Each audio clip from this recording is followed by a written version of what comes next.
Hello, welcome to the humanity where we do things with the stuff for the people. I am Matt.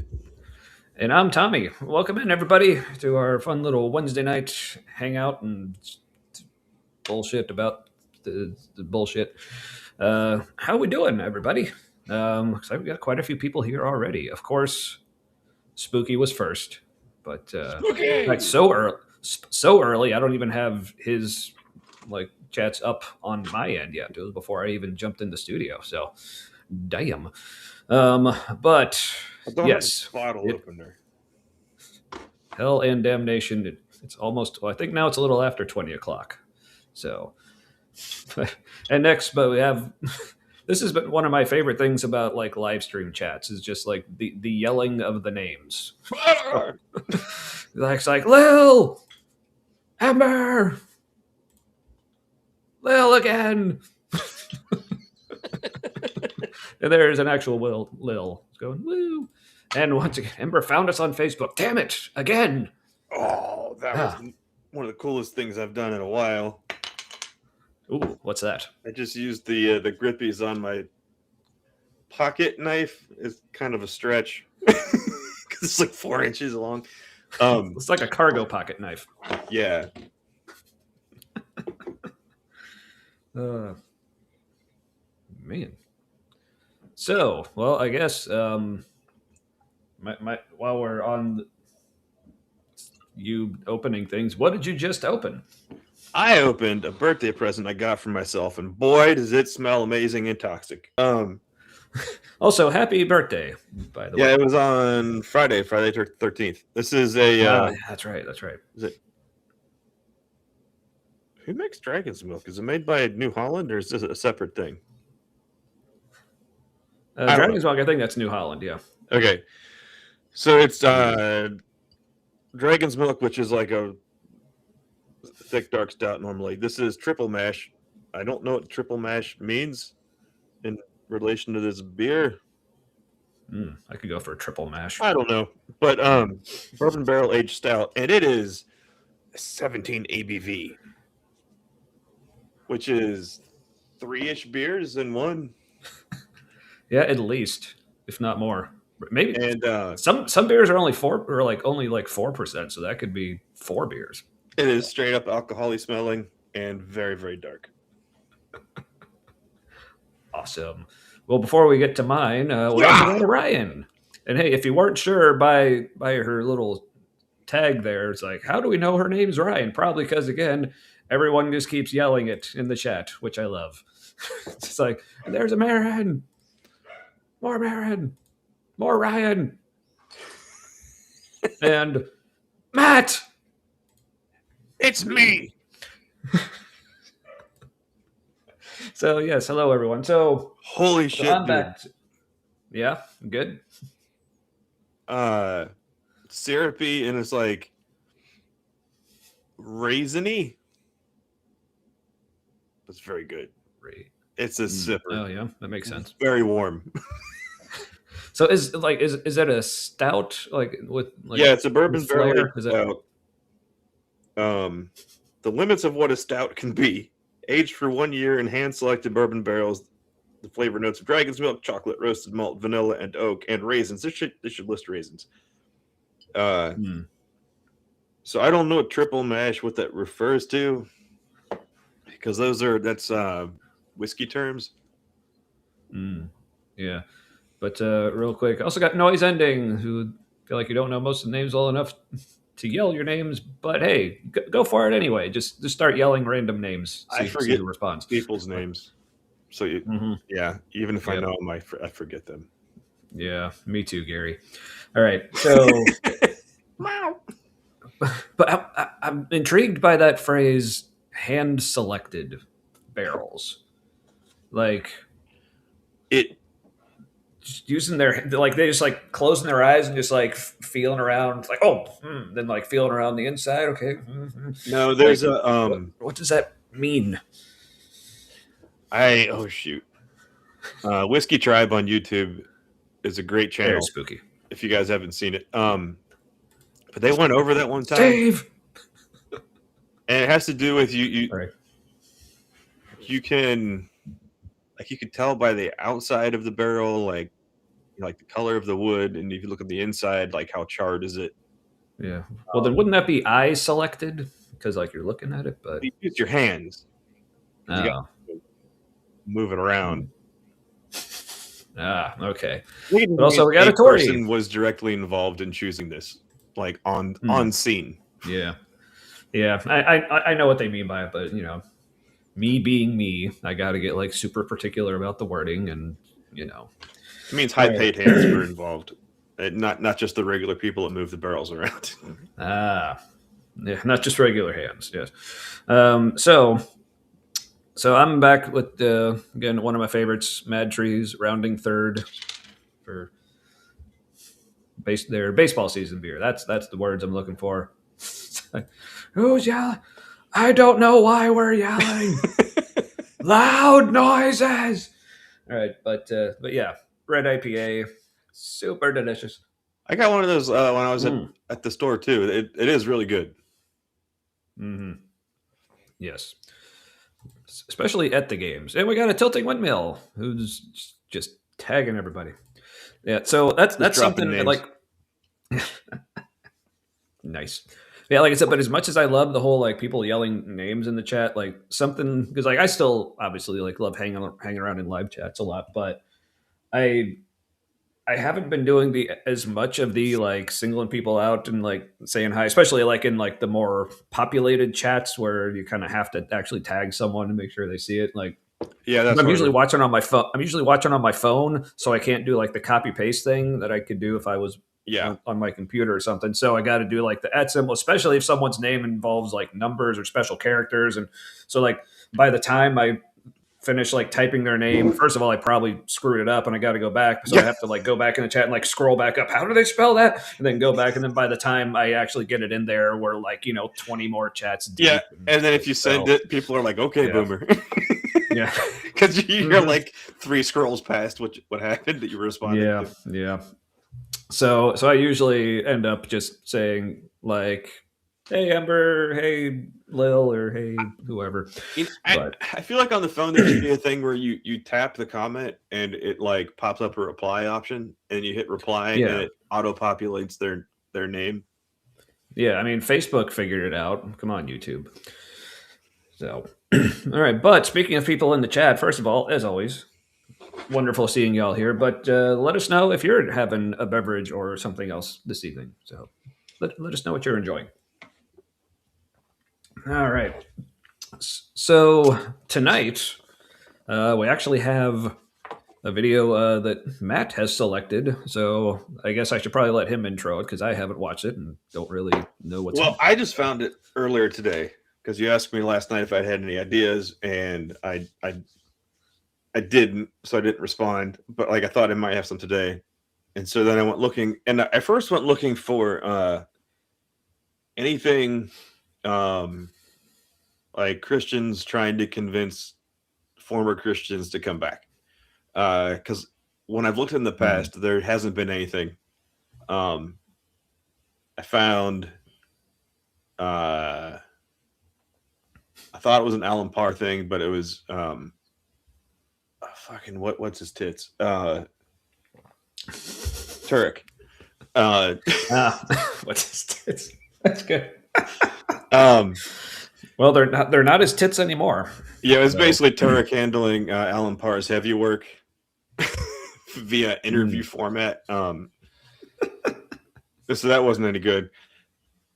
And then this thing from Jubilee popped up, which it's not like super recent. I think they mentioned at one point something about the 2024 election coming up. There's a Trumper in the video. It's like briefly mentioned. And yeah, I think I saw the video. It was like 2 years ago or something. Yeah, it was more innocent times. Yeah. Before the collapse. Right. Hey, we got real quick a couple more people happening. We got Emberlyn, Mother of Dragons. Good to see you again, and the real Melly.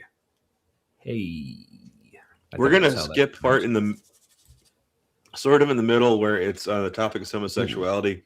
Yep, and it's kind of opposite here. Sorry, yeah, what's that? Opposite here. Sorry, I Yeah, accidentally clicked the thing before I meant to, our but hey, temperature crashed in like 18 hours, 40 yeah. degrees. We literally went from like one day it was 80, I think that was on like Saturday or Sunday, and then by Tuesday it was snowing. So, Yeah. yeah, Orange Yeah, like Crush. midnight it was 65, and then by like 10 p.m. the next night it was 23 degrees. Oh Yeah. yeah, I thanks Spooky for saying 21. I turned 48 though. You're close. Yeah, just double it and add 6. All right. Oh, and Marin's having herself a Heineken 0.0, which is the non-alcoholic kind, which is also, I speaking of 0.0, you know, like when people run marathons, they have those like 26.2 Mhm. stickers, or if they did a half, it's 13.1. Several years ago, I got myself a 0.0, but but I don't have that car anymore. So I'm thinking of getting. I saw another one. It said like 27.4. I got lost.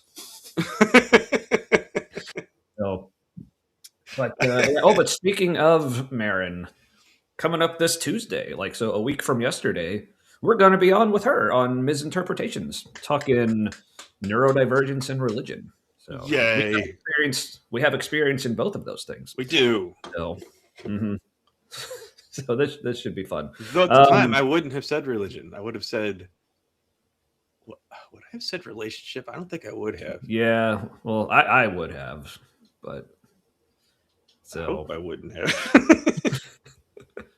I think yeah, I you would probably have. would have at some point. Yeah, Yeah. yeah. That's how we rolled. But Mm. yeah, so yeah, lots of exciting news actually. Like before we get into the video, as far as like us being on other shows. So yeah, we're coming up on Tuesday the 24th. We're on Misinterpretations with Marin. This past weekend we were on with Kelly, the Detroit Atheist Queen, on Sunday. That was a lot of fun. So if you haven't seen that, do go back and watch it. Had a great time. Lived up to the hype on the thumbnail, I would say, even though. My build didn't quite live up to that. I don't know if anyone saw it. Like whatever like she did to make that thumbnail made me look like ripped. I'm I like, think it was AI. yeah, probably, but which why I was kind of thinking, you know how they say like the camera adds 10 pounds or whatever. I think AI added about 50.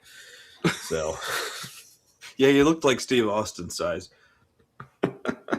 yeah, which is cool. Whoa. But so yeah, go back and watch that. Also, be sure to tune in to Misinterpretations on Tuesday. But got another announcement that just happened as of like yesterday or the day before. I don't know when was that, and he isn't here yet, so I'm assuming it's okay with him that we announce it because he's late.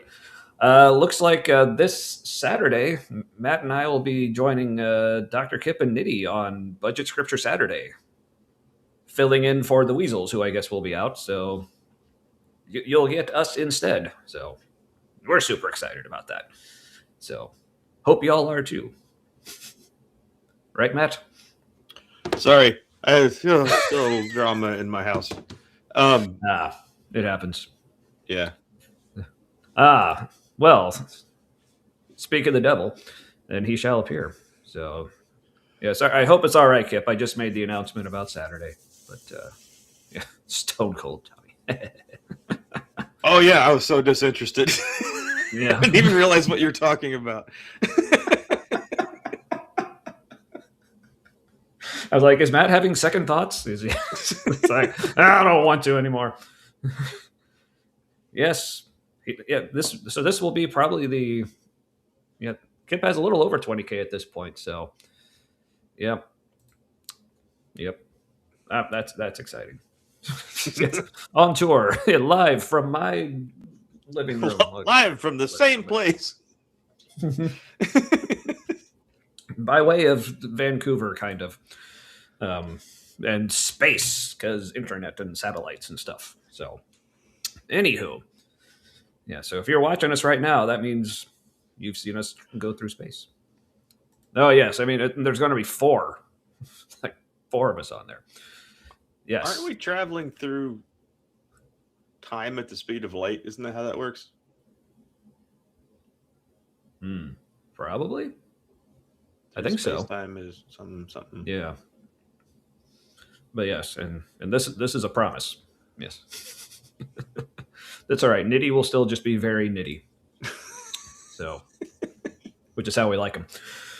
All right. So, yes, big announcements, all kinds of stuff happening. Oh, another slight thing I did with the channel. If you've actually gone to our YouTube channel page website, do people actually do that anymore? Like, do you actually go to channels and actually look at their videos? Or you just like wait for them to pop up in your feed? I don't know. But if you do I go do to sometimes if they're my favorites.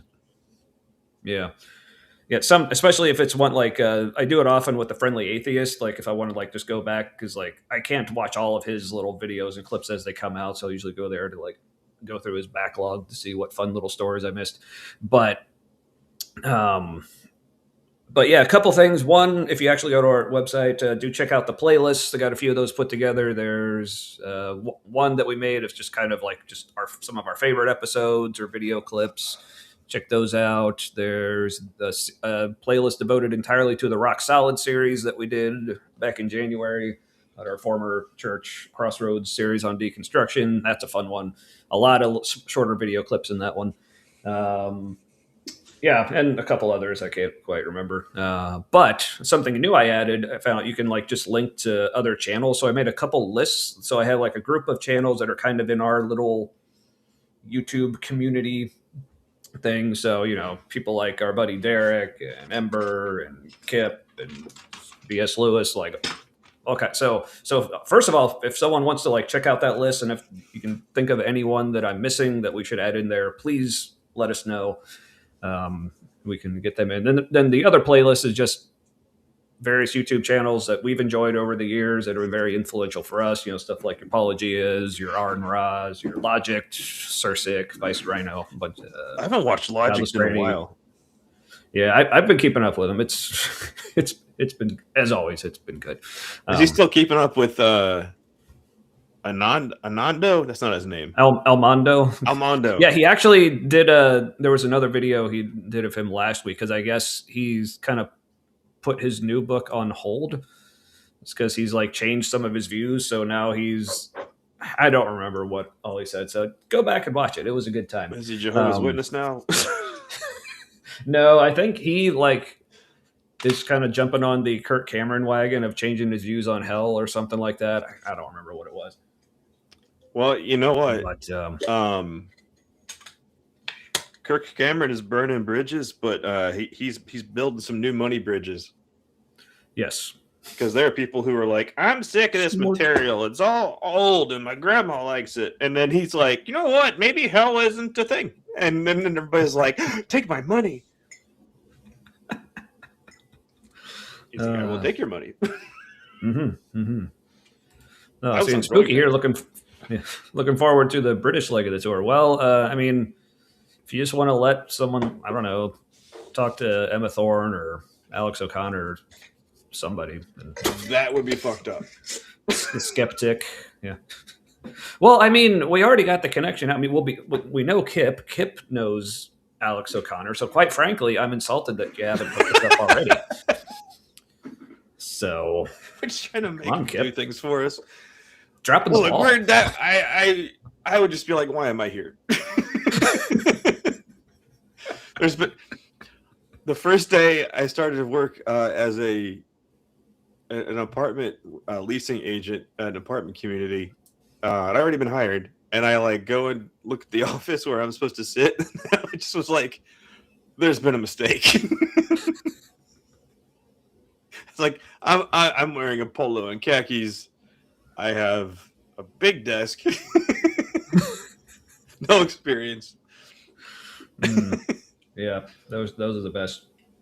Yeah, see, fortunately, like in the only line of work where I ever made any like real advancement into management, it was like a company that did like audiovisual stuff for hotels. So I was always just in like our AV office, which was usually like in these hotels, just a glorified closet, essentially. Because like we didn't actually work for the hotel, we were contracted by them, and we just operated at their hotel. So they're like, "Oh, you need a place to be? We're not using this room. There, it's yours." There's a chair. Is there a desk? Oh, there's an end table. No, actually, my first tech job, my desk was just one of our AV stands that we would set out to like put the projectors and stuff on. I just had that there with a little laptop in my That's chair. not too So, bad. It's like about the right size. I mean, it's smaller. well, it was smaller. It was like maybe 3 feet across by about like 1.5 feet, 2 feet. So Oh, so that's just a laptop. yeah, pretty much, and maybe like for like my coffee mug or something. But yeah, that's about it. So, all right. So, man, once again, like way too many chats for me to keep up with. Sorry. Like, I'm still getting used to because like forever, like we had so few people watching at a time. I actually was able to go through and like literally like read and respond to every single chat. So, but now I'm trying to like convince my brain, no, it's okay. You don't have to as much as I want to. I really want to, but yeah, just can't. Maybe something I thought of, if anyone's interested, if we could have like someone on like just kind of in the background, kind of running producer or whatever to just like read through the chat and highlight ones for us. If that sounds, I mean, I haven't run this by Matt. I don't know if just coming up with things on the fly here, but yeah, so I guess if anyone's that would interested, be helpful. yeah, we'll just have you. But I don't know if we just have someone backstage, if they're still able to like select different chats and stuff. Oh, But yeah, you I know don't know. what? We might not be. I kind of wonder if that would be a functionality they would keep until the next like price bracket subscription. Yeah, I know. I'm suggesting things without actually thinking about it or looking into it. So put that thought on hold, everybody, until I have a chance to actually. It's like, oh yeah, well, fuck you, Spooky. Ha! In fact, I'm just going to leave you up there for a couple minutes, probably. Well, except, okay, I guess I'll replace you to say hi to David. Oh, damn. Oh, that'd be You had me messed there. up, wouldn't it? You had me there for a second. That'd be a good like modern Twilight Zone episode. Ooh. Yeah, now actually it could be, I know, because we'd done this when BS Lewis jumped on the stream before, because he goes like, without showing his face, but it was before we figured out how to put people with their camera off on stage. So I guess we could do that, just turn that function back off so they wouldn't show up, but they're still live. We would just like mute them. I mean, unless they wanted to also talk, and then we could unmute them. But yeah, so yeah, Yeah, okay, I'll I put understand. yeah, I'll put more thought into this, and we'll try to figure things out. But then don't Yeah, but you got to turn off their placeholder image too. yeah, well, I think As no, we but discussed, there's something. backstage stuff out in the open. Yeah, that we're not even sure we're even going to do yet. But anyway, yeah, we'll figure it out. So, but if anyone's interested, let us know, and whether it's for that or myriad of other things, we do have the email address. So, yeah, a couple of people actually used it before, which is exciting. That's how we know it works. So, yeah, if you're interested in helping us out in that capacity, or if you have ideas for videos for us to watch, topics for us to explore, if you just have questions, if you want to join us on the show sometime, we're always open to that. That's something I think we need to start doing more often, because we had done it more in the past, like before we were doing like the whole like video reaction format all the time. We used to only do it occasionally, but now we're just like, oh, we enjoy it, and the people seem to as well. But for some reason in my head, I just had the thought, oh, we're doing video reactions now. Having guests on doesn't make as much sense, even though they're like we have literally been on shows for other people where that's what they do, and they have guests, and we're about to do the same thing this Saturday. So I don't know why my brain thought, well, that doesn't make sense. But anyway, so I think we did it so one if time people before, are, didn't we? yeah, that's the thing. We had done it before. Yeah, BS was on with us once. I think Ember hopped on a couple times. Nitty, and some others, and Kip, obviously, like he's helped us react to Dinks and Wes Huff. Well, hey, it's all right. I actually showered today too. Special day, and shaved. So anyway, just to wrap that up, if anyone's interested in joining us on an episode sometime, reach out to the emails. So yes, right. Did I see that Dinks made a comment like, um, I don't know, not in support of Kent Hovind, but like using Kent Hovind as a source. Did I see that on Sir Six channel? Yeah, I watched that video. I don't remember if he specifically cited Kent Hovind or if he was just saying a bunch of the same crap that Kent says. Okay, I don't okay. remember which it was, If it's the exact but same stuff, then that's where you got it. But if it's no, yeah, just similar, it was pretty close. I don't understand how somebody So, can be that good with a puppet. You know, like his master, his puppeteer, um, mhm. and not be liberal. It just seems like a very niche creative performance arts thing that like it's like surely they're a communist. Like,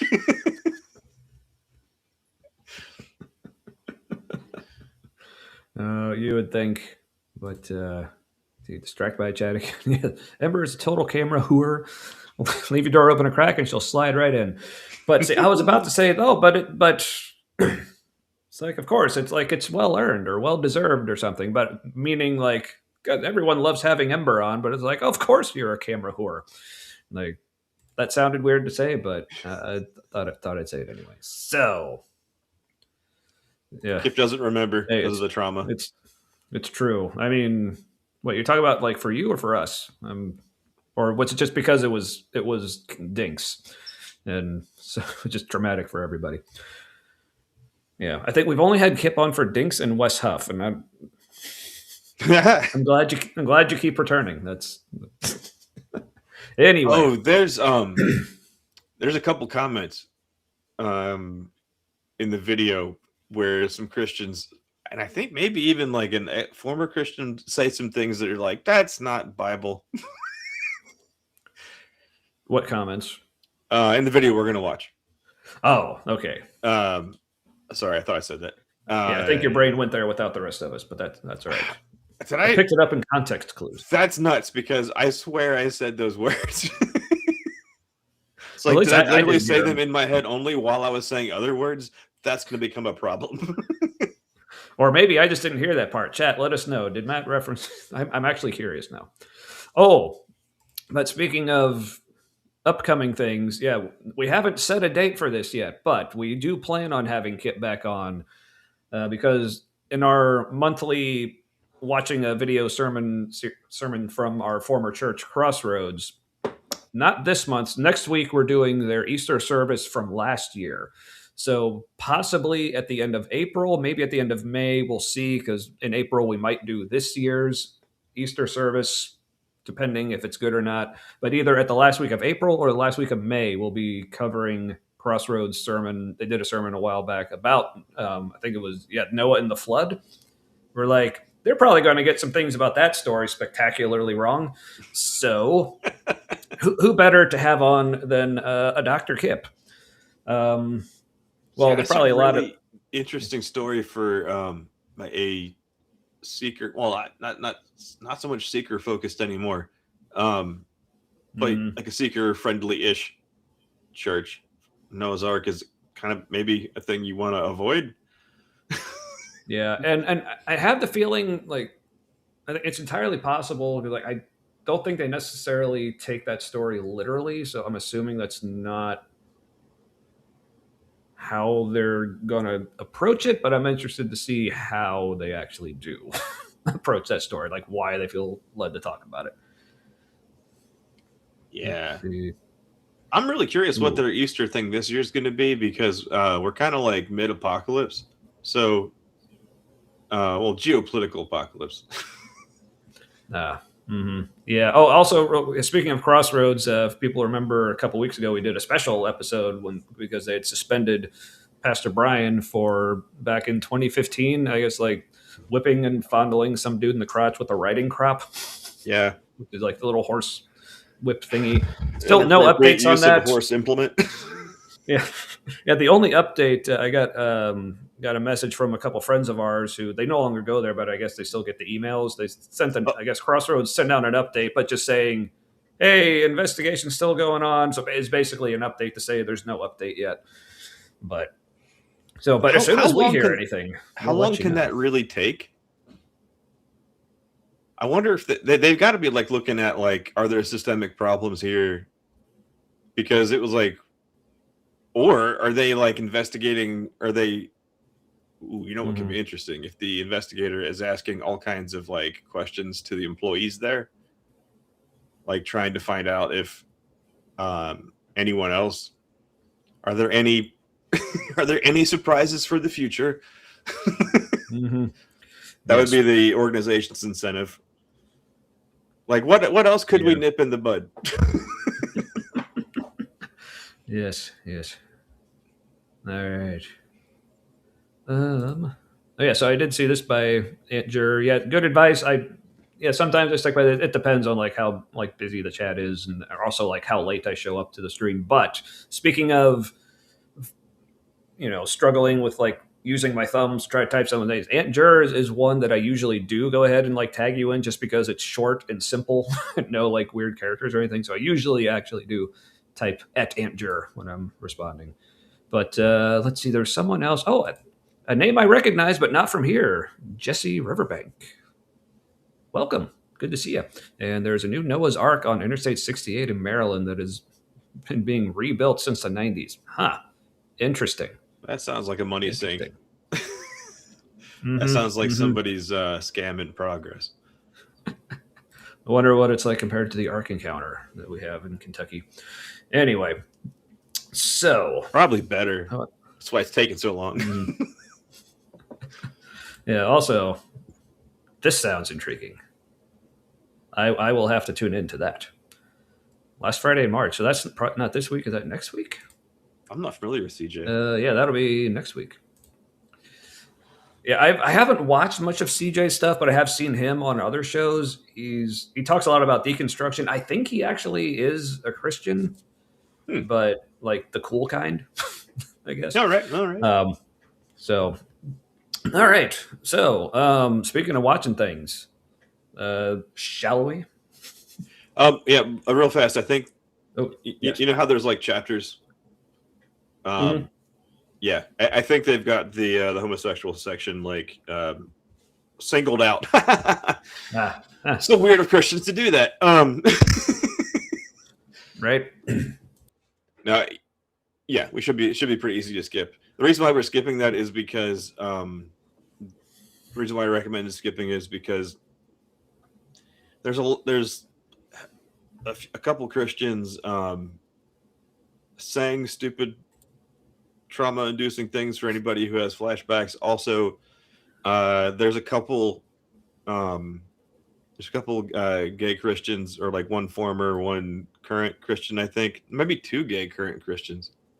And listening to them say certain things about themselves was like, just, it was not okay hearing it. As a consumer of the media, I was like, yeah, I'm fine. I think we'd all be fine without seeing that. Yeah. So where would you like to start then? You like from the beginning, or we can just start at the beginning. It's a different setup than normal for like, it's not the Jubilee surrounded thing where they got to like race to the middle. It's this conversational setup, which in this context works better. I saw not so erudite Christian talker chick. She was on one of these where it was progressive, feminism Christians and conservative Christians, and that didn't go well. Because there wasn't any like give or take. It was like our side, your side, and like Nice. we'll see. Alrighty. All right. So let's start from the beginning here. So yeah. So like I said, Matt's seen the one who's seen this before. I have not. So yeah, just Matt direct me and tell me like when to stop, where to skip to, and Okay. Here we go. Let me say something that you might not like. I think all four of you know that God really exists. I think you do know. You don't want it to be true. That's putting work. I said you might not like it, right? We are approaching the 150th episode of Middle Ground, and we need your help to All right. I love skip how this he bit. thinks like that's some kind of like excuse. So, all Yeah. right, so just go to like the first Yeah, chapter. they're just I guess. asking for Patreon people right now. Well, no, thank you. All right. All right, so here we are. This chapter's titled "Christianity is the One True Religion." Bold statement. Let's see if they can back it up. Christianity is the only true religion. Can the agreeers please step forward? It's kind of interesting because there are so many religions, and I don't even consider myself religious. I consider myself a child of God. I have a relationship with Jesus. Yeah, right away you're like, oh, you're that kind. Okay. Yeah. I mean, that's fine. Like, you can consider yourself not religious, but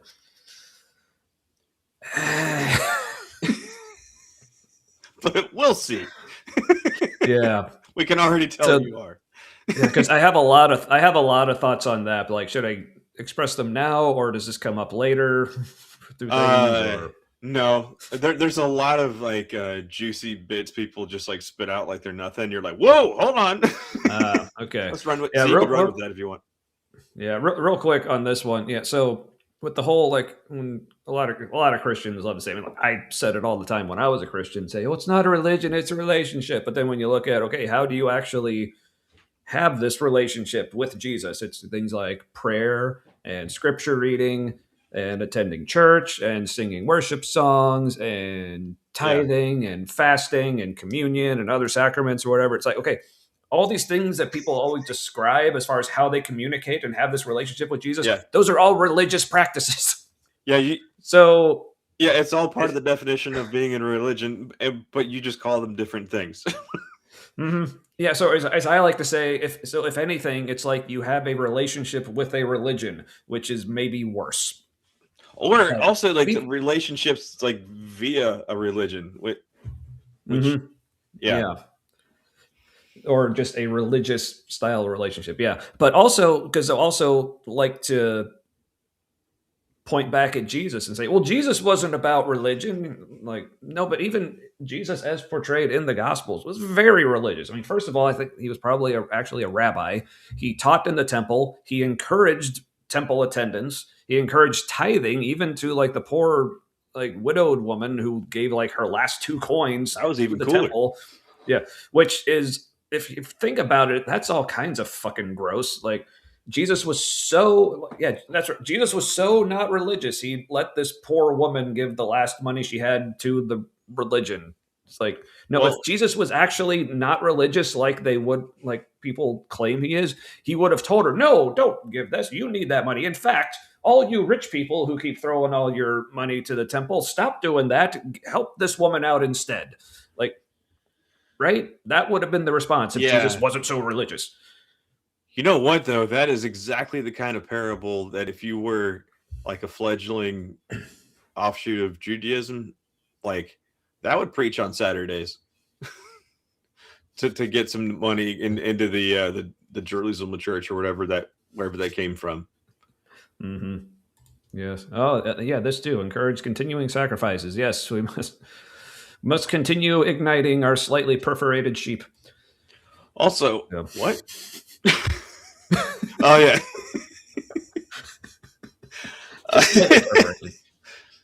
It like his target audience was poor people, so like the more poor people there were, like the bigger the harvest was.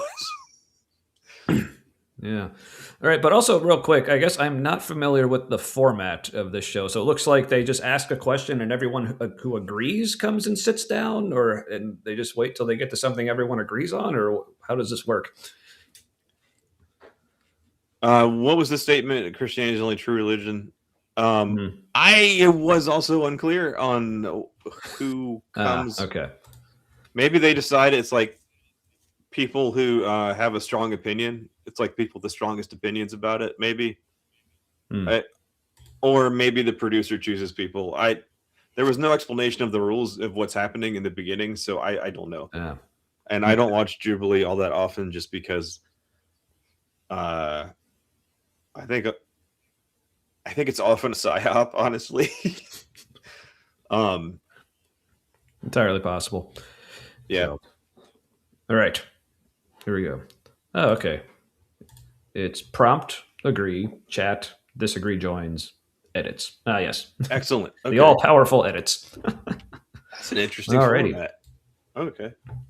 All right. Well, here we go. Jesus. So I would say the only true way to heaven, the only true way to eternal everlasting life is Christianity. Well, I'm surprised that all of us came forward because, I'm a pastor, so that's expected of me. But I've noticed that it's such a hard thing to say today, Oh, yeah. rather than it was like 30 years ago, because so many people get offended. I mean, you didn't say anything else except Jesus is the only way, and right there, people don't want to talk to you. Right. It's really true. Hey, so this guy, like, okay, first of all, I got to say, like, it's a little bit of a wild ride because some of these people, like, they'll say things and it'll be really endearing, and then they'll say something else, and you're like, what? It's not the same person who just said that. Like, Yeah.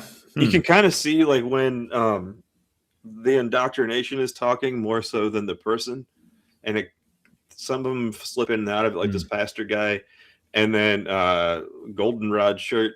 She's the Christian. She like the mega Christian.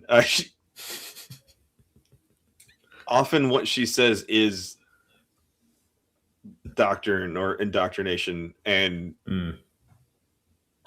she like slips out now and then. Kind of messed up, but it was just really interesting to see like all of these like the spirit of religion, if we're going to call it that, was like hopping around.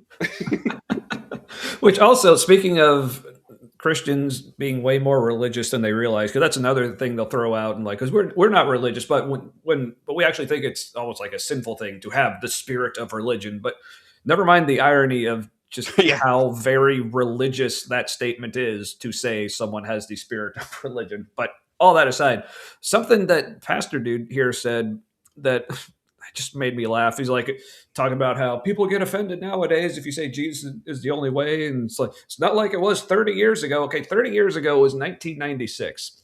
I was alive and very active in like church stuff at that point. Christians were saying the same damn thing back then too. Like, oh, you can't say Jesus saves without making people upset and angry at you and being pretty much since persecuted. the 60s. Yeah, yeah, at least. That's been the talking point. Yes, in Minecraft, of course.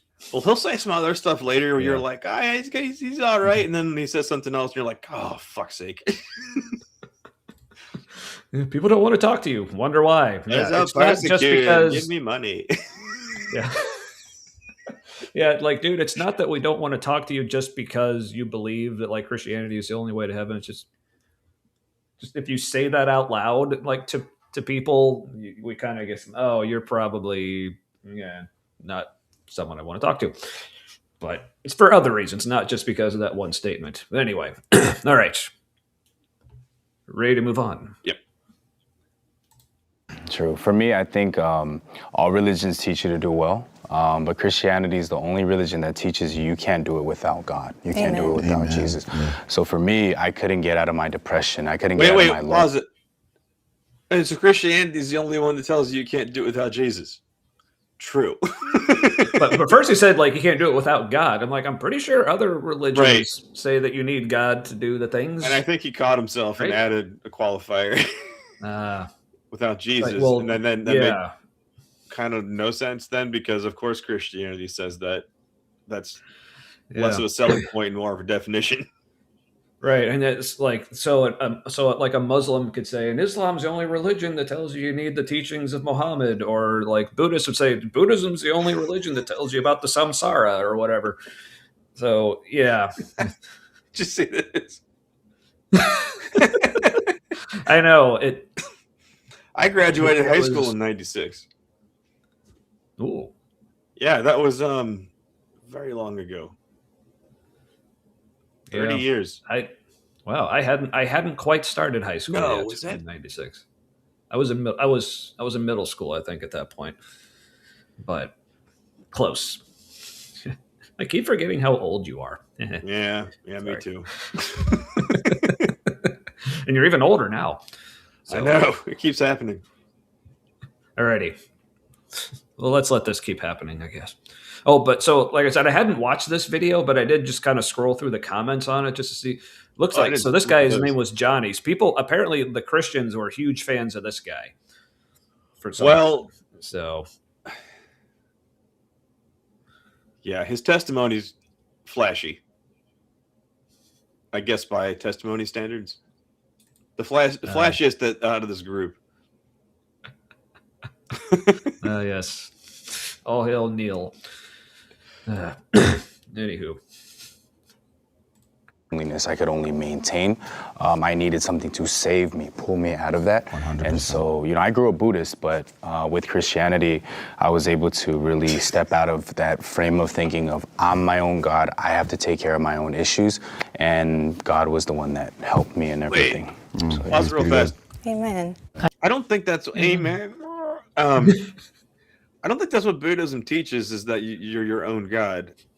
I don't think there is a God in Buddhism. I think it's taught that you're in some forms. Yeah, I don't know. This feels like a Christianity reframing of Buddhism. Kind of like those Christians who said, back when I was an atheist, and then they get atheism all wrong. So, because I think the Eastern religions are all. Hinduism is a little wonky. I don't know much about that, but the Eastern Asian religions, a lot of them are about being one with everything. So it's less about being God and more about being one with everything that exists, which doesn't leave room for a God at baseline. Yeah, sorry, I had to highlight this. Andrew says, I was supposed to graduate in 98, but hated those people, so I busted my ass to graduate in 97. I love it. Academic overachieving out of spite. That is beautiful. Fuck y'all. I'm going to be extra awesome.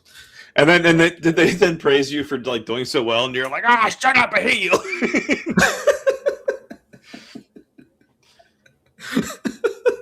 Was your graduation speech? This wasn't God part of the damn plan. the lot of you. I didn't want more attention from you. I wanted less as soon as possible. Okay, so yeah, some sects of Buddhism have deities. Yeah, I thought so because I had heard that before that some sects of Buddhism are actually atheists. So I used that to imply or infer. No, they implied. I inferred. Yeah, I feel like I'm a sketch from The Office now. That meant there were some that had deities or something. And I don't know if it's like with Taoism, but I think Taoism started where it was kind of a philosophy oneness thing, and then over time, different nature kinds of gods and spirits got added to it. It's like the religion version of it has the gods. Mm-hmm. Yeah, come on, guy. Explore all the options. Anywho. Super powerful DH. I mean, I really don't want it to seem like my religion is better than yours kind of deal. Of course. It's simply what Jesus claimed for himself. Yeah. So, And the disagreeers, please join. Ooh. Wait, so it's just pastor doing pastor shit. Stop trying to lead the room, pastor. See, I feel like he can't help it. I mean, that's I why know. we become pastors. So It's like how you interact with the world. Yeah, but hey, pray for God to give you the strength to knock that shit off. How about that? Also, is this See if that works. is he shrink wrapped into his shirt? What's happening?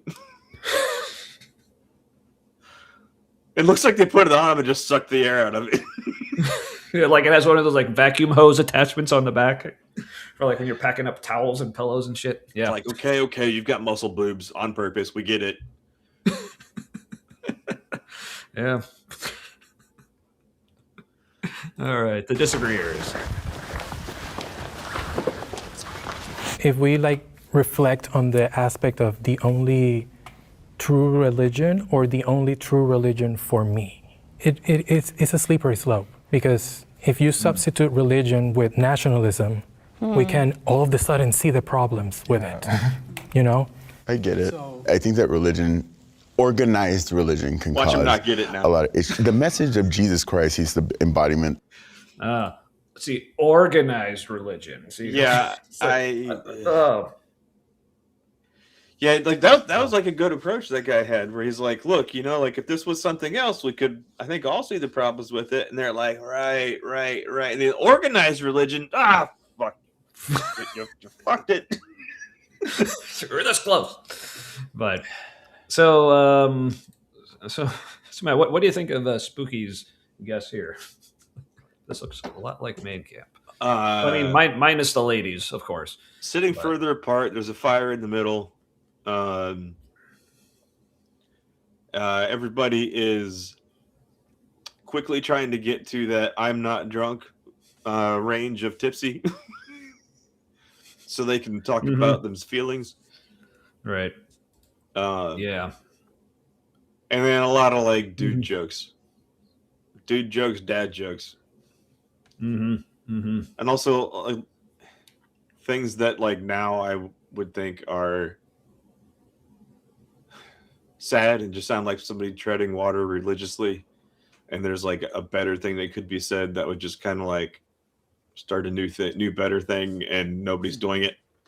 It's just like, yeah, I guess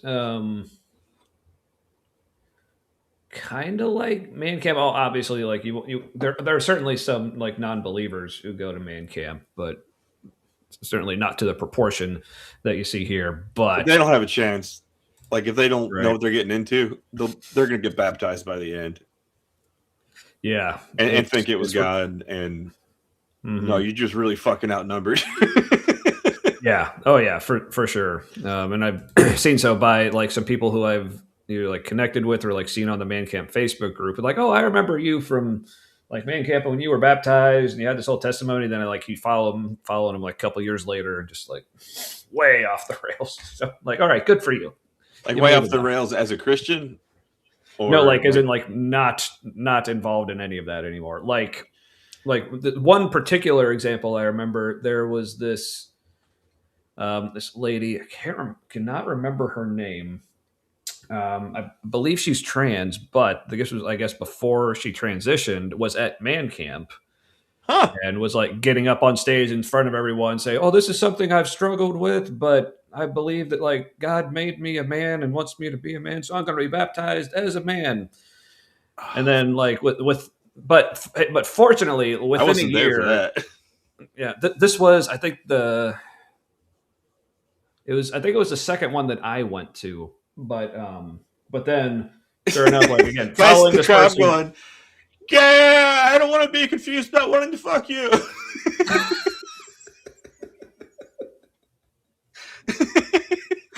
Probably, if they were honest, that was. The quiet ones are like, I think you're cute right now. Yeah, see, unfortunately, I didn't really know what to think about it because this was before I was really familiar with like transgenderism, like what it actually meant. So I was just kind of like, oh, okay, this person seems happy with whatever they're saying. Cool. But fortunately for them, like I said, turned out like, after following them on Facebook, like they have like, they're like, no, I'm a woman. So it looks like they've like, I don't know how fully they transitioned, but good for her. Living their life as a woman to the point where she got kicked out of the Man Camp Facebook group because she's not a man. So I'm like, well, good for you. I don't know. What's the criteria? Like penis, not no penis. Like you penises don't necessarily qualify you. I don't. I mean, I don't think her Facebook profile picture included any genitalia. I think people were just guessing by. Okay, if you get kicked out of the Man Camp group, right? Then isn't that an admission that they agree that you're a woman? Because what I was told is like, I asked like a few years ago, just so I wanted to make them say it that trans people weren't welcome at Man Camp.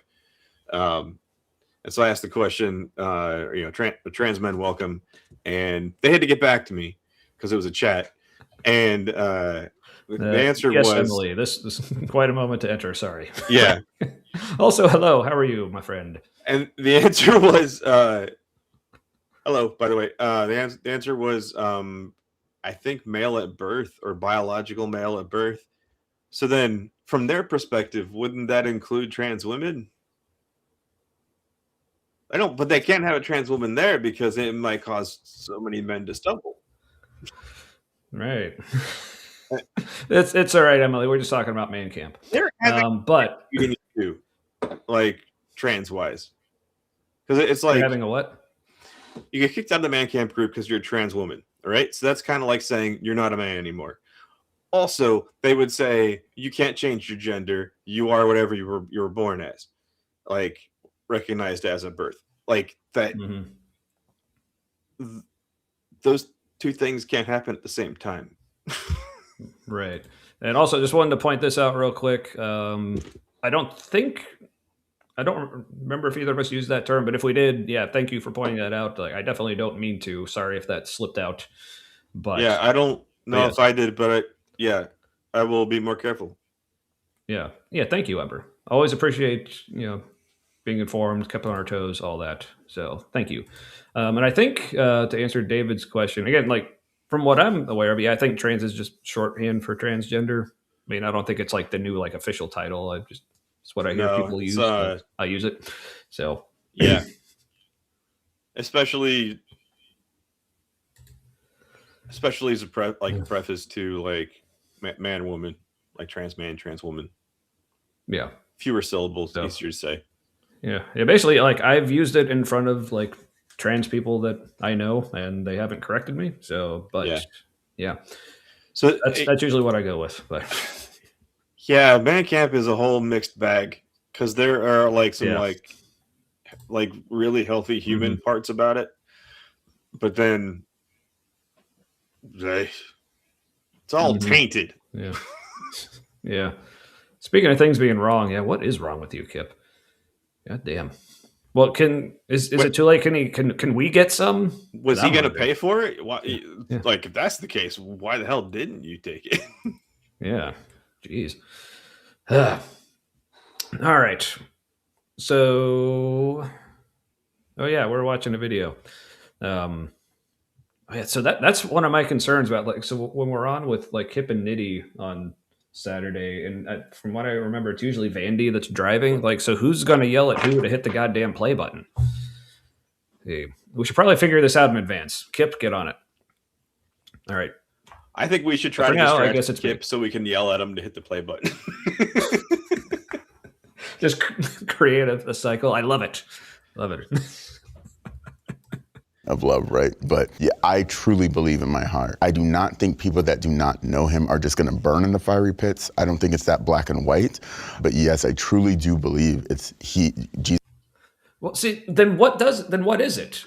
Like, what is gonna happen to those people? Because I love like when Christians like when they're doing the whole, don't make him think too hard. Because I see this all the time from Christians. Like, they'll be happy, like, when they're actually, like, presenting the gospel, they will put it in terms of, like, you must accept Jesus or, like, you deserve hell. But then they'll say, people say, well, what about all the people who maybe don't believe in him because they just never heard of him, maybe, or they were still just, like, really good people, but they just weren't convinced or whatever. They'll say, well, it's not that black and white. I don't think those people will just go to hell. I think, then they'll, like, start talking about, I think there's some vague, God knows their hearts, and, like, he'll, like, can have mercy on people, and like, so they'll describe, well, maybe there'll be this other thing, but they never actually say what it is. They never actually say what, because at the end, according to their theology, you either go to hell or you go to heaven. But they're like, well, I don't know. Like, well, at some point it's going to be figured out, and it's going to be based on something. You think you'd be able to give people that criteria while they're still alive here on earth so they can make sure they meet it. It's just whole fuzzy, well, we can't say it. Like, that should like scare the fuck out of you. That you can't say for certain who's going to hell or not. No, but there's like, it's mysterious. Like, I was in, so I didn't have his exact opinion, but like I figured there was a hell, right? When I was a Christian, I assumed there was a hell and a heaven, and I had a lot of leftover lapsed Catholic thinking where Good people go to heaven, bad people go to hell. And it's a very like post-Vatican II kind of approach where we all know who the good people are. They're going to go to heaven. And it's the people like you or better. And like the for real degenerates were going to hell, like the people who like society deemed as irredeemable. Like your murderers, your giant abusers, and that kind of stuff. And so I figured there were people who were going to hell when I was an evangelical Christian. But that I decided to trust God, and that kept me in my comfy zone.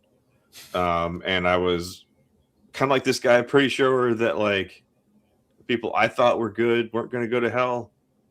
I was just going to trust God agreed with me, and then stop thinking about it. Yeah. See, unfortunately, until like becoming a universalist, like I was very much like, to me, it was very black and white. Like if you aren't saved, like if you don't believe in Jesus, if you haven't accepted him into your heart or whatever, then like, no, you are going to hell. Like it is one or the other. I thought it was pretty plain, but yeah, so that's why like there's so many things like that. Did you know how to define who was one and not the other? Yeah, basically, like, are you a believer? Like, have you prayed the prayer? Have you been saved or whatever? Oh, so it was like was backsliding a concept? Well, yeah, you could because I grew up in like a very like fundamentalist Baptist, so I believe like once saved, always saved. So if you ever at one point, accepted Jesus into your heart or whatever, like obviously, people still sin, people might backslide, but as long as they, had that belief or prayed the prayer or whatever, like they're good. Now they still should try to prevent, from backsliding, but it'll happen. But yeah. Okay. It was like, because it's not about works. Like, it doesn't matter if you're a good person, because no person can be good enough to deserve heaven. So, except for that one work where you pray the prayer. Yes, it's Ugh. Anyway, second favorite mode. That reminds me, spring break in high school. Me and my two friends. God, that's such an autistic little fucker and didn't know it at the time. We went to Gatlinburg, and our spring break was like offset for everybody else's, so it was dead when we were there.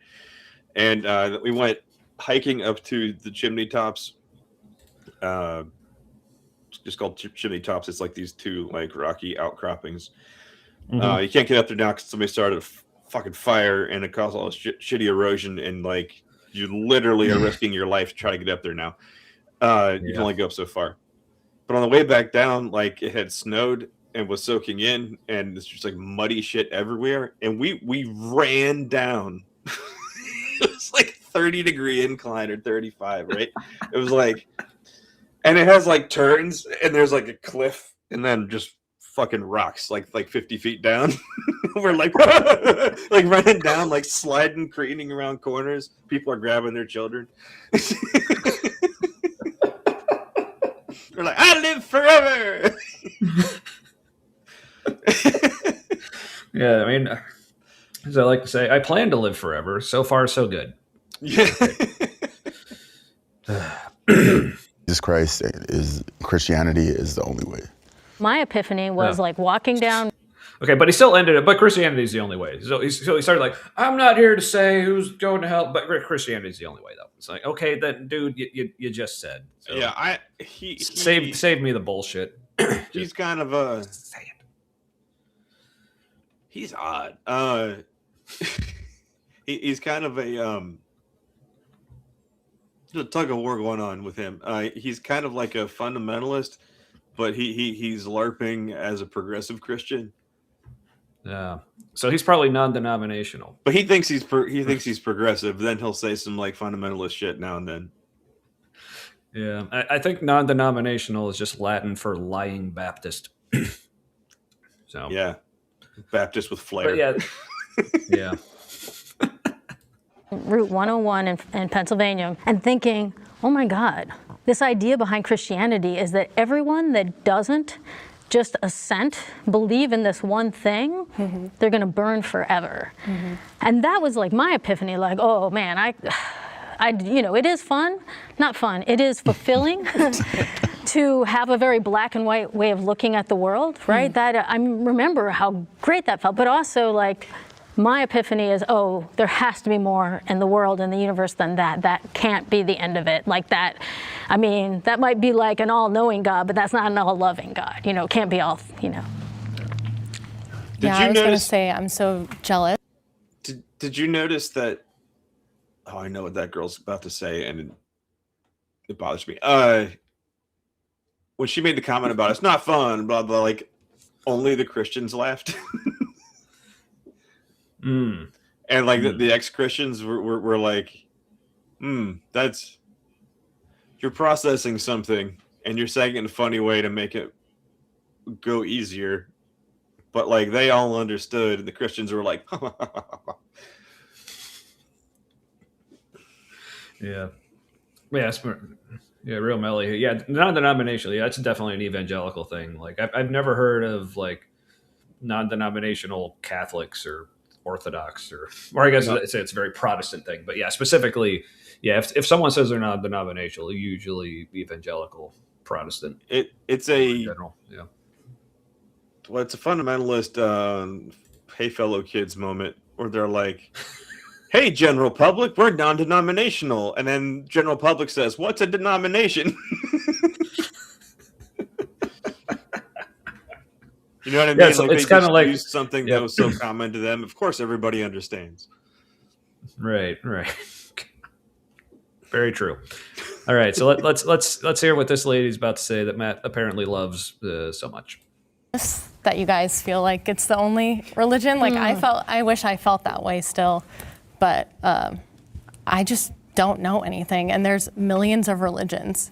How can you say 100% that it's the only true one? You can't, but I know in your hearts you can. And I wish I had that so bad, but I just don't. It's like this, in answer to your question. What do you make of that? Was that? I think she means it. Yeah, probably. I don't know. It makes me sad that like that she hasn't seen that there's better. Yeah, see, I guess I can relate to part of that just because there's at least certain aspects of Christianity, at least like the version of Christianity that I was like at the very end, where I was like universalist, believed like, no, God just is love, and anything that's in the Bible or any part of Christianity that's not loving, that's just wrong. It's like it's all about the Jesus-y parts, even though this is before I realized even the Jesus-y parts are still kind of fucked up. But it's like, no, it's just all about the love. And it was, so I remember like initially leaving it, I was like, I don't know if I ever like necessarily consciously thought this or would have put it in these words, but I could see myself being in some kind of mindset like, I wish what I believed right now is true. I just see no reason to think that it actually is. So atheism. But yeah, so yeah. I guess, yeah. And also like just, maybe it's also, well, it's definitely, at least part of it is the autism, just like wanting to have some sort of like feeling of certainty or assurance of, okay, I have the answer. Even if it's an answer I don't necessarily like, and just knowing what is the reality. I mean, that's basically what it is now. It's like, yeah, there's certainly things about having faith in, you know, the Christian God and in Jesus or whatever that were cool and fun and felt good, but yeah. She does also, sound like barrel roll. Sorry. She does sound like a recent deconstructioner. I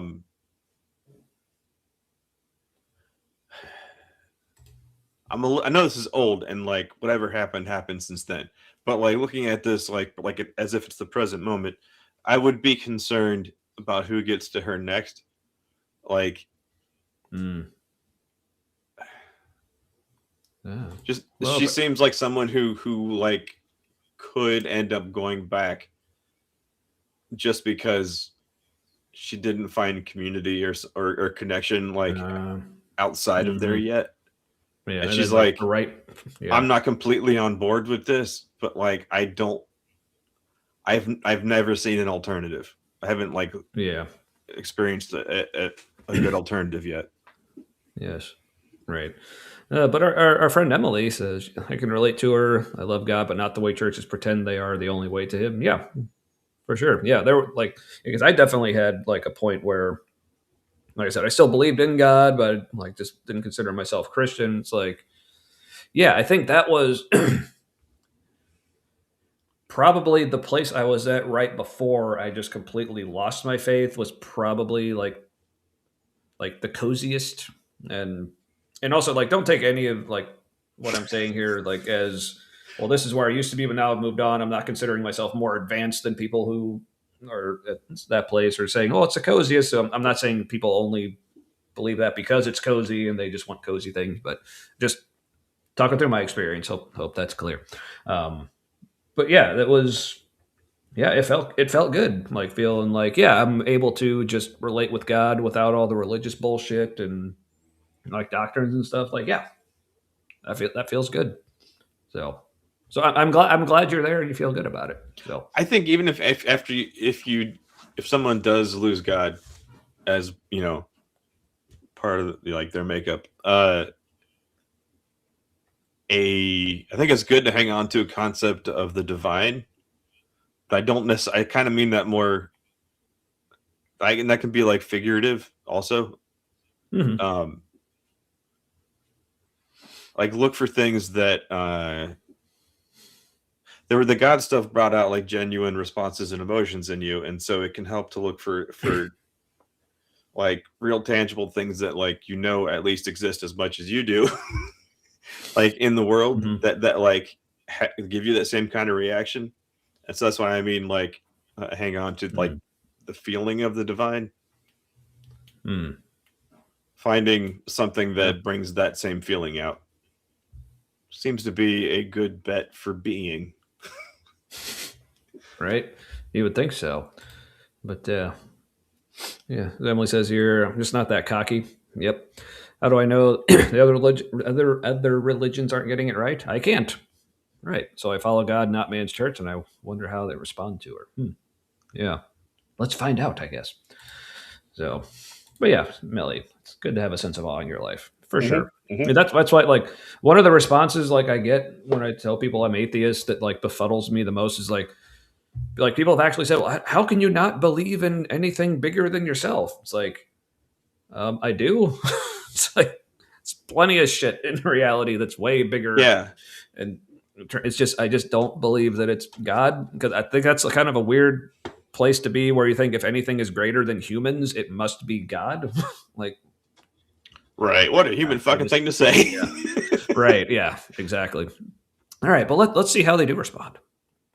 Well, I haven't studied every religion to say this is wrong, this is right, but I do know that. Great start, dude. I know I'm right. I haven't looked at all the other religions. I just know they're wrong. It's like, dude, I is that what he said? Whoops. Yeah, well, yeah, here, let's back that up just a few seconds here, but yeah. In answer to your question, I mean, I haven't studied every religion to say this is wrong, this is right, but I do know that Jesus is real based on what he's done in my life, and I know the Bible is real based on archaeology and prophecy, and Jesus said, two of the absolute worst ways to judge whether or not the Bible is right. He said a little bit, didn't he? So Jesus is real because of what he's done in his life. Like the first thing that comes to my head is all you know is you had a real experience believing that to be true. Mm-hmm. That doesn't mean that's another really human thing to do, to be like, I had this experience, must have been because of something real. You know? Yes, I know this is true because of all the lies, but I just wanted to point this out real quick because so these two comments, they didn't see each other because one was on YouTube, the other was on Facebook, but I just love how perfectly they follow each other. So first we got Marin here saying, I was driving by a barley field yesterday and I thought, this is amazing. And immediately on our feed, it's Emily on Facebook, it's the aliens. So I don't know how you two coordinated that, but Well, that here's that the is thing, beautiful. okay? So Like, imagine a species like much more evolved than us, right? We don't really know you don't evolve telepathic abilities like further down the line, Mhm. because as far as our planet has gotten, is us or dolphins, probably. yeah. And if you are more advanced and you're telepathic, like you could really fuck with some ape people, you know, Right? and kind of We make are us very do whatever you fuckable. want. Real quick, this is probably the only time I'm ever going to have an opening for this. Right. Go. Okay, the gray aliens are here, right? Let's just assume that's true. If they're here and they're doing a thing where they seem to be kind of like, there's just too much. There's too much.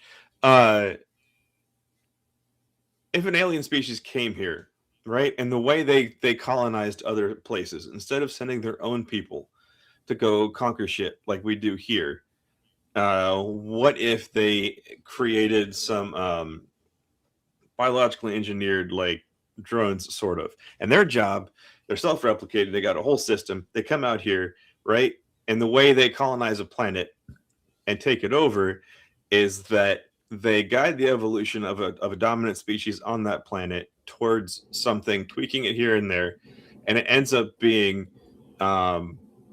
more or less them, but also like an Earth version of them, and that's how they colonize.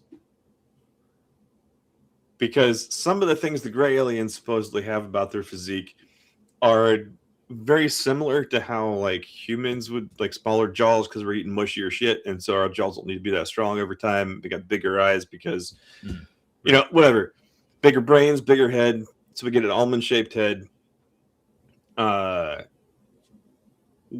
We wouldn't even know now if that's not what's happening, because there's certain things that like we just wouldn't know. My point, there can be some wacky shit going on. If these people are like, it's God, it's angels, it's like, could be some really advanced aliens playing with their ant farm. Like Alien Ant Farm, I think that was a band. It was all right. I enjoyed their cover of I enjoyed their cover of Smooth Criminal anyway. They peaked. Yeah, sorry. For real with that song, and they were done. Yeah. Yeah, I literally don't remember. I don't even know if I heard any of their other songs, but I did enjoy that. But anywho, Laurel the Platypus is right. Fox is here. Yeah. No, but Ember bets on the octopus. But as Marin they are says, quite alien. Yeah. Definitely some wacky shit going on. All right, Marin confirms, and she has like multiple master's degrees. So well, I don't. She knows. Technically, I have a diploma. Oh well, hey, Fox here is following Matt's reasoning here, but I'm betting they planted Joe Rogan to cause him. Only possible explanation for he's seriously, if he's the Joker card that they played. Yep. You see, let's see what happens. He failed upwards. No. He's a dumb person. How humanity's broken. We're going through a reset. Don't talk about our show like that. I think it's fine. Dude, I don't know what to do with Joe Rogan now being confused about Trump. He's like, I don't know, maybe he's a bad guy.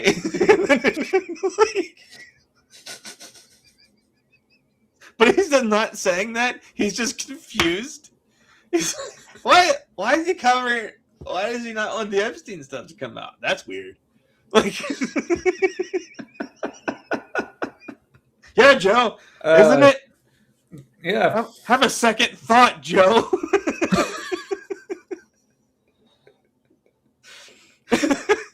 Just once, a second thought, please. Just one more. Just one more. Anybody else remember that line from what was the name of that movie? It was the weed movie, not Dazed and Confused. Dave Chappelle was in it. Half Baked? Half Baked, yeah.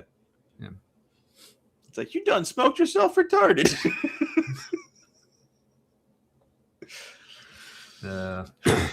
Come on. We did give someone shit for using that word last week. I know it's a movie quote. Yeah. And But anyway, for some reason, I in my mind that quote gets a pass because it is like still, unfortunately, a medical diagnosis. That is true. But fine, I guess it's Marin's job. All right, I mean, for Marin, she's pulling a kip. I know. Wow. All right, back to vacuum shirt. He's the only way, so I'll believe him. I mean, he could be lying. I could be wrong. What if I said that to you? But What Jesus, makes him special? Jesus proved himself to me by saving me. By the way, I don't know if did that guy introduce himself yet? I think we missed that part. I don't think so. He's the Satanist in the group. Okay, cool. I mean, the wardrobe really gives it away. If you know there's a Satanist in the group, which one is it? Probably that person. One wearing the red and black leggings and yeah. Yep. Cool. I do like his point. Yeah, so I'm going to back it up just to make sure I heard that. What if I said that to you? But What Jesus, makes him special? Jesus proved himself to me by saving me, by doing miracles in my life. What if I say? Yeah, but that's anecdotal. But you haven't saved me. What if I do though? What if he does? What if anybody? Okay, what is? Okay, but what does he mean that Jesus saved him, and how does he know it wasn't that guy instead? Yeah, because this is a question I want to ask a lot of Christians, but I refrain because, believe it or not, most of the time I try not to come across as an asshole. But when I see Christians say things like, "Oh, even when I have my doubts and I feel like my faith is slipping away, like Jesus just comes through time and time again and he gives me grace where I'm at and he comes and meets me." Okay, what are you actually talking about? Like, what actually happens? What is Jesus actually doing? And how do you know that he's doing it? So when you say Jesus saved me, or Jesus showed up, or Jesus gave me grace, like, what are you actually talking about? Like, seriously, I want to know. I really feel like because there's a lot of things that gets described like that where it's God, Jesus really showed up and blah blah blah. Well, they describe the effects of it. They're more or less describing like mediocre mental health growth. Yeah. See, real Melly, he literally saved him metaphorically. So you mean he saved you in the way that would have been the same had he not existed? Right? Or just Funny involved how like other actual people.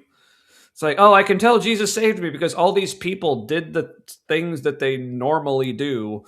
Yeah. That normally help people. And they just happened to help me too. Only because it was doctors and not Jesus, it was way more expensive.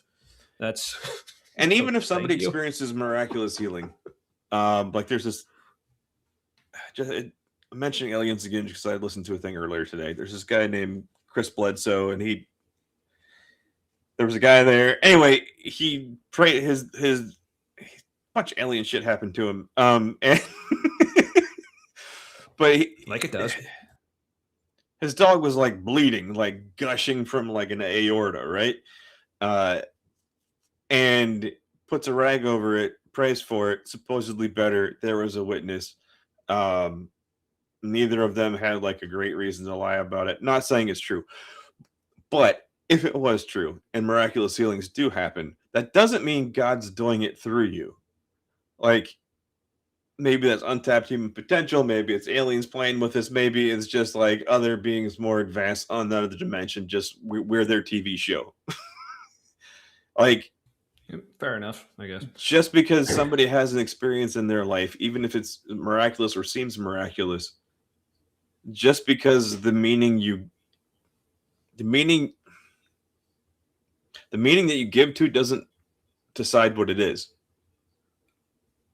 Yep. And so people could be having like mediocre, like mental health advances, like healings and stuff. All right. Just like regular things that you would probably have more efficiently if you went to a professional. And they're calling it Jesus showing up and They got the community around them supporting them. They're like, that was God showing up through you guys, the Holy Spirit. It's like, these are just regular people, things that you're giving different meaning and definitions for. Like, Yep. All right. Also, wanted to point this out. So here, I'll make myself bigger here so people can actually see it. But yes, I know I've talked about it, but yeah, people notice the flag in the back. This is one of Ember's. It's the Ally space flag. But yeah, I mean, Marin, you should definitely get one. These things are awesome. So, but yeah, Ember has her link in the chat there. But for anyone watching on other platforms, go to astralpride.com. Get your own. She's got like it. Obviously, it's not just Ally flags. There's like the whole like all the Pride flags. Or I don't know if she's done all of them yet, but at least working a lot on of them. Yeah, and they're awesome. So like, yeah, this thing looks really good. I will. I can't say. You can't tell.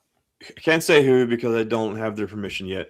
But I meant to get it earlier, but I didn't. Someone close to me came out recently. I'm not even comfortable saying what exactly, but when I mentioned to them that that there were like space themed pride flags, and they were like actual photos from outer space, like for the color stripes. They were super. They kind of lit up like that's a special, not normal thing. Yeah, and I know who you're talking about, but yeah, that I actually had this person in mind. I was like, I bet they would love these. Yeah, so that was very cool. Yeah. So thank you for that moment. Yes. Yeah. So thanks again, Ember. And yeah, just make sure people saw this. If you're on YouTube, click on the link. If you're watching on another platform, just go to astralpride.com. There's flags, stickers, and just other merch as well. I also got the Survivor mug. So going for another good cause, help. I think it supports the RAINN, RAINN Foundation. I don't remember the specifics, but it's something to do with like working with people who are like victims of abuse and such. So good cause there, but also the flags, the good cause of letting our friend Ember be able to eat. So eating's good. Yes, super important. It's right up there after water. All right. All right. Yes. All right. A lot of flags, at least one for pretty much every flavor of human. Yes. So, and thanks for including us allies in there as well. That means a lot. And also, I want to say, like, so I think so. Ember a couple times has credited me for why that one exists, but it's basically just because I just like feeling like like any like straight cis white dude does whenever people are talking about LGBTQ stuff. I'm like, what about me? So. So I just asked, like, hey, do you have an ally flag? Because I'm saying, like, if you had one, I would love to have one, but whatever. I would love to see ally flags get more normalized, just because. Yes, yeah, for sure. It'd be good, just good. Lots of reasons, great events. But I felt kind of bad because, like, first of all, I was like super honored because like Ember actually messaged me with like 3 different like versions of it, just like asking me my thoughts. But I think literally my only reply was, I don't know. There's things I like about all of them. So sorry for being super unhelpful, but you picked a good one. I think if I remember of the 3 you sent, I think if I had to pick one, the one you went with would have been my favorite. So thanks for reading my mind, I guess. But you gave a demand avoidant person a choice. No, it's one of those things. Like if I had like a strong opinion, I would have given it in this situation. But yeah, I just like there literally were individual aspects about each one, but I think this one, the reason I probably would have gone with this one, the other ones maybe would have had like more like as far as like the individual stripes, there were like certain like individual stripes I liked better, but as a collective, I just liked the way all of these looked together better. So, But yes, RAINN runs the National SA Domestic Violence Hotline, among other things. So yeah, buy yourself the Survivor mug. It's a cool mug. I don't have it handy, but yeah, it has her Better Than Ember logo on it, and there's a whole story behind that. But that reminded me, there's I didn't even know until I was at the place with the lockdown. There's a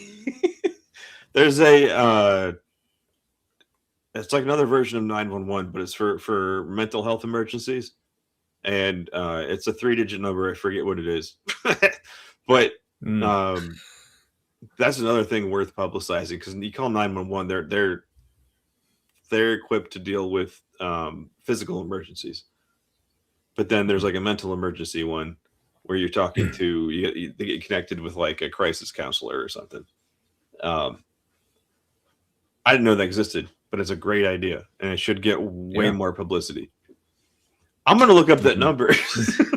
All right, you do that. Just because I feel like it's a big deal, and I should like just say the number. Correct. I guess while you're doing that, so I moved on to my kind of intermission non-alcoholic beer. So stay at least somewhat hydrated and don't feel like shit tomorrow. Oh yeah, because actually tomorrow I'm going to like see my oncologist again to have like more blood drawn and make sure I'm still all right. Whoa, speaking of which, for people who don't know, and I guess updates for people who do know. So at this time, 5 years ago, I had cancer. It ended up being stage 4. Spoiler alert, I'm fine. But they still like keep tabs on me, and I had been, so as soon as I went into remission, they were still doing like the full body scans like 4 times a year, and then at one point they cut me down to 3 times, and then they cut me down to 2 times. Well, apparently now it's only once a year, so that's cool. So this appointment is just going in to like draw blood and say, hey, you're still cool. So all right, 988. Yeah, and Jared, thank you. Jared beat me to it. Yeah, and apparently 811 in Canada. So man, if that was the same here, nice. People would just be hitting that accidentally all the time. Yeah, right. Or you can text 741-741 if you want text-based help. Nice. Very cool. Oh, and Noise Ending just got a mug. Sweet. Yes. Yeah, I opted for the larger one just because, like, with the larger handle, I can actually fit like my entire, like I guess all 4 fingers in. So it's actually a handle and not just a couple of fingers dull or something. But you can't get 3 in a regular. Well, I can get 3, but I want a regular, can't you? No, but I can. No, I can get 3, but I like getting all 4 in. Oh yeah, no, the 4 can go underneath. It could be like that. Nope, for me that's just not good enough. Nope. You gotta have all 4 in there. Can't go like that, can you? Nope. We could be talking about so many things right now, so we should probably get back to. I don't know what you're thinking. Yeah. Yes, we do too. Noise Ending, and we appreciate Ember for helping us appreciate supporting survivors as well. I like the name. All right. I like the way that name sounds too. Rain. Yeah, Rain. It is cool. All right, but let's hear what people are talking about. The issue, I believe that you experience that, and that it's powerful, and if that makes you a better human being, fantastic. The issue is that it's anecdotal. To go to what you were saying, how can you prove without just the basis of faith that this is the absolute truth? Christian apologetics, like right? But the Christian I love how she just said Christian apologetics, like. Yes, we are aware that that's a thing. Thank you. like she's a puppet, and they got her hand on like the same stick, and she's like Christian apologetics. I want to see that again. That was good. This is the absolute truth. Christian apologetics. Right, but the Christian apologetics. To an ex-Christian, she says that too. By the way, duh. Like Christian. Have you heard of it? Person who's wrestled with this more than me. Like, how stupid are you, person who's done this?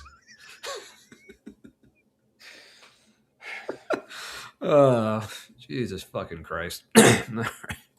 Apologetics disagree in a bunch of different aspects, Not really. And you need. No, they don't actually. Well, they do, And hold on. That's the nicest condescension I've ever heard. Well, they do.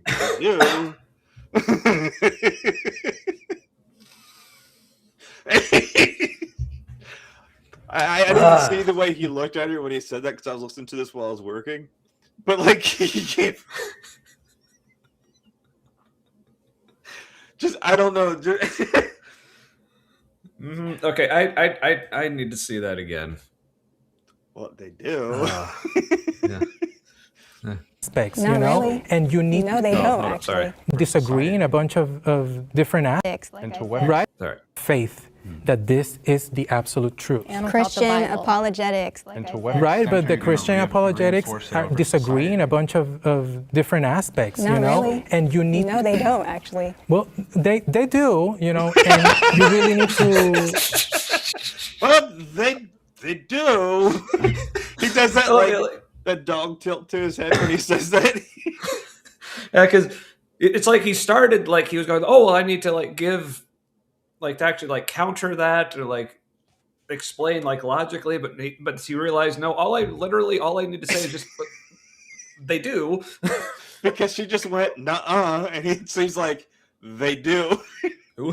That's a perfectly fine retort. He wins.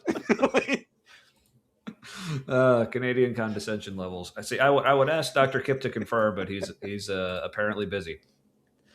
So I don't remember. nice if it was tacos. Several people who mentioned at some point they were gay. I don't remember for sure if he's one of them. I think he is. But that was some extra flair on that condescension. Yeah, that was just like, well, they do. You could tell he was like holding back, like what he wanted to say. What the fuck is wrong with you? But thank you, dude. Like Ivan, I think that was his name. So yeah, Gave the sarcastic eyeball. Yeah. Or their name. I don't know. I don't think that anyone's like giving pronouns here, so I'll just say they. Anyway. Because yes, people, you can. If you don't specifically know someone's pronouns, you can say they. Like we do it all the time. Just also, most people, if you accidentally yeah. misgender with pronouns, like most people are okay if you didn't do it spitefully. You know. Yeah. At least, like in my experience, but yeah, mine as well. Bombastic side eye. That is definitely a thing. Yeah, yes. He just gesticularly owned you with his eyeballs. He wins. That's impressive. Yeah, I like this person very much. Focus on whether you are going to theologically accept the Bible as the absolute document of truth.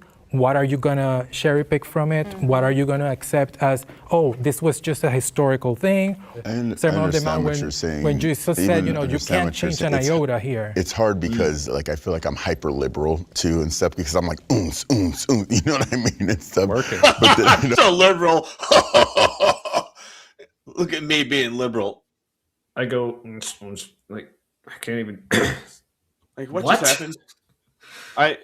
It's like you're hyper liberal because you like dance music. Like what? I don't. What just happened? He's LARPing as a progressive Christian. I think that's what's happening. Also, at some point, he discusses that he's gay, and it sounds like he's fine with it / not. He thinks he's sinning, but he's not. Like, he's all over the map. I felt bad for him. Yeah. It's like, oh, if I could only have it. I was about to say if I could only have an evening with this guy, but that sounded very different than I was meaning to say it. But just some time to have a conversation with this guy. It's like, I don't know if the fundamentalist version of him or the progressive version of him. I don't know which is the costume and which is. I don't know what's wearing the costume. It was good question. Good question.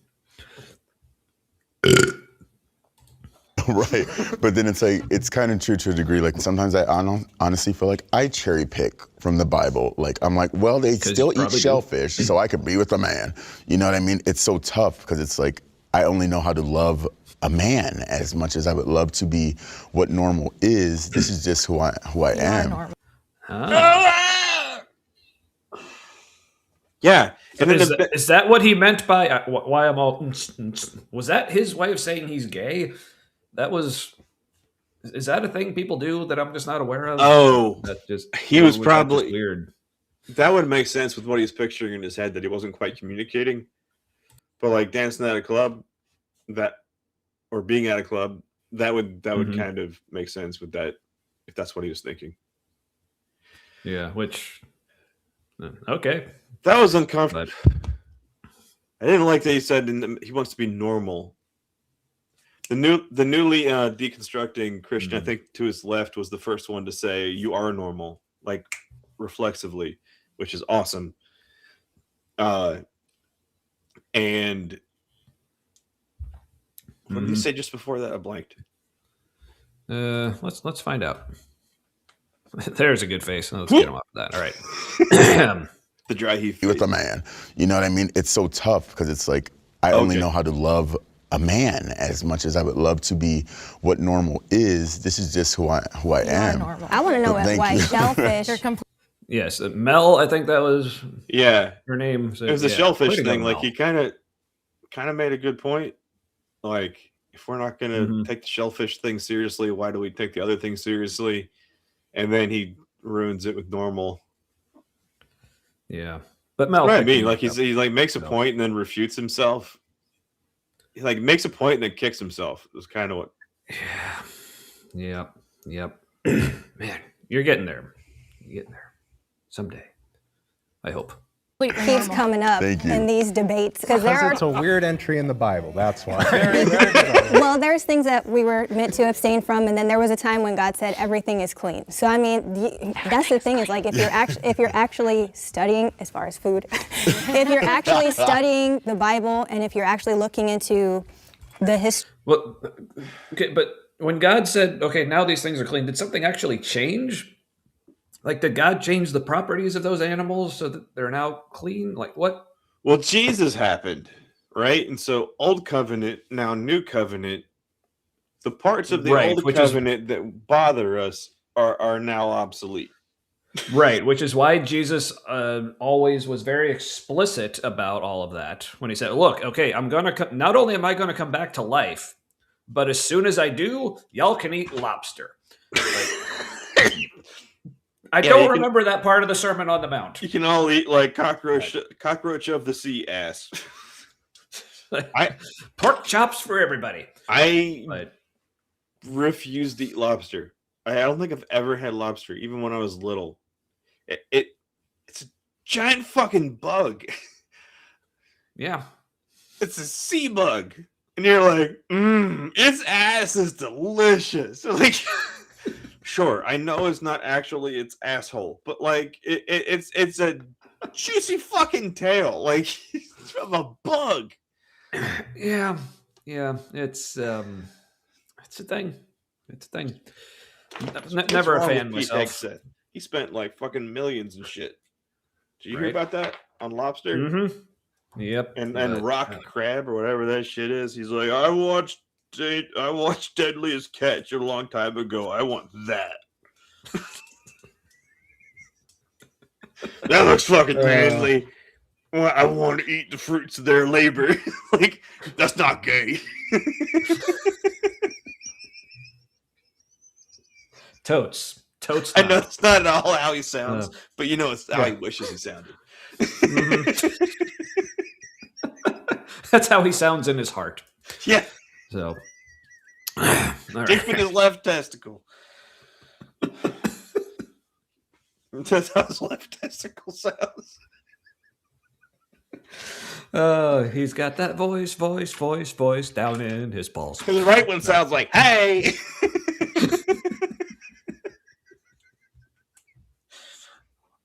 What you boss doing? Oh. Anyway. All right. The science, the theology about that's where you're going to get your questions answered. But if you don't I am still ignorant of the Bible. Like I'm not, it's only been like maybe 7 years for me and stuff. And I admit I could probably learn so much from you and stuff just from hearing how you speak about it. It seems like you're very... Look at the Satanist's face. And look at her face. It's like, yeah, you can. Yep. Like, dude, like, why do you feel like you need to learn so much from her? Like, why? Is that a thought that enters It's your that whole brain? spiritual authority bullshit. Like, no, dude, like She's like, keep yeah, going you the way you've could. been going, apparently. Like, It's gonna make you straight. What's with that face? That's not a comforting face. yeah, that is weird. In fact, if I was like, I would think that like the Christian, after hearing him say that to her, I would think the Christian and the Satanist would have opposite faces. Like, well, this doesn't make sense.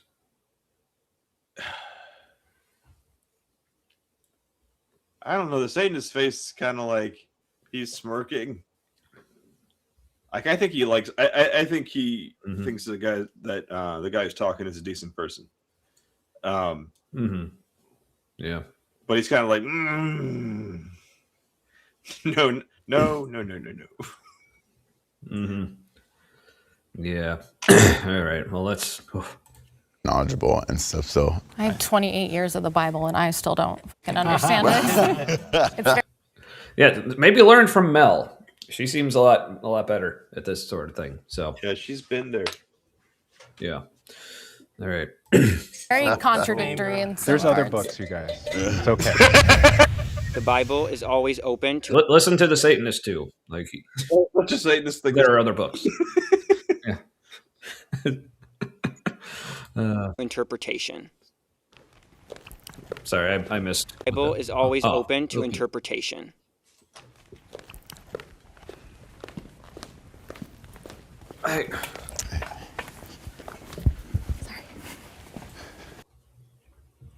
Really, none of the Christians agree with that? They can't. Even if they do, they can't publicly. Even though, like, apologetics lady, literally, like, all the stuff she was saying about how, like, there's some passages you treat like this. So, like, she was literally doing interpretation. Like, that's what Christianity is. I know, but you can't acknowledge it. That's the Holy Spirit talking to you. That's not interpretation. You gotta. They called it the wrong word, Tommy. It's or not. Maybe what's also have we told you it's not a religion?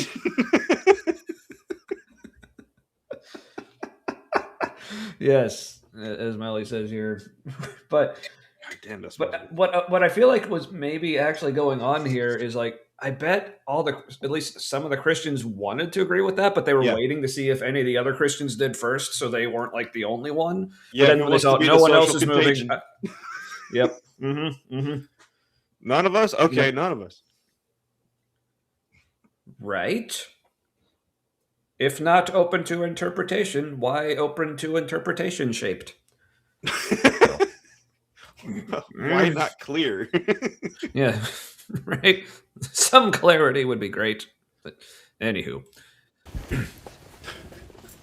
Oh, hey, we the got Bible one. is so confusing.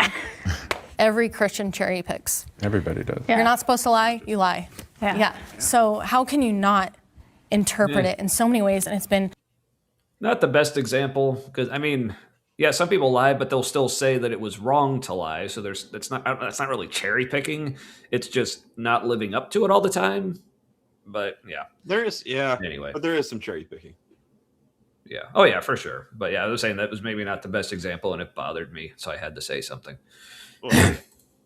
obviously transcribed so many times, adding the word homosexual and all this, and it's just The doctrine of hell, Yeah. not very clear. Oh, whether- Yeah, 100%. It's all just if you look at the And also, if you're watching like the other Christians who are still in the background, they are seeming very uncomfortable right now, and it's amusing. Yeah. God that's portrayed in the Old Testament and the New Testament both, it looks a lot more like us than it looks like an all-knowing, all-good kind of situation. You're like, oh yeah, this totally came to get people to cooperate with. What you did there, Marin, I see it. Get it? All right. The power, folks Jealousy, in power. vengeance. These are human qualities.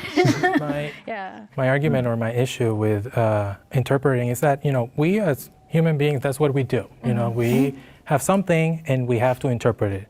My issue is it all boils down and distilled to is it divine or is it not? And am I allowed to pick things out or am I not? You know, there's so many issues with the claim of divinity, because it's not that it's open to interpretation, it's that it's always being interpreted. There are conclaves, you know, so many languages. Yeah, you know, that are built just to do that. Yeah, so it's really the question is not, it's not even a question, is it open to interpretation? The only question left is, how do you interpret it? Because that's really all you can do with it. So, Noise Editing makes a good point here. Yeah, sorry, didn't mean to interrupt, but yeah, I've heard someone said, like, just any translation from one language to another, it involves some level of interpretation. Like, you have to. Well, and you're going to lose something. Like if you're not going to hear it the way the original listeners would have heard it, then it's already an interpretation. Like you're already missing something. You've already added something. Like you can't help it. Also, a lot of things these ex-Christians are saying are the kinds of things that, correct me if I'm wrong, anybody who's been to seminary, I know Kip hasn't. These are what I understand. Like these are the kinds of discussions that happen at seminary, and then, or the kinds of things that are taught. Like and then they go and preach something different, and then you've got Goldenrod shirt lady who is saying the stuff that she's saying. And I think she would probably be surprised to hear what her pastor learned at seminary.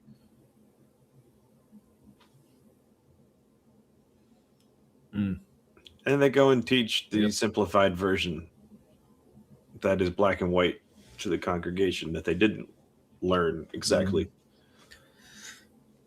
This is true. All right. You know, to decide which book goes in, which book comes out, you know. Yeah, Martin Luther took out like 10 books or something, and they're like, why'd you do that? And he's like, that's not what God wanted. It's like, oh, okay, Martin Luther. Yeah. One of the biggest reasons why I step forward is, again, because I think it's a guideline, not an absolute. It was tough for me because I'm very much like, I believe in Jesus Christ and whatever God says he wants, and it's tough to even realistically do that. Yeah, but so it's not a line from the Pirates of the Caribbean movie. More of a guideline, really. Yeah. The code is really more guidelines and that felt like that was a very good Jeffrey Rush impression. Let me know if I'm. That wasn't pretty good. Oh. He has like more muscles in his face than normal or something. He's all got a twitchy face. Yeah. You're off the map, mister. You're monsters. All right, I'm done. Well, that never happened. What never happened? I don't know, but that's a great response to a lot of things, really. Yes. But speaking of like when like the canon of scripture was put together, and obviously like some books were included, some were excluded, and obviously depending on whether you're Protestant or Catholic or Orthodox or which type of any of those, different ones would be in there or not. But what I love is, because obviously we have other writings from that era, think of like, the Gnostic Gospels and like other things like that were like things written about Jesus, but the Christian church, like, the larger church ended up not including because, these things don't agree with, for whatever reason, they say something different or contradict or just not in full agreement with what we have in like this canon that we do agree on. Never mind that there's still contradiction, but it always cracks me up when I hear Christians say, "Oh, but look how much the Bible, like across all these books, look how much it agrees with each other." Like, first of all, no, it fucking doesn't. But second, even if it did, like later. Yeah, but even if it did, like, of fucking course it does, because if things didn't agree, they left it out. Like, so it was made that way. Well, if it disagreed too much, like the Gospel of Thomas, which I don't know if it disagrees so much as it's just like a very different tonal feel. It's it's Gnostic, but just it's a different kind of writing. Yep. You put your big buck in, you take a few bucks out, you do interpolating, and you check it all about. You do the Bible pokey and you turn yourself. I had a friend in high school. Well, not a friend. Someone whose existence I was aware of had a T-shirt that said, "What if the hokey pokey really is what it's all about?" Oh, and also, not to name drop, but I'm totally going to name drop. This person ended up going on being the cartoonist behind that internet cartoon Strange Planet, where it's all about like the aliens, like trying to figure out the human things. Nathan Pyle, like so. If anyone's familiar with that, I actually went to high school with him. Like I said, didn't know him, like we weren't friends or anything. But I will say to anyone who's curious, in real life, really awesome person.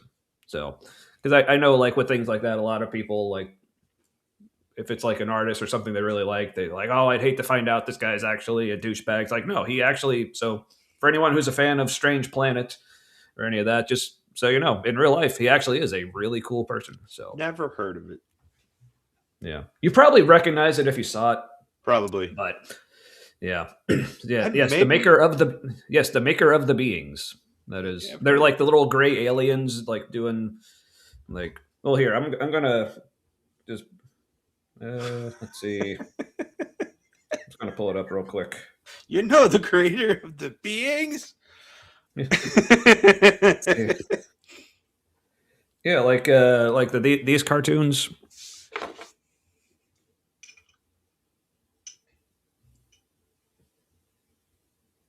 Maybe. You haven't seen those?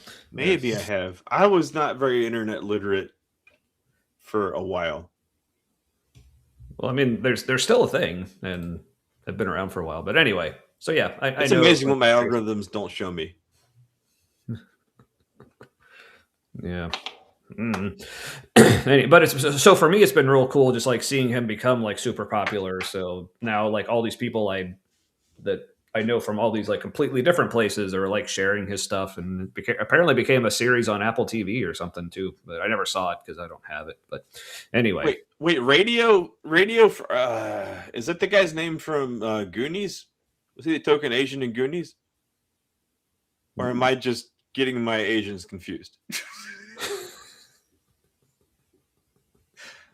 Watch it not even be an Asian. Good job, Matt. All right. About where I grew up, I called somebody Oriental. I referred to somebody as Oriental. They weren't there. Don't worry. And somebody goes, Oriental. Rugs are Oriental. People are Asian. I was like, no. Yeah, I guess. Yeah, see, and I'll admit, like that's a phrase that I only just in the past several years learned is not the phrase to use, because I literally just thought that was the name for that part of the world. I thought it was just like saying Scandinavian or it's like saying other Latin American basically. Or whatever. Yeah, that's from that other part. Yeah, because I thought it was better because usually when people talk about people from like particularly Southeast Asia, usually people just say Asian or like Asian American, but they're usually not referring to like people from like India or Pakistan or or even Turkey. So sometimes Turkish rugs are called Oriental. There's a book I want to read called Orientalism, and it's by I think an Iranian professor. Oh fuck, we're gonna get bots now. Talking about how like the whole concept of Oriental and Orientalism was like an othering by the West, and how like Middle East isn't really a place; it's West Asia. Like that's how they refer to themselves. All right, so apparently, okay, I remember this. So Radio was a real person played by Cuba Gooding Jr. in the movie. Okay. Fuck, so not that from somewhere. Damn it! Is it? Yeah. Should I be embarrassed? I got my colored people confused. And yes, I used that word on purpose to embarrass myself more. Probably worked. All right. All right. I'm gonna hit the goddamn play button. Every day, I sin because I kiss this man that I love, and like then I jump on a box and go to OnlyFans. You know what I mean? Like it's It's Whoa, tough there's feeling a like story. everything that you do I missed that's that just the an first everyday. time. He jumps on a box for OnlyFans. He's I a didn't know what that meant. pornographier. And like, in addition to, this is part of his story I missed. Well, good for him, I guess. He's pissing off Goldenrod Lady a lot. Well, good. So, I don't think she wants to teach him anymore. And it has zero to do with how you treat people. At the end of the day, the rainbow that it gets to and stuff and pot of gold is that Jesus Christ is all loving. He loves everybody. He hung out with someone who was like me, like a whore. Hey, don't slut me. And was like, hey, you're still. But also, like, does Jesus love everybody? Unclear. Yeah, because again, like, I promise you, so many people right now who are on like these super like progressive Christians, like let's say like they'll go even farther than just saying, okay, the Bible doesn't actually condemn things like homosexuality or being transgender or anything like that. And like, yeah, I think there is an argument to be made, depending on how you interpret the different passages. It doesn't actually condemn those things, but if you want to try to convince me that, like, a modern day like trans person or person who is like in any kind of like queer relationship or like identifies as such, it's like you tell me this person could go back like to the actual, if there was, which there probably was, historical Jesus and historical Paul and the other people who wrote the Bible, and that they would be totally cool with that. That's going to be a tougher sell, I think. But yeah, I was noticing the chat talked about Goonies and how Noise Ending hadn't seen Goonies all the way through in the correct order until recently, because saw it on HBO in chunks, which is really like that's late 80s way to see any movie. Like late 80s, early 90s. True. As like the classics. I only saw like tidbits of the Goonies, and then I watched it all the way through when I don't know if I was in like late high school or college.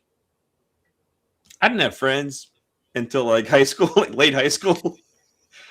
And so like for some reason my parents didn't show me movies. Like they didn't show me the Goonies. They just like didn't know. I didn't know about Star Wars. My parents apparently were like the conservative kind of hippies that like were like, nah, Star Wars ain't for me. That's that liberal bullshit or something. I don't know. Interesting. All right. Let's see, where were we?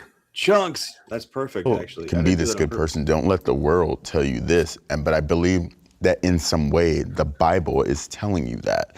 Is telling you, like, this is, hey, it's okay to not be this. I think it's maybe organized religion that gets it muffled, and then there's all this hate towards everyone. Because I'm like, I'm sorry, I don't think. Even though, I think once again, the Bible, it's you. Yeah, and also like they talk about the Bible as opposed to organized religion. Where the Bible only exists because of organized religion. Like it was literally organized by religion. It's like a series of orthodoxies created that. Yeah, which again, I mean, I try to be like understanding, doing the whole thing that we're supposed to do. I get where it's like it doesn't really matter what you believe, even if you like identify as Christian, if you still say like you enjoy the Bible, not just, like there's different ways of saying you love the Bible. There's the Dr. Kip way of saying I fucking love the Bible, which I understand, like, yes, just as an ancient work of literature, understanding it for what it actually is, like how fascinating it is, like to study and to like get a glimpse in like ancient human mindsets and like their forms of like poetry and other ways of like doing literature and all that. Like, yeah, that's great. But the other side of that of the people who still feel they need to love the Bible like for the like spiritual or religious, if they don't want to call it religious even, but for those reasons, like, oh, but I still believe that it's just full of like actual good things for my life and can speak into my life in so many awesome ways. And it's like, like you don't. So as much as I love to say as much as I feel like we're supposed to say, okay, if that's where you're at, if it makes you feel better, it helps you just like feel more fulfilled, be a better person, whatever, cool. But there's still that part of me is it's just like, okay, but you don't have to, right? like yeah, you can, okay. but you don't need to. Yeah, it's because I feel like all the people who do look at it that way, they are not looking at it accurately. They're having to just completely ignore and reinterpret as much as like. I guess he seems to agree that reinterpreting is a thing with the Bible, but to read like the things into it, like the kinds of things that he's saying are in there. It's like, okay, first of all, they're maybe not in there in all the ways you think it is, but like even if it was, it's like I guarantee you anything in the Bible that is actually good, like as far as like life lessons, morality, whatever, you can probably find somewhere else that doesn't have all the baggage. So just yeah. All right. I think I'm done. All right. Anything else, or should we keep it moving? Yeah, we can keep it moving. All righty. That Jesus Christ hated trying to any organize of us. all of the Bible and make it make sense, that's going to fail. Not very clear whether it's telling us to do good things or do bad things. Oh, wait. It has kind of a combination of both. Oh, hey, also, this is when the Christians aren't there. They're all just like in the background right now when he said that. Yeah. Also, I believe we have had our very first raid from In Time. Awesome. Welcome, everybody. I'm glad that works. So, welcome. Awesome. Yeah, welcome in. Who all came? Like, I don't see any. Well, there's a person. I don't see any new names in the chat. Oh, here's somebody. Who wants some grunge? Grunge thing. I will take some. That's how my puppy Pitbull enters every room, basically. Berserker alert. Who wants some? That makes sense. I still need to meet. It's Zoe, right? Yeah. She's like, let's cuddle and I will eat your face. Yes. Yes, and thank you, Ember, for your little tutorial that explained to me how to actually turn that off. Oh, so we got like, listen, boomer. Awesome. Well, thank you, Titan. So appreciate it. Wow. Welcome. All right. We're up to 20 people now. I don't know how to act. Somebody see if we have that many likes on the video, and if we don't, make them feel bad. I mean, thank you. Is this Satanist corset halter top? I don't know. Is that an inverted? Is that a pentagram on there? An upside down pentagram? I just saw that as you started talking. Yeah, I think that might be. Yeah. If so, that is cool. Such a fucking Satanist. Yeah. Fucking him like a human hand grenade. All right, another name I don't recognize, Sandy DeFluke. Just blame Titan. Solid. All right, welcome. All right, cool. Well, thanks for the raid, everybody. Appreciate it. Yes. Indeed. I guess me and Matt, we're both technically Satanists, at least card-carrying members of the Satanic Temple. I got a sticker right here. Yes. I saw this woman, elderly woman from Alabama, would say, here. She would say, here. She ran this shrink wrap machine at this place I worked at. Ah, nice. Like, you can put that right here. I don't remember what this is referring to, but maybe. Don't. Depends. Speaking of shitting, depends. Womp. Our president. Have you seen that video where it looks like he I got a sticker. That is the most Matt thing of the night. So even more Matt than the talking of the gray beings. That is the most Matt. Well, no. All right. Not only do I have the sticker, I also have the certificate. Oh yeah. I also have that right back there as well, and I got a card. I also got a T-shirt and a hoodie. I think. Yeah. So is mine. But So that means it's been inside my parents' house, even though they aren't aware, and nothing exploded or lit on fire. Get out the Their oil. chagrin, I'm sure. The anointing Right. oil. Right. But I guess, hey, this will be maybe a nice little segue in, like, for our new folks. I'm on my next drink now. This is the thing we like to do for those not familiar with the show. Not only do we like to have a drink or enjoy something like that during the show, but like to talk about what it is. So I've moved on to Revolution Brewing's Anti-Hero IPA. So, all right, and it's I gotta go grab mine. revolutionary. I won't be able to hear you while I'm gone. Oh, you finished the first one already? No. Of course, I say that right after he says he's not going to hear it. So Matt's first beer, I forget what it was called, but it was like a 17%er. And he's apparently done with it. And now on to other things. So it's good to see he can still walk.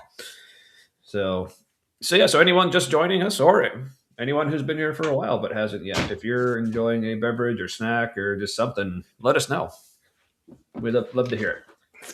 Yeah. So literally right after you said, I'm not going to be able to hear you, and took your earbuds off, I immediately asked you a question.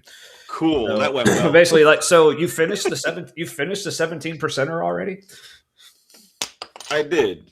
And I may or may not make it all the way. Dude, I don't know what happened, but I am not as drunk as I should be. Right. Oh, so, man, see, even to remedy even that, people get it. We're doing an Imperial Stout next. I may or may not finish it. I love how an Imperial Stout is a step down from where you are. Right. 9%. It's a little over 9. half, right? I'm going full Baltic with my alcohol content tonight. Yes. And why is the rum gone? Oh, dude, don't. I get a little whenever somebody mentions rum because I had a bad experience, but an awesome story after clove cigarettes and spiced rum from Captain Morgan. So man, I like the new guy. Sharp. So I wish bad shirts also weren't so expensive because I want to get a bunch. Yeah, for me, I was about to say, like, actually, fun story how I got this. I can't remember. I remember I got it for Christmas one year. I think it was actually from my mom, but which is hilarious because if my mom knew anything about Behemoth, like her head would have exploded. Like she willfully does not want to know because just looking at the shirt, she knows, but she's choosing. Yeah, but here's the thing. To know. But here's the thing, like, I think it was like, because that's the way my family rolls with like Christmas. My parents are like, just give us a list and we'll just buy you stuff from it. It's very uncreative, but hey, whatever. But so I specifically put this on my list because, okay, yeah, it has like, the skull and like kind of creepy imagery. But I was like, okay, I thought, okay, this is like the one Behemoth shirt that doesn't have any like specifically like satanic or anti-Christian imagery on it, but apparently it does because I didn't notice until I opened it, but it actually has like 2 inverted crucifixes. They're showing up the Crossroads Pex Cam action here. Well, you need hands in it too. So it's like yeah, yeah. This is cross. Yeah. So new people have no idea what's happening right now. No, it's a church we used to go to. We've done their videos here, responded to them, and they've got this pec shot where it's at. It doesn't make any sense. So they suddenly zoom in on the speaker's pecs if it's a male. They don't do it for the women. Women is always like zoomed out because you don't want to perv it up, I guess. I don't know. Right. All right. So, all right. Well, I guess now that the new folks are acclimated, let's on with the show. Spiced rum and pineapple juice, dude. That just sounds like it tastes like. Thank you. I'm actually glad that you brought up the whole translations thing because that is something that I used to question as well. And once I looked into it, every modern translation of the Bible is actually translated from Greek, Hebrew, or Aramaic, which are ancient languages. So it's not that we're just continuing to translate from whatever. Also, like the vibe I'm getting from this lady is totally, I'm glad you can hear from me now because now I'm going. It's like at least for the most part, everyone else is like at least try. At least with the other Christians, it's like they're at least trying to be like more conversational. Yeah. and like kind of get a little back and forth. She's totally no. Here's what it is. Here's why you're wrong. Here's why I'm correct. It's like you're glad I'm here to set you straight. She doesn't seem white enough to pull this off. But yeah, I just want to go back to like just watching like just how she entered. Like she was just like coming in hot, just like she was from the get go. Just like here's what's up. Thank you. I'm actually glad that you brought up the whole translation thing because that is something that I used to. Because now I can correct you on it. Yes. So thank you for. She's like, I'm glad you brought that up. I won in the chamber. But yes. SSW Custom Sewing. Yes, you are new here, and welcome. We are glad you're here. And Matt just came back too. I heard a blip, and suddenly I was here and back. Ooh, oh, did you get raptured again? I've been to the other side. It was dark. All right. So, but let's let her continue because you can tell she really wants us to. Question as well, and once I looked into it, every modern translation of the Bible is actually translated from Greek, Hebrew, or Aramaic, which are ancient languages. So it's not that we're just continuing to translate from whatever was modern to another modern, like, no. And that's why if you've ever heard of the Dead Sea Scrolls. Wait, she's like, oh, fuck. She's the one who brings up the Dead Sea Scrolls. So Kip is awake. Speaking of, Kip is not new, so I have a feeling he may have some thoughts. Kip is older than you think. He's not new. Yes, and yes, welcome from the community. Okay, I'm trying to click on specific comments, but y'all keep adding more. Okay, here, In Time Show official. Hello, and thank you for rating us. This, if in case you didn't hear, this was actually our very first raid, and again, huge shout out to Ember for explaining how we should actually set that up. I feel like I should have pants on for this. I do actually. That's good. Have you heard of these weird scrolls?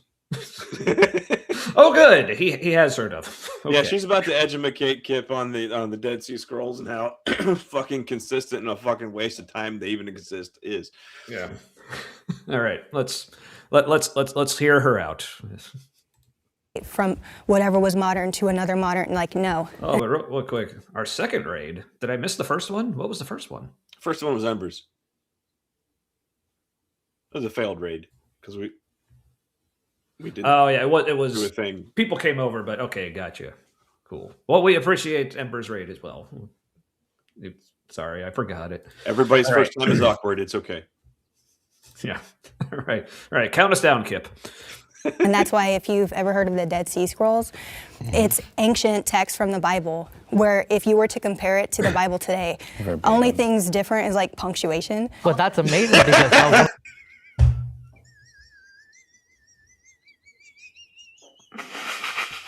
that's so good. It's so fucking good.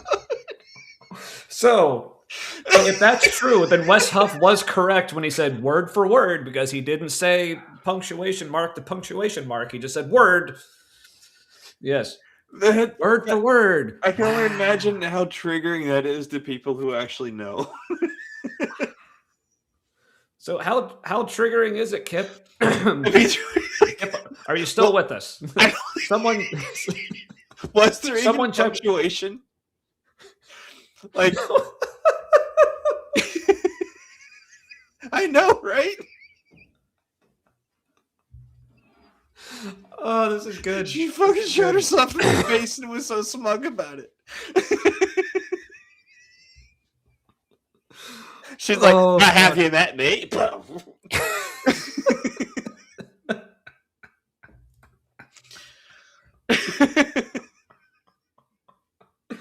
Oh my God. Yes, that is how you pronounce that. Exactly. Oh man, I'm super impressed. Nobody's wearing the same color shirt in this semicircle on the video. If that's not planned, that's amazing. Right. But also, hello, Nitty. Nitty! Good to see you. Yeah, be seeing you this Saturday. So, don't even have vowel mark. I can just hear Kip like almost exploding from here. It's yes, the name shouting. One of my favorite things about live chats, just when everyone just starts shouting names. Does So it fun. amuse anyone Anyway. else when somebody the whole flexing of the white privilege is really amusing to me, especially when people like have no clue they're doing it. And it's obvious. I mean, I know I do it, and sometimes I don't know I'm doing it, and I want to know more because I don't want to feel stupid in the future. You know, when I'm doing it, I don't feel stupid because I think I'm fine. Oh wait, hold on. Wait, so we have to press the goddamn play button? Look, I don't know about that because you see. You've seen how good I am at this. It will take a very long time. Yeah. See, okay, here's the thing. Okay, Marin, if you're there on Saturday to keep us in line, I think we can do it. But no pressure. No pressure. All right.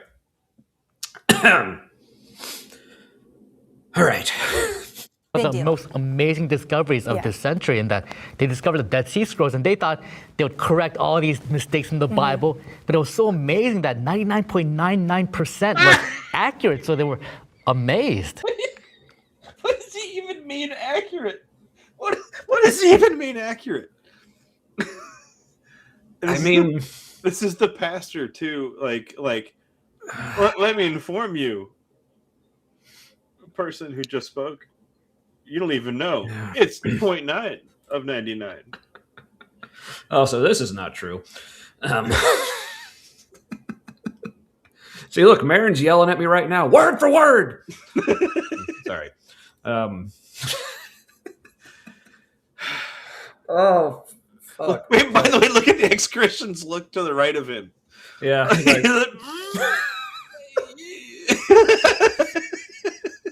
Guarantee that's exactly how Kip is looking right now.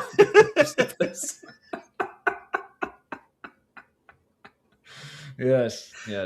That's the I'm beside myself face. Where did he get that statistic? I think it was the same place Ray Comfort got that banana. That reminds me. That's something I keep forgetting. I need to make a clip of, because I think this was way before people were like actually watching us. We did that whole the infamous Ray Comfort like banana sketch thing, but we noticed like when he's sitting on there, he just like pulls a banana like from behind him, and he's just like sitting on a stool. There's like no table, like nothing.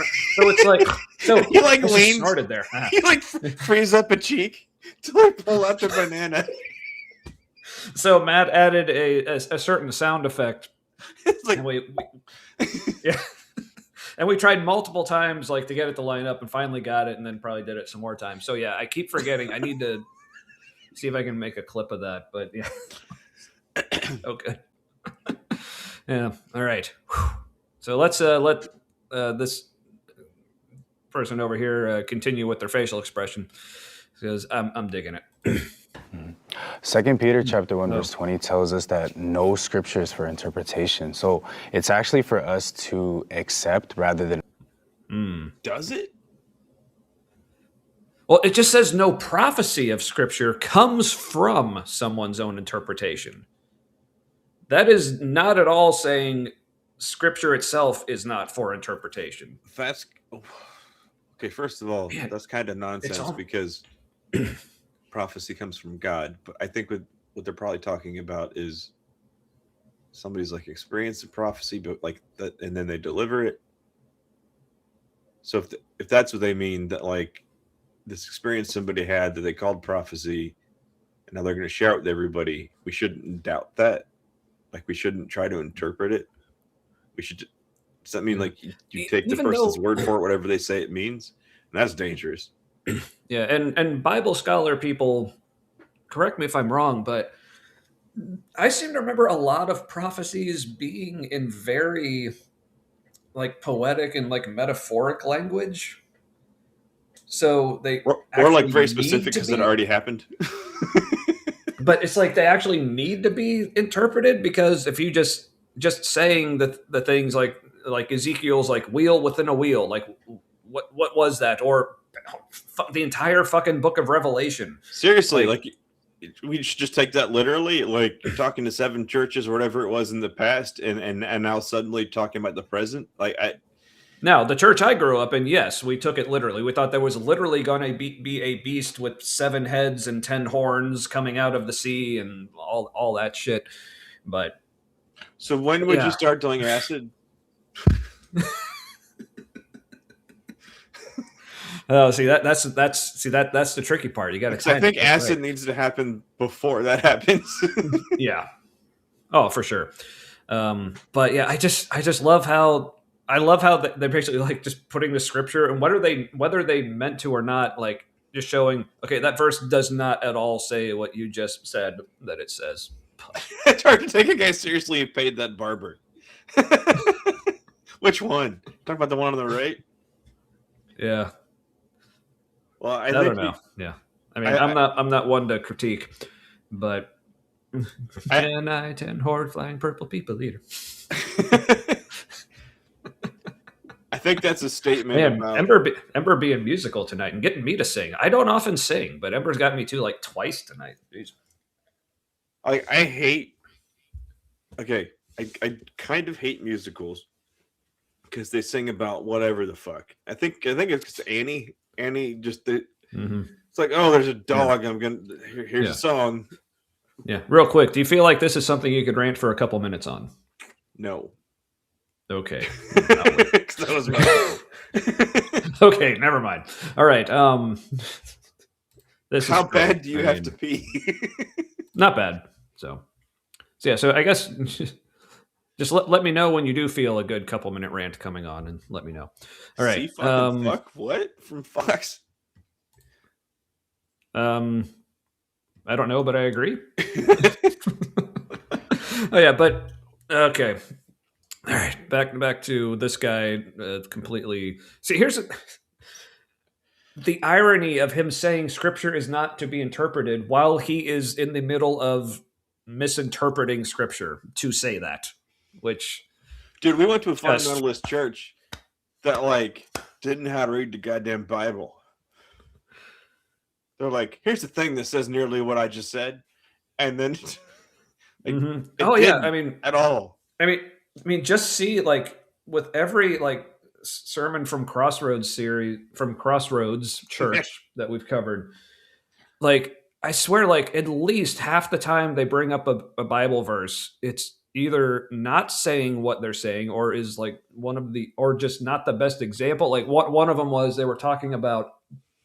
They were doing their little break to talk about tithing to like get all your money. And they brought up a verse that I don't remember what it was, but it was one of the verses that talked about like, if you give, then God will give so much back to you in some great measure or whatever. But he's like, but look, but it's not about just giving so we get something back. I'm like, then why did you choose that verse? There are so many other verses about giving that don't bring up that aspect that you could have gone with. Here's the Bible. And also I disagree. Also, well played. Yeah. All right. I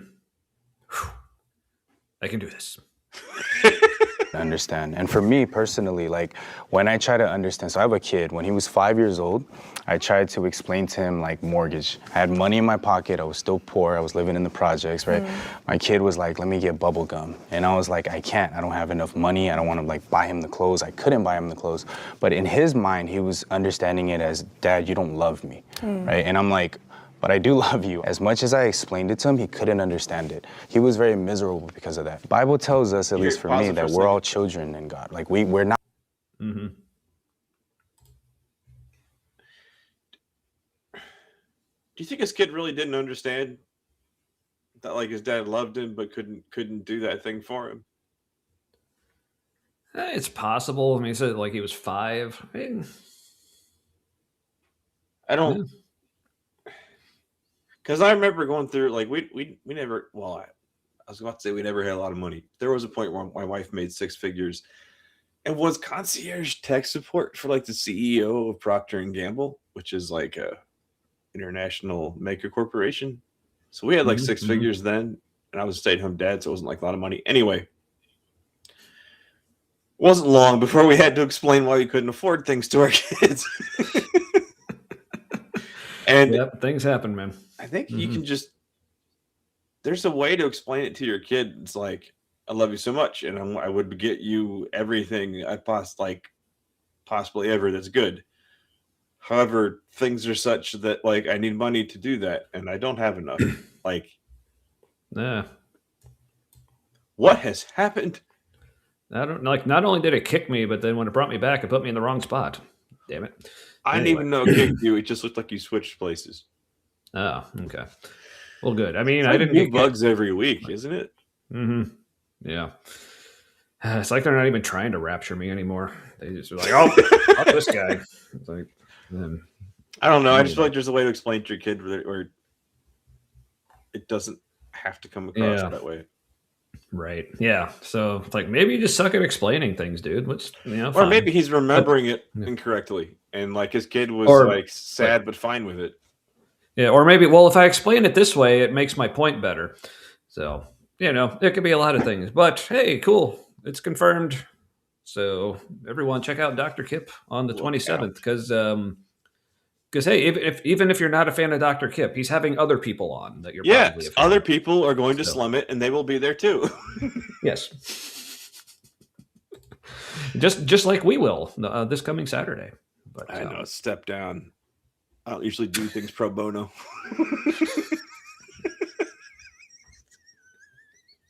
Oh, I assumed we were being paid. What the?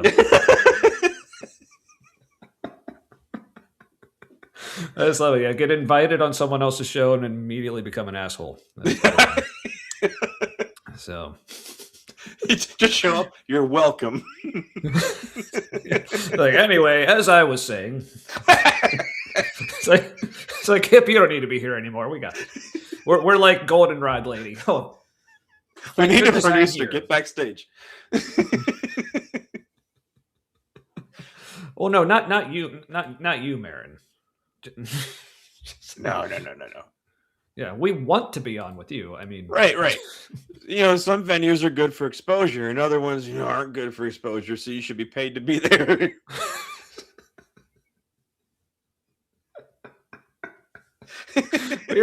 We may be the worst guests ever. I mean, we love you, Kip. Thanks for having us on. I can't say that out loud. Like you won't regret it. Probably because you already. I said you won't regret it because you probably already do. Yeah, I can't make promises. Yeah. Anywho. Yeah. We're finite beings. We cannot understand infinite things. So when I learned to stop trying to understand rather and just accept, then I was able to truly be free. For me personally. Ex-Christian shaking her head to his right. And I am doing this. You can all see, but oh god, that was one of the main reasons I left is because I kept being told I just need to accept these things. Well, you're not going to understand. It was like, well, if you're asking me to dedicate my entire life and possibly my eternal soul to it, I would like to understand something. This whole like, well, it's supposed to be a mystery. We're not supposed to understand. That's how it was intended. It was like, well, that's fucking stupid. Like, straight up.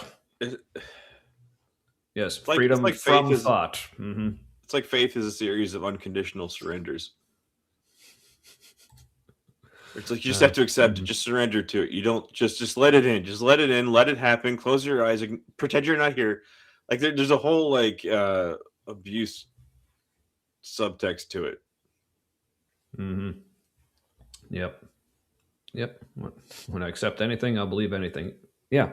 Especially he's like, yeah, it's basically him saying like, as soon as I stopped trying to make sense of it, it made sense. Like, yeah.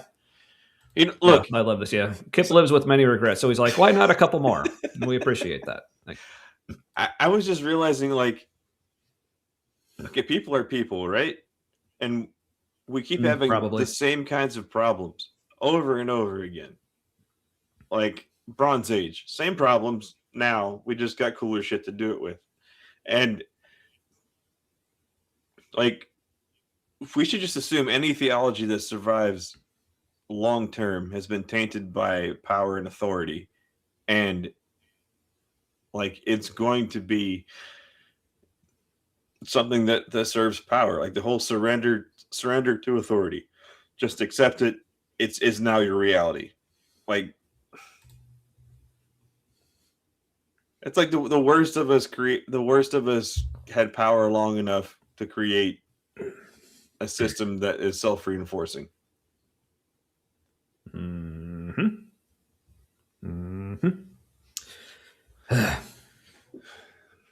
It's the best kind of enforcing, is the self-enforcing, when they can just get you to do it to yourself. The Especially. feedback loops are always the best. They make the best noises at a concert. Yes, as a former sound guy, yes. God. Why does a feedback loop just make a like horrendous squealing noise? Like it sounds cool for like a second, and then it goes. Wee. I mean, it's like, okay, I know why feedback happens. I don't actually know why it sounds specifically like that, but I just remember like this one time when I was doing like AV stuff for hotel events, there was this one group that was like, they were having a meeting and there was like 20 people just around this like, square shaped table thing. All witches. But literally, but in the middle of it, or I think it was after the first day or they decided like that morning, you know what? I think it'd be better if everyone in this room had a microphone so we could all hear each other. And if you know anything about it's chaotic as fuck setting up audio, like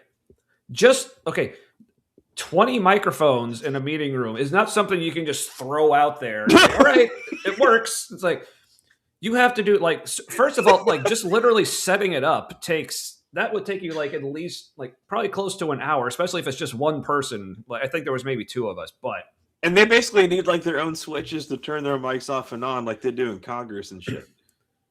Yeah, well, yeah, because the ones we had, like they were called like the push to talk, like they had the little button on it. But still, you want to set it up like with at least some kind of like equalizer, so you can you can set all the levels for it to make sure you're not getting feedback. Because it's one of those rooms like all the speakers are just in the ceiling, so like so it's just like bouncing right above where all the mics are. So we got it set up and they were working, but for some reason, as I was just kind of walking around the halls, just like checking on a group, like I hate like. That like the music playing over like the hotel like sound system just happened to be this song that just as part of the music there was just kind of like high squealing noise. It sounded almost exactly like mic feedback. So it was just like giving me like multiple heart attacks. Just like oh, that's just a fucking music. God damn it. So that was a fun day. Thank you, COVID, for removing that job from my life, I guess. But anyway. COVID, you did something right. Yeah. Anyway, silver linings, I guess. That's like Sounds growing amazing. up. It was like I would ask my parents because my parents are super religious, Trumpers, borderline QAnon. Scary. 2024. Let's go. Come on. And I was terrified of the rapture. Wait. Anytime I Did Goldenrod just say 2024? Let's go. Yeah. See, it's like it hurts a little because of the past. Yeah. So, but I'm like, was that her like putting her support behind Trump for that? Yeah. Ah, fuck. But it like sounded sarcastic a little bit because I think she read the room halfway through. It was like her tone shifted slightly at the end. In hindsight, I don't know. Maybe it was inevitable. Yeah, unfortunately, maybe. Yeah, but yeah.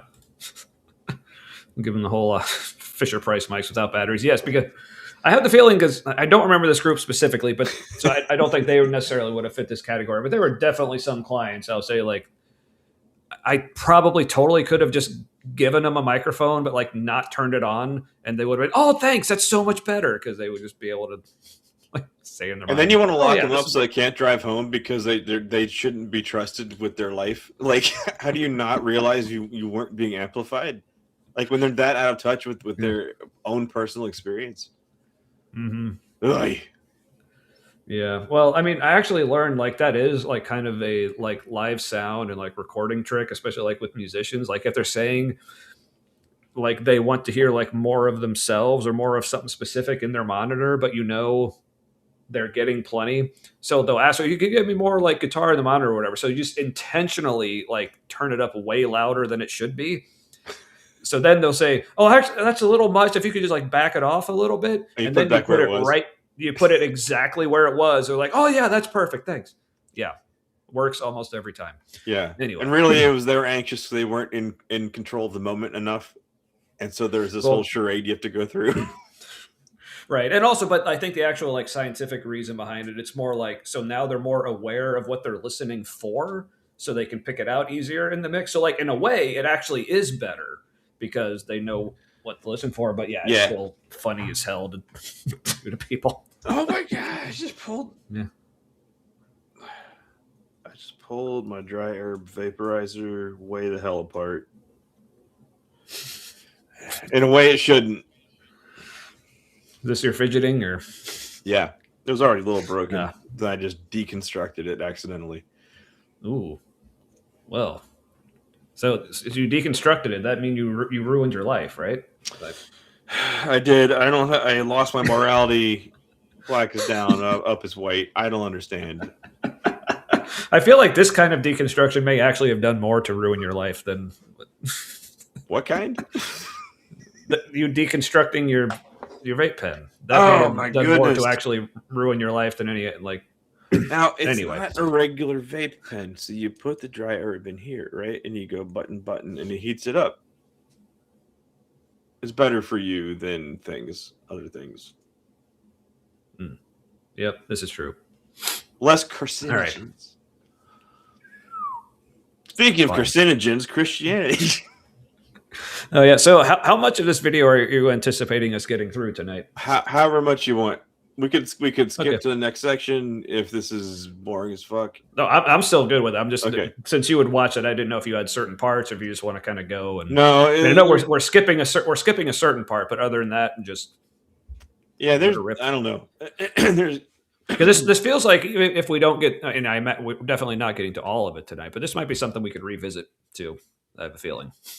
Yeah, it is kind of. It's not great. I would have chosen slightly different mix of people, but there really isn't much other content out there because I was looking for Christians like trying to convince former Christians to come back because I feel like that's an angle that. But it seems like once you were a Christian and you're not, you're just written off. There's like no content trying to get you back. It's almost like there's like a tacit admission that once somebody sees the man behind the curtain, it's you can't sell it again. Yeah, it's like they know. Oh, we're not convincing them again. Yeah. But yeah, that would be good. Like if there was more content out there, yeah, that would be really interesting to watch. So yeah, I guess so for people watching, like I said, we're obviously not getting through the whole video tonight. But if other people want us to continue, let us know. Like, I mean, because I might anyway, just because I'm digging it. But I'd still like to hear from the audience as well. All right. Skip is updating us. Hockey is on in Canada. I mean, when is it not? Come on. Said anything about the rapture, it's always just like, well, you're thinking with your human brain.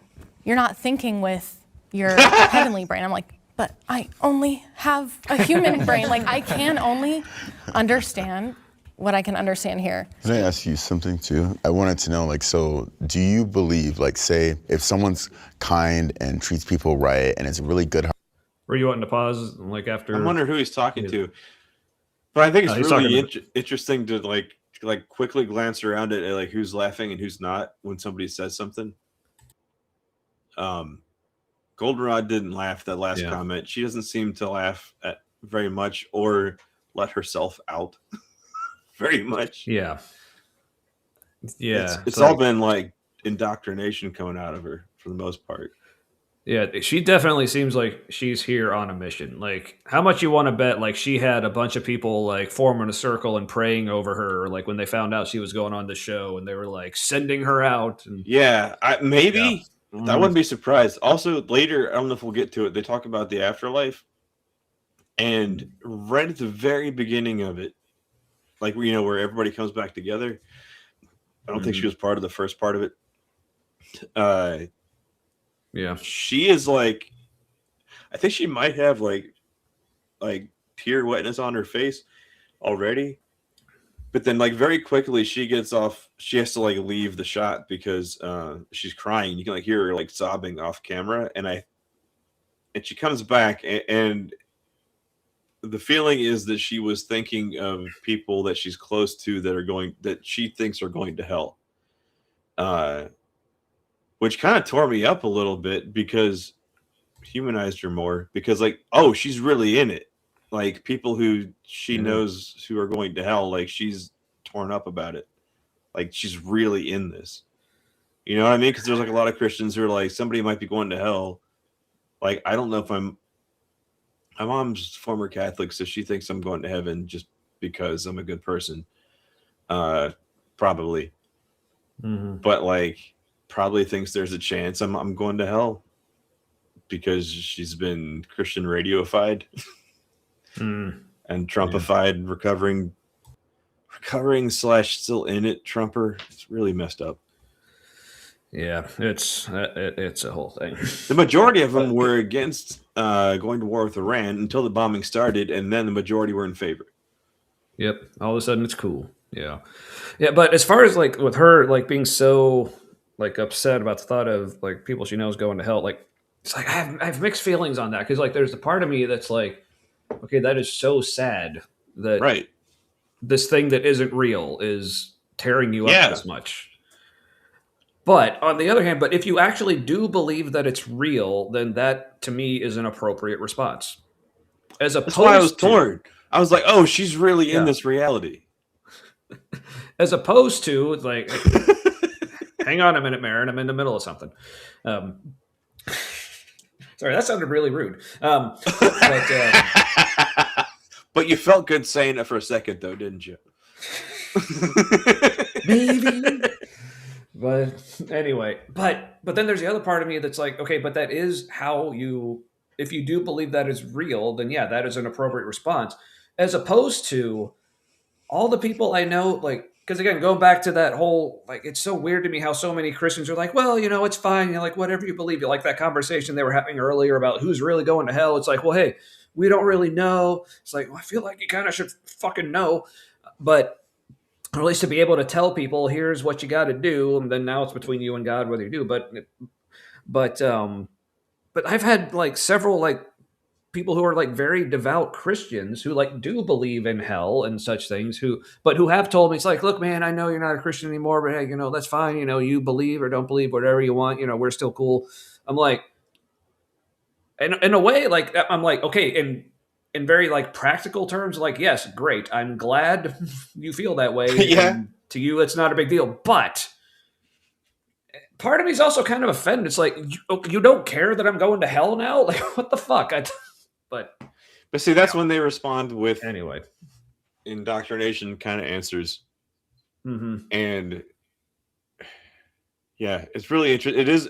It's a weird fine line when you're talking to somebody where like you can't dial them into your version of reality too hard, or you get doctrine answers. Right. Yep. All right. Hearted soul, but say they really don't believe in anything, perhaps, God, all right? Do you believe that they're going to burn just because they don't believe? I think that God invites us all to have a life with him in eternity. And I think a lot.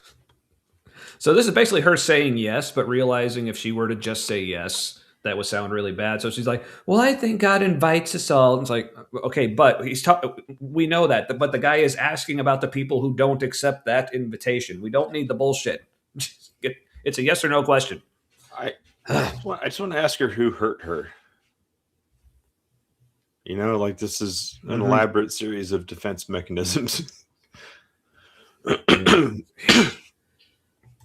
lot of times we're like, he's just want to throw people in hell, but he's like, if you want to be with me in eternity, These are the qualifications. Jesus is the only that's way. a yes. Conditionally, but terms and So yeah, conditions. you think they'll burn So in that's hell. a yes. I think someone said so yes.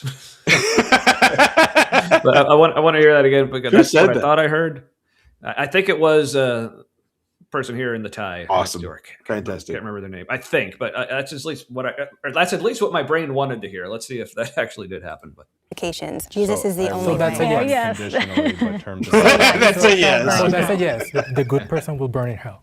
If they don't know Jesus, yes, they will not be with God for eternity. Yeah, so that makes me not want to I know said the that guy. fucking. I think step back a little because should we've go been back to the dancing around it a little bit, but She said that so dead-eyed. Zero compassion in the eyes. It's messed up. All right, Thank you, man. Yeah, grunge. new guy or sorry, new guy. Correct me if I'm not. If that's No, guy can be Wait, gender neutral. Yeah, but some people don't consider it gender neutral. So I just want to make sure. Right. Yeah, like also like so people know I use the term "dude" as gender neutral. But again, if you don't me see it too. that way, always Fuck, let I me might know. have to change that. I hope not. That's a reflex most of the time. Yeah. Yeah. So we're affirming and all things. Oh, and in case anyone, But they got all the wiggles in there.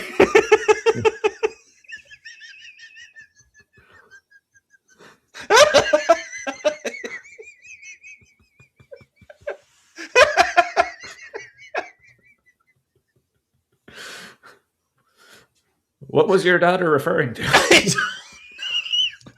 None of any of us look like a wiggle.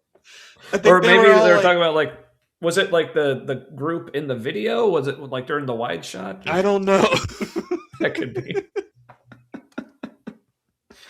Yeah, but speaking of like how to refer to people, like I guess I'll just take this opportunity real quick to let's see if I can do this. Yeah, if anyone's curious, yes, these are our names. Here's our pronouns: he, him. So, yep, that's us. All right, and please, like, I mean, obviously, I don't want to say everyone share your pronouns because one, like, I may not want to, and I'm not going to remember. But seriously, if at any time, like, we refer to you in a way you do not want, please let us know. So, Four people do have very vivid shirts, and it would be like really boring and drab without those people. Also, I'm going to keep saying it. That's Goldenrod. The Goldenrod shirt is a bold choice. Yeah, I'm just getting like Colonel Mustard vibes. But yeah, it's very saturated. All right, so vacuum packed shirt pastor dude is about to tell us to step back. That guy. I think step back a little because we've been dancing around it a little bit, but relating to the prompt though, I would like to know how you became ex-Christians. I think that might help us. Yeah, that'd be really nice. By reading the Bible. Okay. I think that's a common thing. Yeah. Well, Do you mind if I ask if you have a religion? Yeah. So no. Boom. Unaddressed. Yeah. No, yeah, it's like, oh, okay. Comments. Yeah. As if they're like inside, they're like, yeah, I know, right? I do not have any organized religion. I don't really believe in anything supernatural. I am technically part of the Satanic Temple. We only have 7 rules. We don't have an entire book. We don't need to. Yeah. Is that considered a religion? I'm just curious. It is technically considered a religion, but it's like the religion to end all religions. They really hate organized religion. They kind of want to just have everybody focus on humanity, putting. Did you see the Christian roll her eyes so hard when she said "okay"? Yeah. The religion to end all religion. She's like, okay. Yeah, but I love.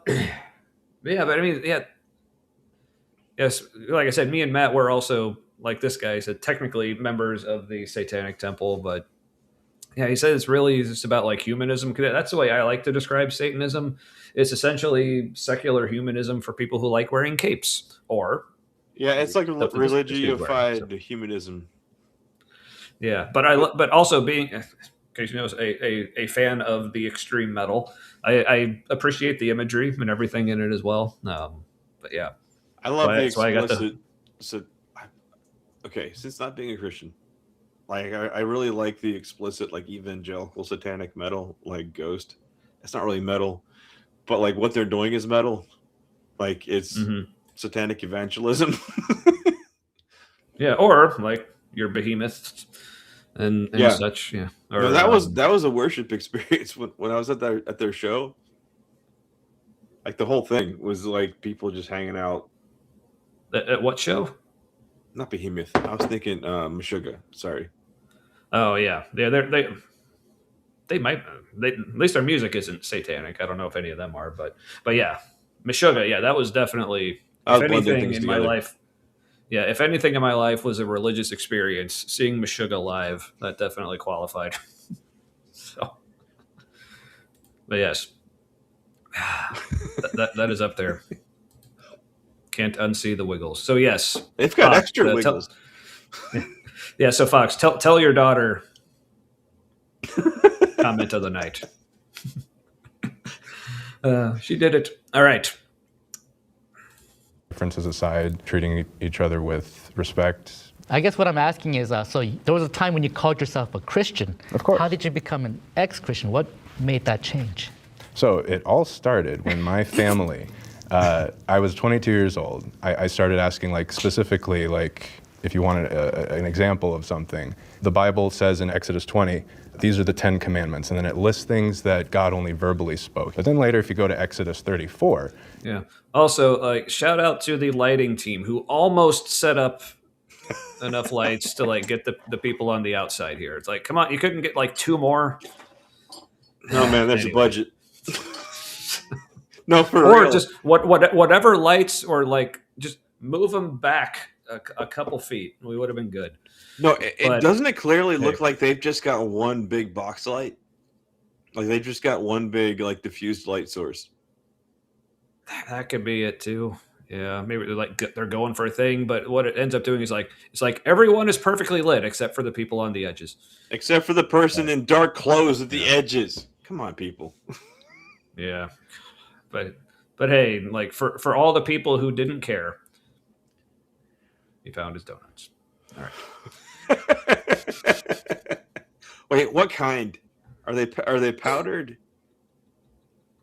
Like powdered are the best kind of found donuts, I think, because they're usually the most intact. If they're like you got like the coconut flakes covered, if you find those, the flakes are mostly off. Yeah, this is true. Especially like the Dolly Madison powdered donuts. That was a favorite of mine as a child. They just came in like the big sack. God, yeah. And you're like, that they're bakery fresh, 2 months on the shelf. Hooray, chemicals. All right.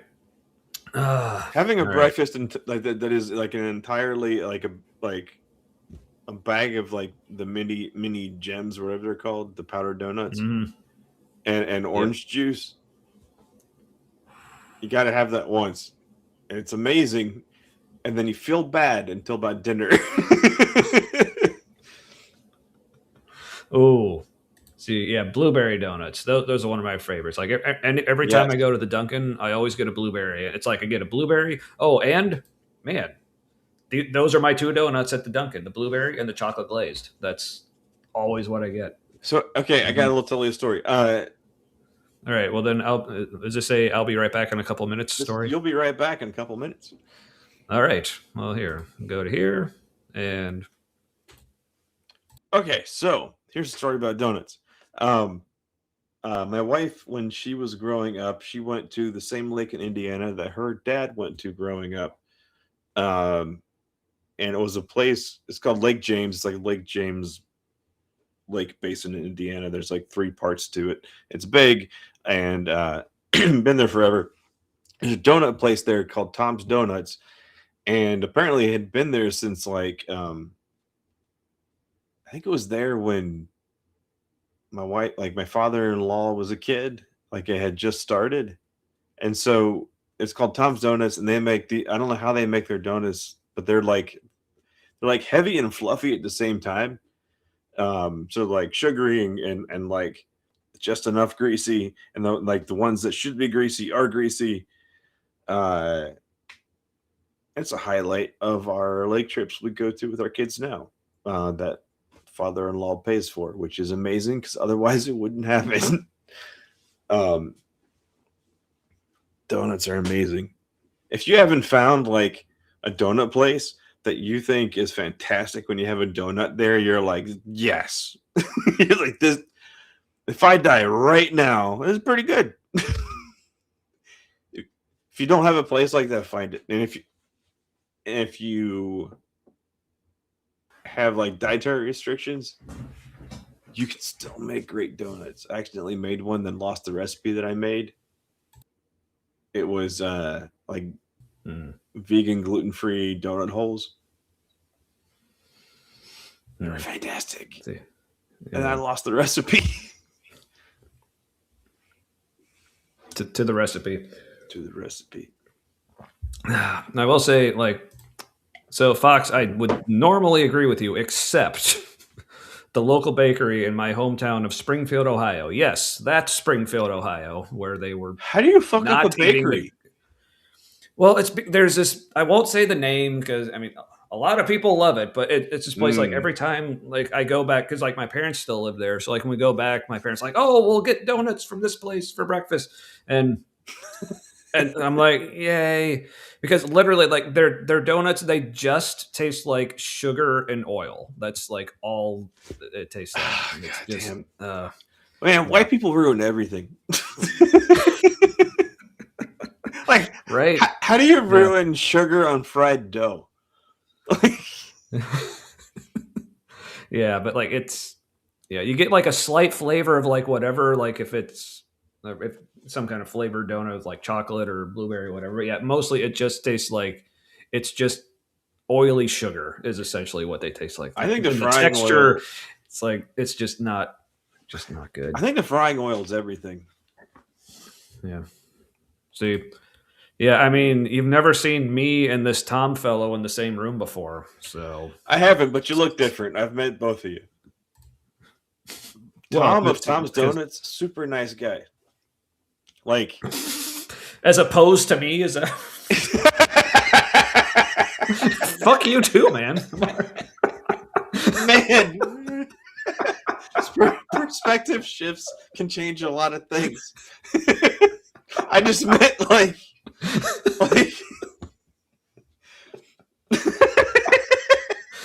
I just meant one from my perspective. Well, fine, fuck you. I mean, Adam, did you still hear me? No. Okay. No, from my perspective, like I was surprised I ever met him because I thought for sure he was dead, but like apparently he wasn't. He's just an older guy, and he was in it for the love of the game. Unlike some Tommies I know. No, but this guy was like, he's like, I like making donuts. I make good donuts, and I liked seeing people happy and being part of their like holiday like yearly traditions and stuff. And I was like, that restored my faith in humanity. Nice. Like there are people who are like a Hallmark movie. Yeah. Yep. Yeah. Every now and then, like people just keep chipping away at my misanthropy. I will tell you though that the part of town in Cincinnati, Mariemont or Mariemont, depending what part of Cincinnati you're from, it was originally a whites only area, and I have been inside the houses there, and like the original ones, like the ones that are like part of like the original area of that village place, it looks like a Hallmark movie inside. The people who live in those houses do not treat you like it's a Hallmark movie, except for the ones with the pineapple door knocker, and they seem to have ulterior motives. They tend to. All right. But Aunt Jura here was something for you, Matt. So look, a recipe for carioca, if that's how you pronounce that. Filipino dessert. It was sticky rice flour. It tastes like donuts. Coconut milk in the flour, fried. Yeah, that was the thing. Coconut. Yeah, I remember my recipe had a lot of coconut flour in it. Yeah, so yeah, I guess look that up. Awesome. Thanks, Aunt Jura. I knew a Filipino American pastor once. He was a contradiction. Not because he was Filipino and a pastor. It was because Now I'm looking is at every allowed. perspective. No, it was. Gosh, just he called himself a Christian hedonist. It was weird. He's a hedonist for Jesus, which is all like get off his sack kind of vibes. Mike was to reference the song earlier. He's got the joy, joy, joy, joy down in his balls. All right. So, speaking of joy and things that aren't that. Speaking of the guy legals. talking. Yeah. Well, the guy talking now, he brings me joy. I like him, assuming he's him. But yeah, It mentions the 10 Commandments, and they're a little bit different. I would encourage you to go look at Exodus 34, especially the 10th commandment. Do not boil a goat in its mother's milk. Yeah. That's a fun one. I think there's actually 3 different versions of the 10 Commandments in the Bible, if I'm not mistaken. I just liked how one of the ex-Christians, when he said boiled in his mother's milk, he goes, yeah. I do that all the time now. He's like, that's stupid. We should be adhering to that today, right? Well, if Jesus never came and created a new covenant, then there's a lot of things we'd still be doing. Sure. Those are part of the 600. Boom. Why did Jesus have to create a new covenant, though? Because news better, America. My bad. Wait, I just had okay. What's his favorite? So, but Kip, there are 3 different versions, if I'm correct. 10-ish commandments. Like apparently, there were 15, but then Mel Brooks taught me otherwise. Yeah, 3 tablets are hard to carry. It's true, right? All right. I had a thought. You got something? Okay. Well, we'll see if it comes back. 113 laws, which is called the mitzvah. And people don't know that we're not under those laws anymore. We're also not under pretty much any law because it says Romans. Oh, see, people don't know that. People don't know. Why don't people know that? Tracksuit? Like, well, we haven't heard Red Tracksuit tell us yet. That's why. Oh. We were created for such a time as this. I think he is about to quote a scripture, but because we all know. Because we all know if one verse says a thing, then that means everyone else in the Bible agreed with it. So. It means everything to us now. Haha! I was right. That was my one time for today. All right. Glad you are all here to share in it. So, all right. That we're not under those laws anymore. We're also not under pretty much any law because it says Romans 6:14. We're free, right? We're free from the law. I mean, that's except for the law where you have to accept Jesus into your heart. Right? Yeah. It's the one law to rule them all.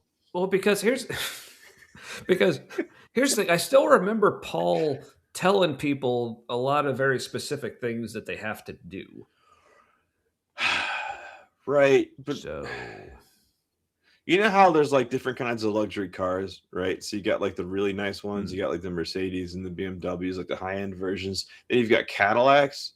I have a feeling like Paul was like the Cadillac of the Christians. He was like the flashy version that was like easier to sell to people who had like less buy-in. Yeah. Or the Chrysler, perhaps. Oh, Chrysler, even a step down. Yeah, Chrysler was just like, we're fancy because we're fucking huge. That's how it used to be. It's like Buick. I see you. I'll see you and add 2 feet. It's like, hey, wish you had a boat. Dude, my sister used to have. She called it her Boss Buick. It was like a fucking like boxy boat. I think it had a V8. Like if you're at a stop and you just like tap the gas pedal, the whole thing would torque. like whoa. The back seat was like a couch. It was ridiculous. It was like every bit of 15 feet long. Yes, the smoosh method of biblical scholarship. Yes, right. That's how you know it's right. Chrysler. Yes, thank you. Noise ending. Does Chrysler even exist anymore? they quietly kill I it? actually don't know. I know at some point they were sold to like an Italian company, but I don't know if they're still. They're made by Fiat now. Even Jeep is. Yeah. I mean, I know Dodge is still a thing, and that was like It's made by formerly under Fiat, too. Chrysler. Yeah. Oh, okay. So it's under the Jeep area.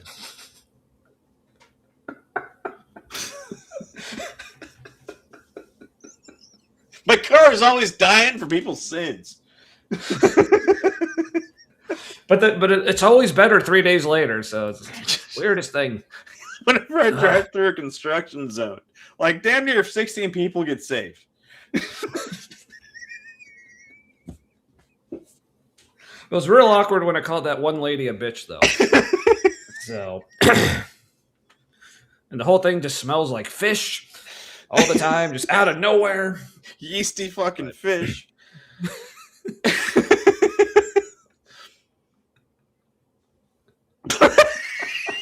God, I just said something terrible in my head.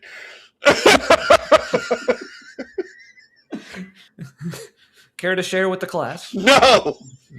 Okay. All right, then I will hit the button to make sure that stays in there. Just one example. If you really want to focus on the things that most Christians say should be. What? Put it in the chat. Oh, you're private chatting it. Okay.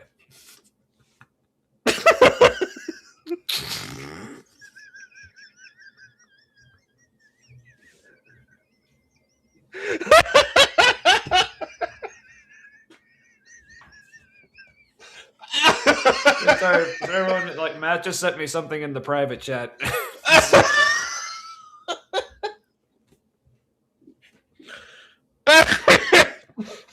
All right. Well, thanks for leaving me with that. Oh, man. It's too wrong. and the reason why it's funny is I do not mean it.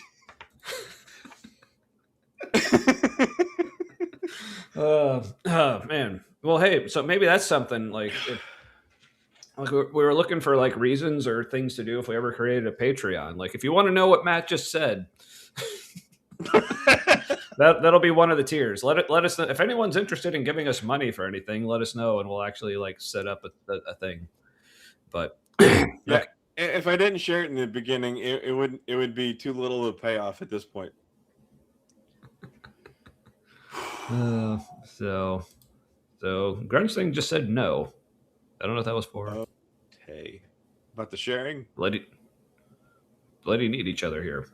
I agree. Yes. Also, what? I appreciate that.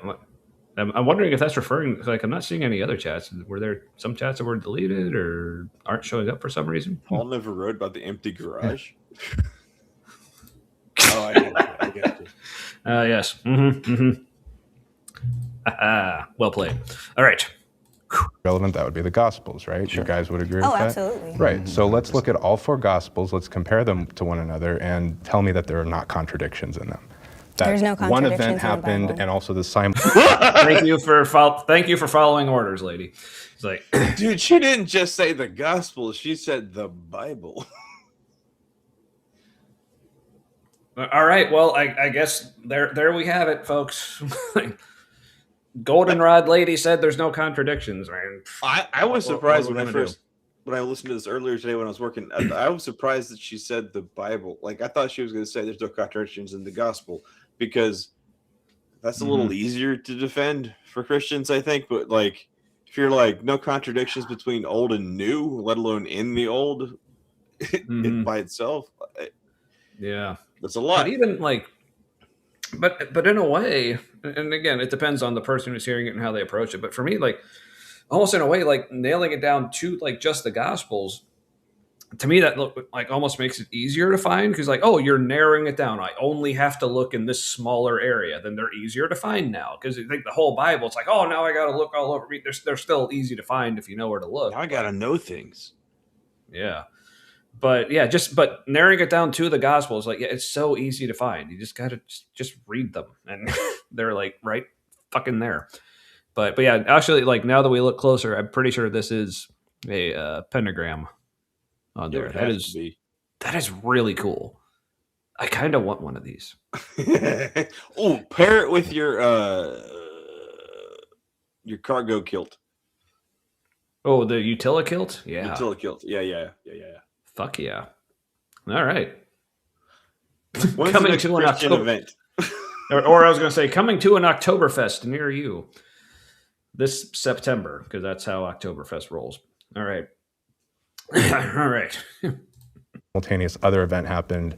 Like, was Judas, did he die in the desert or did somebody kill him? Like, It never says anybody killed him. It says Yeah, he kind of flubbed the whole Judas contradiction. Yeah, thing she's there. like, I saw you didn't stick that landing. Blow. Yeah, died in the desert. I have no idea what he's even talking about. Or did somebody kill him? Yeah, that's not. I mean, What is he talking about? it's kind of all the desert, to be honest, in that area. That's true. No, it's like, was he hung or did he fall Headlong. and burst open and stuff? I guess maybe in that But scenario where he burst open, maybe that's where he's inserting a killer. People generally don't burst open on their own. yeah, this is true. This is true. September is October in Germany. See, I actually heard they intentionally moved it out of October into September just because the weather was nicer. But this is why That's kind I of an actually efficiency thing they would do.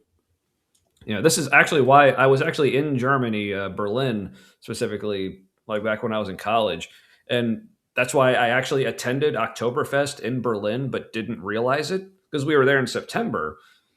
So I was just like, oh, because I knew Oktoberfest was a thing, but it's still like, oh, that's probably in October. But this is just some fun street festival thing that's going on. Cool. Yeah, and if you're in Berlin, that sounds like a large area to mosey into accidentally for Oktoberfest. It's not like Cincinnati's where it's on a street. This is probably like a whole area. Yeah. Well, actually, I think Cincinnati's Oktoberfest may actually be bigger than Berlin's because last I heard, the biggest in the world is in Munich. Second biggest is here in Cincinnati. But so, because actually, like from what I remember of the one in Berlin, like yeah, it was big, but I could see Cincinnati's actually being bigger than that. So, However, how much you want to bet we got the whitest?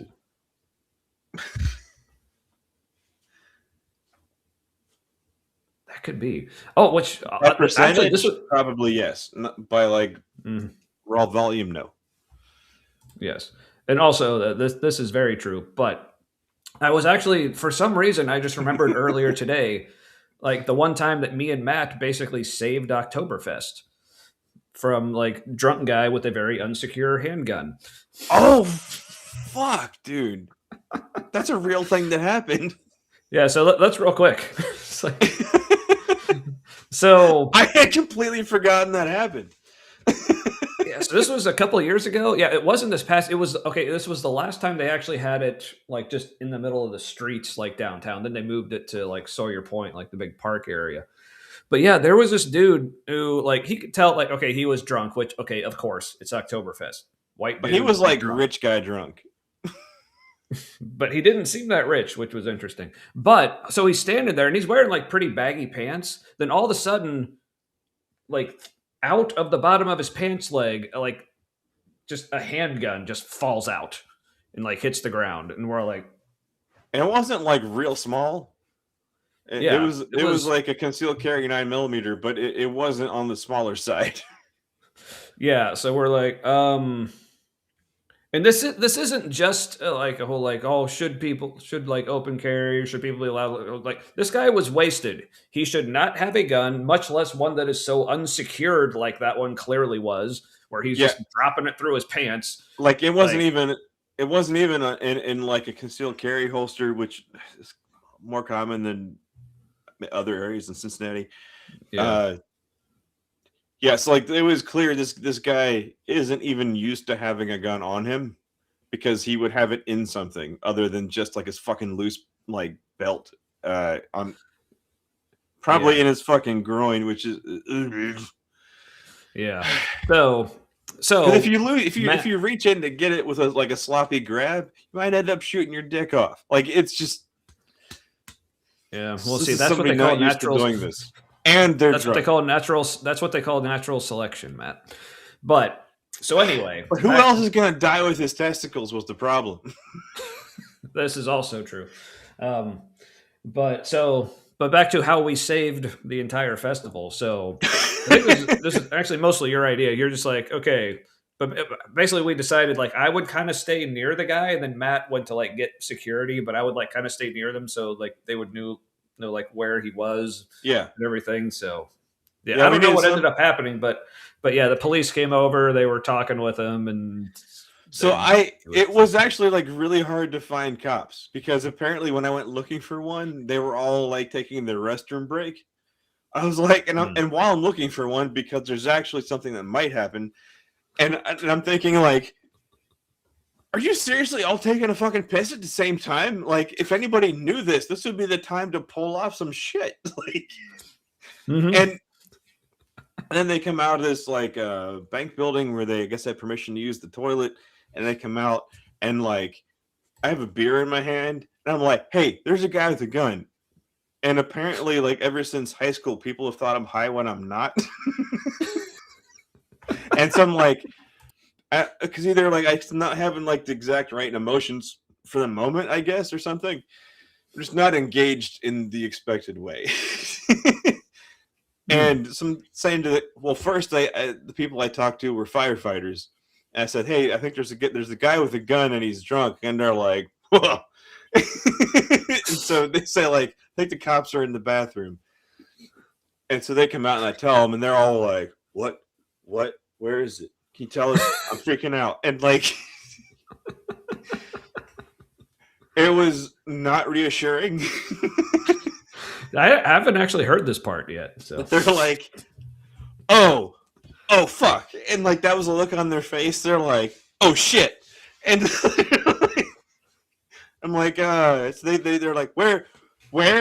And like, clearly, like the bigger of the dudes, the one who's gonna like take fire for anybody, he's like not in the moment. He's in his feelings. And cool.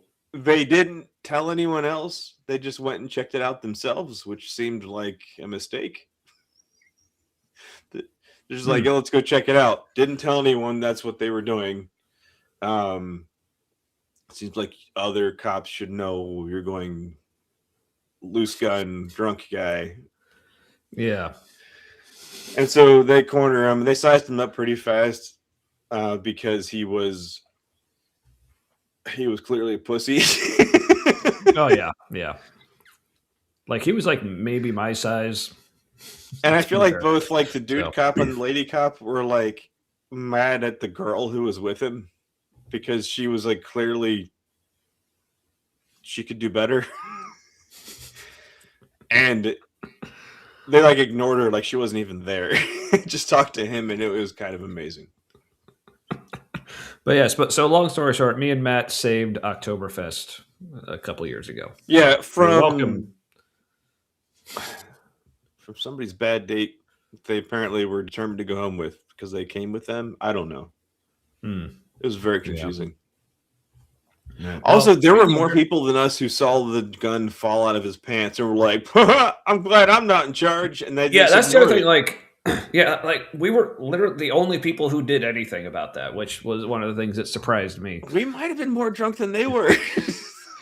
Right? Man, speaking of how tiny I am, I mean, that's how I work. All right. So it was for sure white privilege how quickly the cops believed me.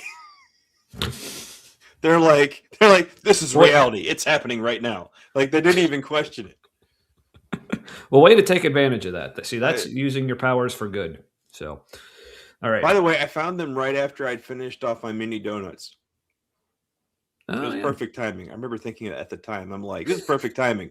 And I was like, am I a sociopath? Because there's a guy maybe with a gun who might kill people. And I'm like, my donuts finished just in time. It's a good thing you didn't still have some left. You're like, this can wait. Although it would have been funny telling the cops there's a drunk guy with a gun while I'm eating mini donuts. Yeah, well, speaking of which, that's something like we still give like my younger brother shit about because like he got pulled over and got a speeding ticket once, but he had donuts in the car with him at the time. We were like, dude, why didn't you? But Just motion towards him, going, all you had to do was ask.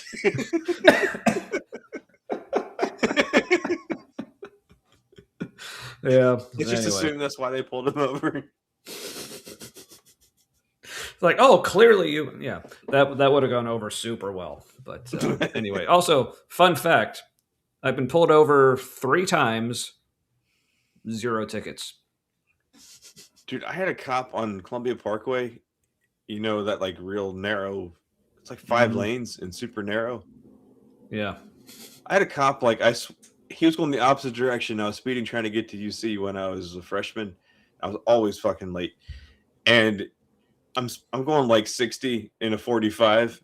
I swear he like locked up his emergency brake to do a U-turn on that shit. Yeah. I was like, yeah, I got a ticket. It was expensive. Yeah, but for me, the 3 times I got pulled over, the first time it was just I just got a warning just because he pulled me over because my license plate light was out. But it was one of those like I was visiting a friend of mine like in a small town, and like the cop was behind me like before I actually got on the highway. So then he like followed me on the highway, and like after a couple minutes, he pulled me over. So it was one of those. Oh, I'm bored. Let's see if I can find something to pull this guy over for. So yeah, he pulled me over because my license plate light was out, and he gave me a warning. Trying to see if you were black. Right. Yeah, second time I got pulled over because I was speeding. It was like a 60-mile-an-hour zone, and like the cop pulled me over. Said, I clocked you going 71. And I think what got me out of that ticket, part of it, I was driving a purple minivan at the time. But also, I think I just said to the cop, "Oh, I'm sorry. I thought I had my cruise set at 68." Because yeah, that's what I do usually. I'm usually about 8 over. So, but I think just because I was honest with him, and so like, yes, I know I was going over the speed limit, but I had my cruise set at 68. So he gave me a warning. It's like, I just need to get your speedometer checked out or something. It's like, okay, thanks. So you chose, you chose a good answer that allowed you to flex your white privilege. Mm-hmm. Yes, but the third time, the cop actually wrote me a ticket because he said he clocked me going. I think it was like 76 or 77 and a 65. Here's the thing, though. That zone was actually a 70. Now, I would say in his defense, it had only recently become a 70. Like, this is a place like it was on a highway between like Springfield and Columbus, and I drove there a lot. So I remember this was like the first time I noticed, oh, they bumped it up to 70. So this is great. So I speed up. Then he pulls me over and he's like, yeah, I pulled clock you going 77 and a 65. I'm like, this is a 70. He's like, no, it's not. It's 65, sir. I'm like, so like I said, I want to give him benefit of the doubt because it had just changed. But if you're a highway patrolman, you're supposed to fucking know. Like you shouldn't need like benefit of the doubt. Like if speed limit changes, you should just know. The funny part though, so who was in charge of telling him though? That's the other problem. Right. But the funny thing is, like, so what I did was like, so I told him he was writing a ticket. I just told him, okay, make sure you write down the mile marker, like where you clocked me, because I'm gonna check this. And he's like, all right, whatever. So but the funny thing is, so my ex-wife, did you show up in court still for it? No, like so. Oh, okay. So my ex-wife, we were still married at the time. It was kind of funny. She was actually more pissed than I was. Technically. We don't need to go into that, but okay. Thank you. But, sorry, I realized as I was saying it that I shouldn't. Yeah, but anyway, so we were still admitting it at the time. Anyway, so what I did was, okay, so we went back to like where he pulled me over. So I had her just get her phone out and just like record video. Okay, here's the mile marker. Here's the speed limit sign. So I was like, okay, so we'll go. We were like driving out to like visit my parents. So like, okay, so we get to my parents. We'll like call the highway patrol office, tell them what happened. Say, hey, we got video. But she was like, she actually wanted me to actually find where this cop was parked, like in the median on the highway, just so she could like show him the video. I'm like, I'd like to not go to jail right now. But I just loved how like she was like way more in. upset about it than I was, which was kind of fun. But anyway, but yeah, so we do get back to my parents. I call the highway patrol. Say, all right, we'll send someone out to take a look, and they call me back. They're like, yeah, you're right. Their patrolman confirmed. Like that wasn't. They had the wrong speed limit written down there, so we'll void the ticket. So yeah. So that's Tommy 3, Stadies 0. So, all right. I was sorry. I was doing a texting thing. That's all right. I was just wrapping up I the was story. listening though this time. All right. Intentionally. So. All right. Well, speaking of things we're listening to, remember this? Wiggles. All right. As he hung himself. Yeah, he hung He himself. fell headlong, right? And then Yeah, or was he killed by the people that? Oh, shut up! You've already lost. Yeah, but I love how so tracksuit dude here, he actually said, and he said, yeah, he was hung and he fell headlong, right? As if those two things go together. It's like, no, dude, that is the contradiction. Was he hung or did he fall headlong? Because those. It is really interesting how he's the Christian favorite based on the comments. Yeah. He so did far, the regular things the best. Mm-hmm. Yeah. Well, maybe their thinking is, okay, well, he has to be the favorite because Goldenrod, sure, she's clearly just coming on too strong. She's saying all the other right things at the wrong time, though. Right. And then the other guy, he's gay, so he's right out. So his good points are incidental. Right. And then pastor guy, it's like, it's the shirt. But he's just too much pastor guy. He's a little bit of Gen X wanting to be Gen Z. And failing at both. Yeah, missing. So, just yes. Somehow hitting 88. And exploded. Exploded. Say, okay, boomer. Man, can you imagine was paid off by the. Can you imagine if they just meant he died of explosive diarrhea? But the way that it was written was his bowels burst open. Oh, yeah. He shit himself to death. Yeah, totally the vibe. Because also, I'm terrible at guessing people's ages, but this guy does seem like he's a lot older than everyone else here. Well, he's Asian, so being white, it's hard to gauge his age. Because for me, it's hard to gauge based on wrinkles. Well, but even for me, even other white people, I'm terrible at guessing ages. So, yeah. But I know, having whiter pigmentation makes your skin apparently survive the worst. Mm-hmm. Yep. And so, the more color you have in your people who have more color in their skin than I do tend to have less wrinkles. Mm-hmm. Oh, good. See, we knew how to summon you, BS. You rang. Good to see you. Hope it's good to be. Rang. I gotta watch some old Addams Family. I'm sure there's all kinds of racist and sexist shit in there I didn't even notice. Oh, probably. It was still in fucking black and white for sure. There is somewhere. Mm-hmm. Yeah, almost has to be. So, okay. All right.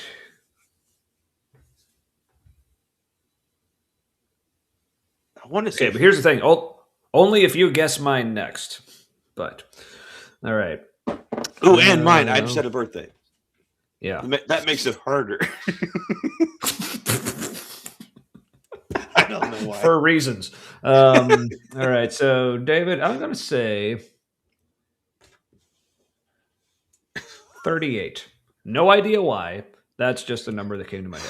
38. See, yeah, I could have gone. I feel like it could go anywhere. Mm-hmm. I would say no older than late 50s, late 30s to late 50s. It's a broad range for me. Yes, it is. Yes, it is. Yeah. So let us know how we did, and also let us know how old do you think we are. Anyone in the chat, how old do you think we are? Also, I Now, if you were paying attention earlier when we talked about like when we started high school and when we graduated, so, well, hey, I was kind of close. Huh.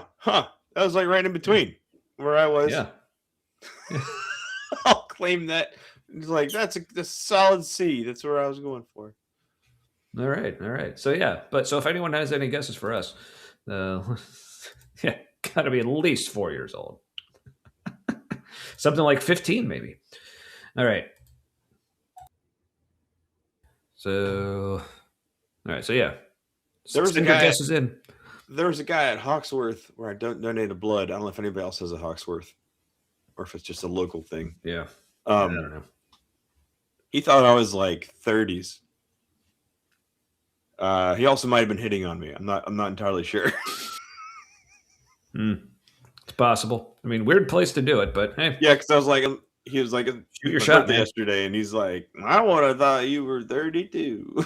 I was like, ooh, that was more intense than I would have expected. So you're half right.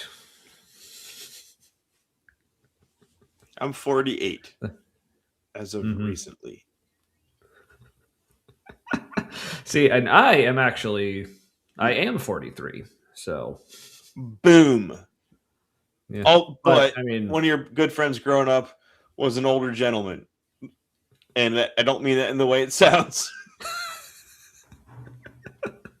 Oh, so how's it going, Maya? But I mean, now emotionally, yeah, sure, you're not far. No, off. there's a thing that happens with autism where like you just like reach an age where your brain's just like, I'm this old forever, and then you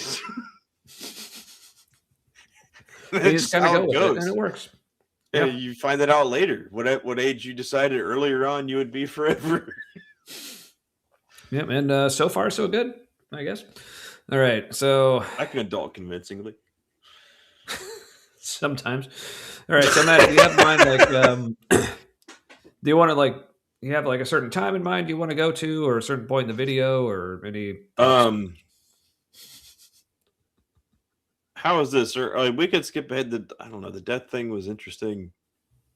I don't know. It's all fucking fun. We can just leave it where it is, unless you we'll at least finish up this section and then like see where to go from there. Yeah, because this goes for. I got mute for a second. Yeah, this goes for like another 4.5 minutes. So, all right.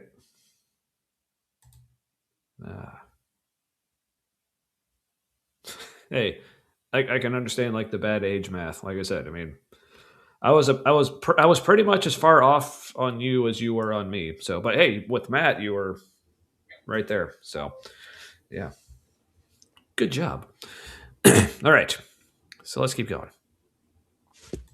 Right, and then or was he killed by the people that he was paid off by? We could have a nitpicking theological discussion. Yeah. Okay, so I think I maybe heard this theory about like Judas being like killed off like by like the high priests or whatever. Like obviously that's not in the Bible, but I guess that's so. If he's talking about contradictions, like that's not in the Bible, so that doesn't really work as a biblical contradiction, even if it is like a theory from like outside sources or whatever. It was a swing and a miss. Yeah. So do better. Sorry. I mean, or for Kip, I guess he used his stick and he missed the puck before it didn't go into the net. I used a baseball reference. I'm like, I had to dumb it down for Canada. Okay. I was very confused there for a second, but okay, now I get it. Thank you. I could tell by your expression that I had not been clear. Wow, wait, so I actually had an accurate facial expression? I know, and I read it correctly. What is happening? I don't know. Dude, if a golden Borg cube Jerusalem comes down tomorrow, we're fucked. I was going to say, so now is it Illuminati confirmed? Is that... anyway. If a golden Borg cube comes down and claims to be Jerusalem, the Illuminati are piloting that shit. They gotta be. Oh, yeah. Faux show. All right. Let's hear a vacuum shirt explain it to us. We should. Well, not for this, but I also want to know. So your other Your experience, is that similar difficulty with the Bible, so you kind of walked away? So I talked about my epiphany experience, but also when I came out to my mom, I went to, Christian camp and Bible college. When I came out to my mom, she ripped up my birth certificate. Also, dude, what's his name? Ivan, I think. Yeah, I think that's his name. Like that, he's been coming in clutch with like the facial expressions and stuff. It's been awesome. So. And sent it to me. Oh my gosh. Which is very I said to my therapist, did you I was catch like, that? that's so that was so passive aggressive. She came out to her mom, and her mom cut up her birth certificate and mailed it to her. Christian camp and Bible college. When I came out to my mom, she ripped up my birth certificate and sent it to me. Oh my gosh. Which is very I said to my therapist, I was like, that was so that was passive aggressive. My therapist was like, no, that was aggressive. Yeah. Even the Christian was like, that's fucked up. Yeah, that's wow. We can all agree them's not Christians. Right. But also, separation of church and historical body polity. Also, Victor Thomas. Howdy do. Apologies if this is incorrect, but I don't recognize your name from previously, but welcome. And if you have been here before and in the chat, my apologies. Still glad you're here, though. Hope you are still glad to be here. Excellent use of vocabulary. Yes, indeed. But yeah, that's the worst thing I've heard about somebody coming out. Like that's a lot, and mailing it. There's extra steps involved. It's a lot. Mm-hmm. Just prayed over you for Satan to release his hold on me. How'd that go? Sweet. God fucking damn it. Must have been a super unifying experience. Mm-hmm. That'll convince you. No passing. But, we came to find each other. I was the only of her 5 kids that was holding her hand when she died. Oh my gosh. Fuck yeah. We prayed Fuck together. those people. But that experience was one of the ones where I was like, it's not just about me. I lost 2 partners in a row to cancer, which is just, kind of horrible. Yeah, but I know that there is something that I have faith in, and it's not Christianity and it's not God, but that I was the right people to sit with both those women as they died, right? Yeah. And that. Yes. Fuck yeah. Spit and fire. It's an atheist preacher right there. I'm here for it. Wow. That is what I have faith in. I wish that I still had Christianity. I wish that was something that I could still stomach because, except for you saying you like Trump, I think we would have a lot of. I wish that's something I can still stomach. Good, it's fucking backhanded compliment. Oh, that was fucking amazing. It's like, oh, I wish you weren't so terrible. I wish I didn't want to throw up whenever I'm around you. That'd be great.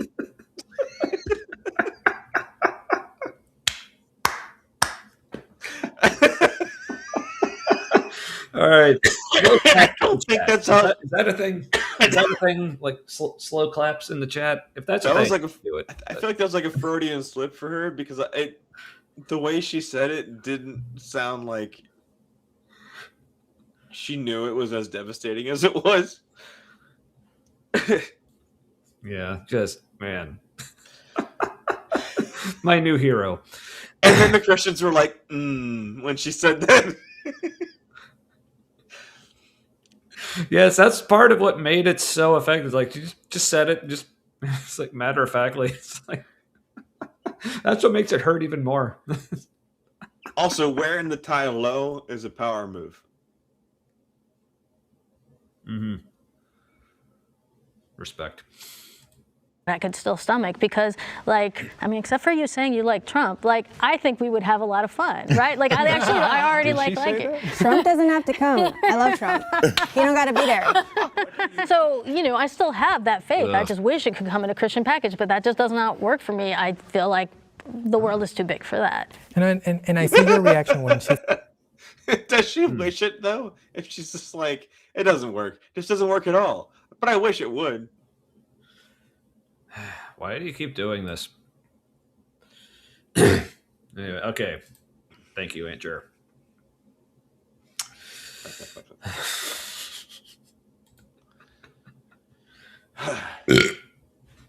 All right. To mention the birth certificate, most of the good Christian friends that I have react the same way as you do. And the problem is, that's the norm. Her experience in Christian households is the norm. Oh, that's crazy. It's the norm. I came out to my family. I am a happily married. So when I pulled up the video, I think it said like 2 years ago. So sometime during 2024. So this was like before the most recent election. When exactly? I'm not sure. It was a simpler time. Yes, the Purple Wiggle is my new favorite. Yes, when it was still just a harmless cult. It's tough to say that after the first Trump presidency, you know. Yeah, but by comparison, that was harmless. Yeah, it's like fuck. Yeah. Great man for 15 years, and my family hates me because of that. You know, there's that's so an issue with that. So that becomes the norm, and when that's the norm, you need to really question. You know, what's happening in there. So I feel like a lot of people think that Christians are allowed to judge, and if they don't read the Bible, they don't understand that we're not allowed to judge. So that's why a lot of this sounds like kind of.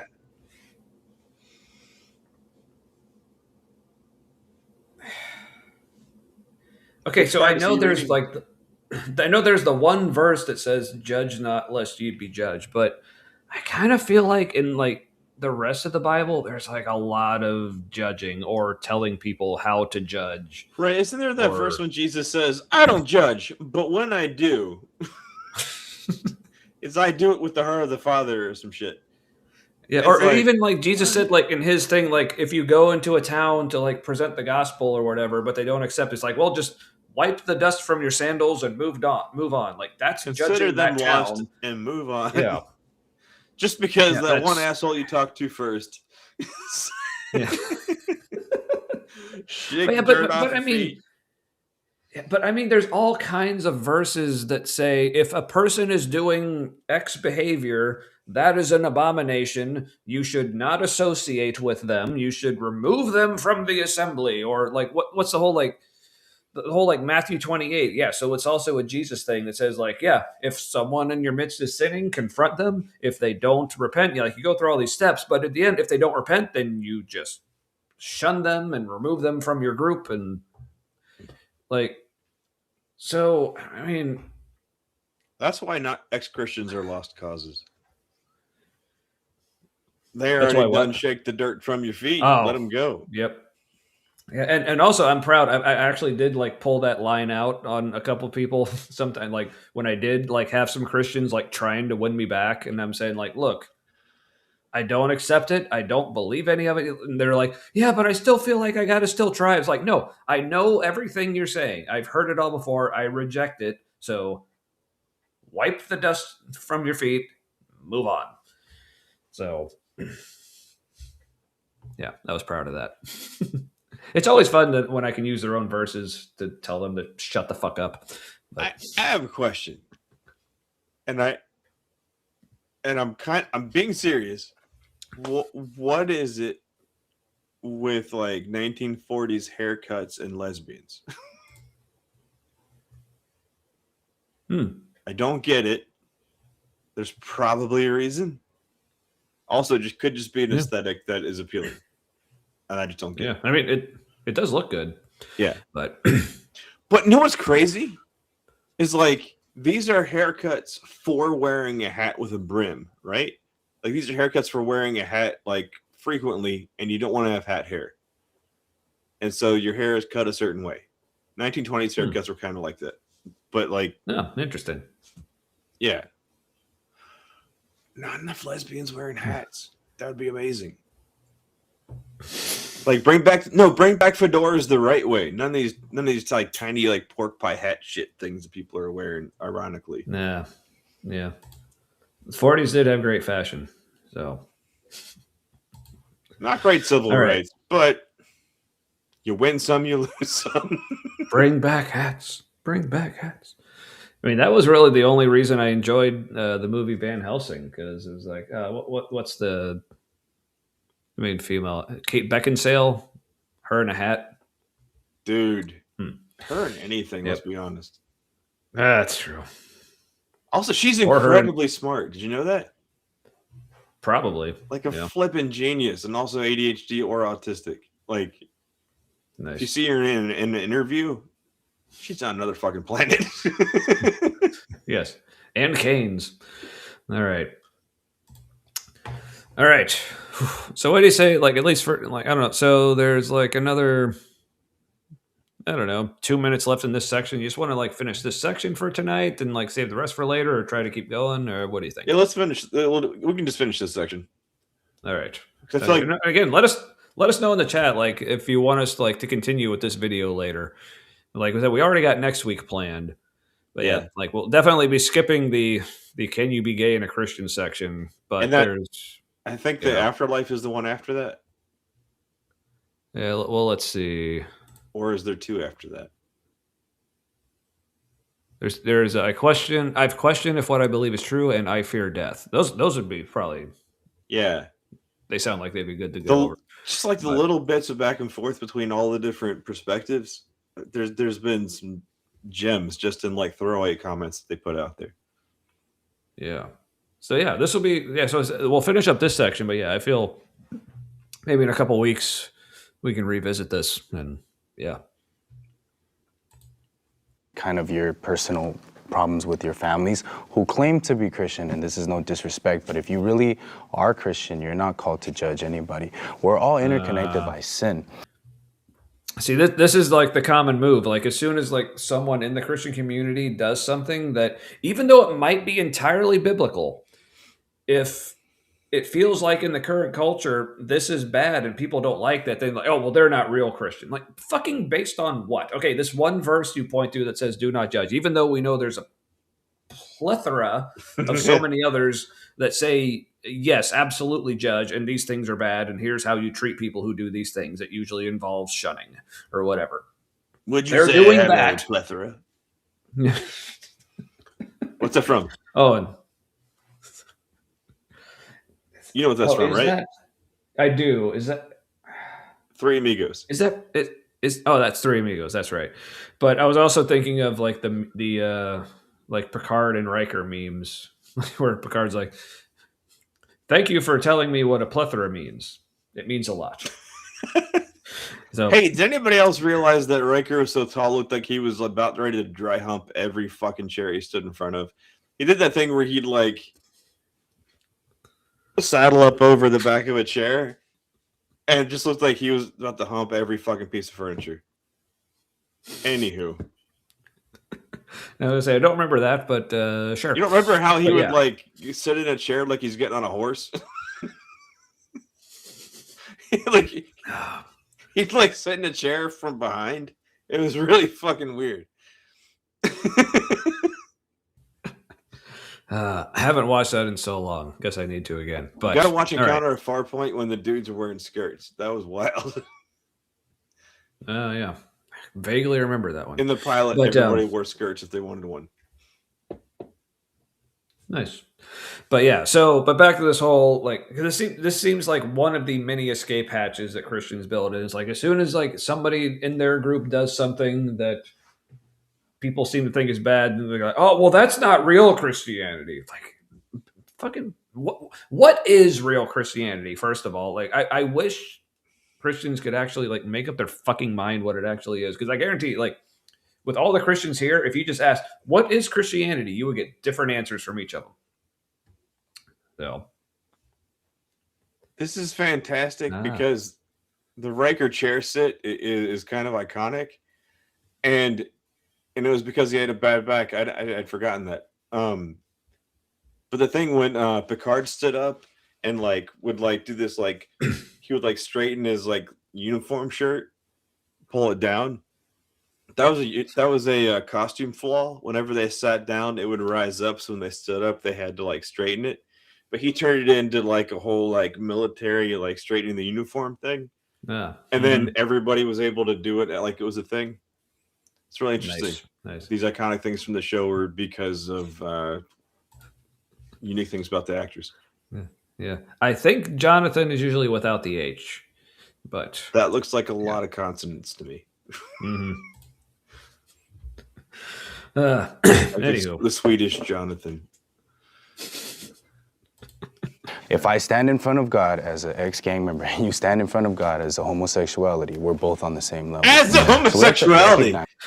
As good to know he's hip to the terms.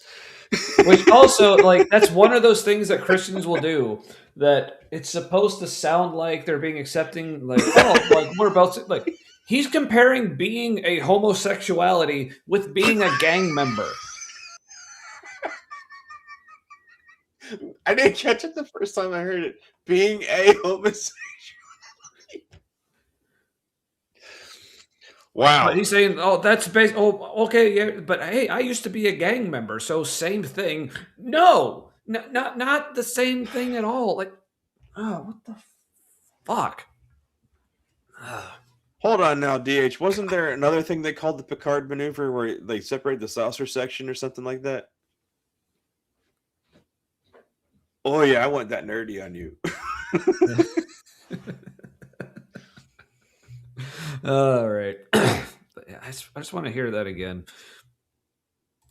Remember, you stand in front of God as a homosexuality, we're both on the same level. Yeah. So we have to recognize that. So I do agree with people when they say, you know. Right, because, yeah, being a homosexual, let's just say being a homosexual. So being gay and being a gang member, same thing. Right, and this is the same guy who was like, "Yeah, I love dudes," and he's like, "I can only love dudes, so I love dudes," and he's like, "But that's the same as being a gang member." Yeah, because like Christians think they're doing like the magnanimous, is that sounded right, thing to say, look, we're all sinners. So when they're calling out, it's usually in the context of pointing out like the sins of someone being gay or whatever, just anything not straight or cis. So, but they think they're doing the nice thing by saying like, oh, but we're all sinners. Like, but no, but that's maybe he did some stuff in the gang, right? What kind of gang was it? Banging is involved, but he didn't mention the problem banging. is, I assume there was banging in the gang with the banging. But here's the thing, like. I feel like, and anyone, like, correct me if I'm wrong, I feel like when Christians judge people, like, in the queer community, it's not just that they think you're, like, on a different level with them, but it's also just the fact that you're calling what they do sin. So just saying, like, oh, it's okay because I also think I'm a sinner. And they're like, no, the problem is, like, I'm not a sinner just for being gay. That's the point. For you saying, well, I'm also a sinner, it's like, okay, good for you. No, I don't accept your premise. That's what's happening here. Yes. It's like, no, I'm not in. I know you think I'm in your reality, but like, we're not working from the same reality here. Yeah. So for me, again, knowing what Christians like this guy think of themselves as being like just a terrible sinner, for them to say, oh, but I view myself the same way as you, to me, that's an insult because I know how you view yourself. And I'm like, no, I do not view myself that way. Telling me that you view me that way is not helping anything. But yes, you do. See, refuted. See, I hadn't thought of that. See, I win. Special pleading. What now? Smoke bomb. Touche. The community here, when they're saying that, you know, Christianity and people try to act this holier than thou, that's not what true Christianity is. 100%. I'm just but in his and own then way. Goldrun interjects like, wait, I'm just. And then the gay Christian goes, I know, right? And she's like, let me just take control. Okay, but here's the thing, though. In his own way, he's essentially being holier than thou, because he's like holier than thouing all the rest of these Christians. He's saying like, I'm doing Christianity the right way. I know we're not supposed to judge people. I know that we're not supposed whatever. So it's like he's being holier than thou, and like again in his own way, and it may be a slightly more tolerable way, but that's still, how Jesus did humility too, Tommy. Everybody's wrong but me. I'm the most humble. I'm the most right. Watch me go die on this cross. What a humble thing I'm doing.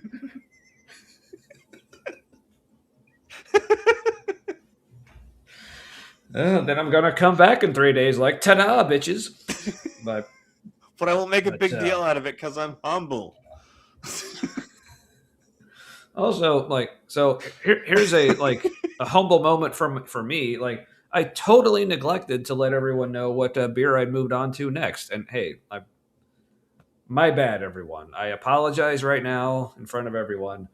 So opening up a new case here is go back to Sierra Nevada's Torpedo variety pack. This is the Phantom Torpedo IPA. I haven't had that one. I don't know why it's Phantom, but it's good. No, they hired him. They hired a marketing person. Yeah. I swear a lot of these cases are like put together by consultants or some shit. Yeah, but it's an IPA made by Sierra Nevada, so it's good because duh.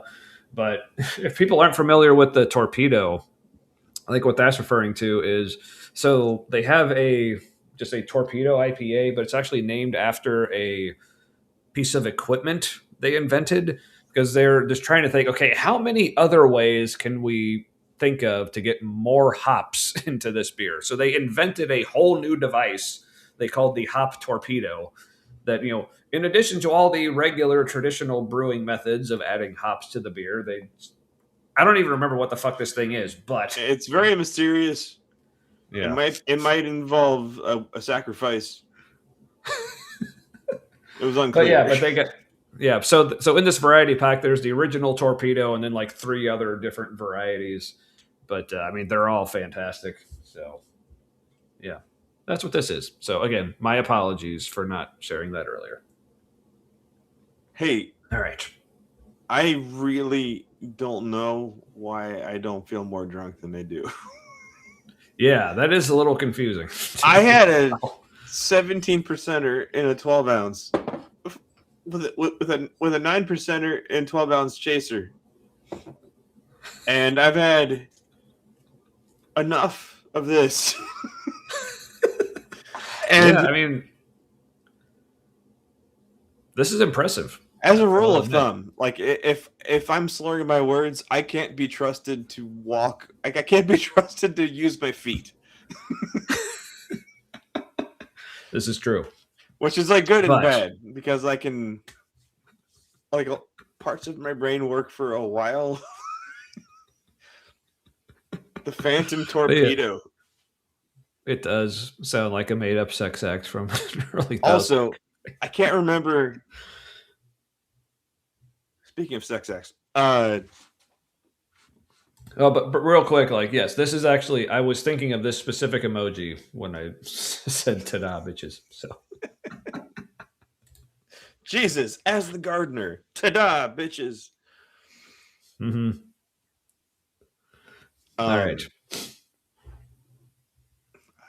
Yeah, continue. I forgot. Okay. Hearing you said my mom wasn't a good Christian, now I'm mad at you for that. Yeah, my mom was a good Christian. She was doing what maybe a little dramatic, right? It seems a little gay to wrap up, something. Oh my God. Okay, that was good. Yeah, that was good, wasn't it? I love it when gay people use that as an insult. That's pretty gay. Right, but that was like performatively petty. Like that is. Mm-hmm. Mm-hmm. But also I love how she called this guy out because he's like, oh, but like these people who do that, they're not real Christians. So she's almost like in a very polite way. It's like, how dare you? My mom was a real Christian. What the fuck are you talking about? Also, at the same time, she's not taking it to all that seriously. Like she's making a point, but like, because it's with humor, it's kind of a good-natured thing. She's like, look, I don't hate you, but you're being a dick. I don't know if you noticed. Yeah. It's like, just so you know, like, by your standards, this should be upsetting. I don't give a fuck, but... I do not share your reality, sir. But just so you know, in your reality, you're screwing the pooch. All right. That was fantastic. I love that. But my mom was a good Christian. Like, she was doing what she thought she needed to do to keep me from going to hell. Like, no joke, that's what she thought was the most loving thing in that moment. There's a right way to go about it. If I may add to that, what you said is correct. If you want. What's that? I don't know who said it. I guess it was Goldenrod said, "Well, there's a way to go about it," and then she goes, Like, is there though? Yeah. Let's see if I backed up a little. Let's see if we got that. If I may add to that. That's the tail end of it. Thing in that moment. There's a right way to go about it. If I may add to that, what you said is correct. If you want to be a rightful, correct Christian, you're not called to judge. Right. The problem is going back to what I mentioned. It's the norm. So we need to ask ourselves what is happening with the majority of Christian families or households that are all reacting like that. Yeah, if y'all could just go talk to your people, please. That would be great. Believe me, I do.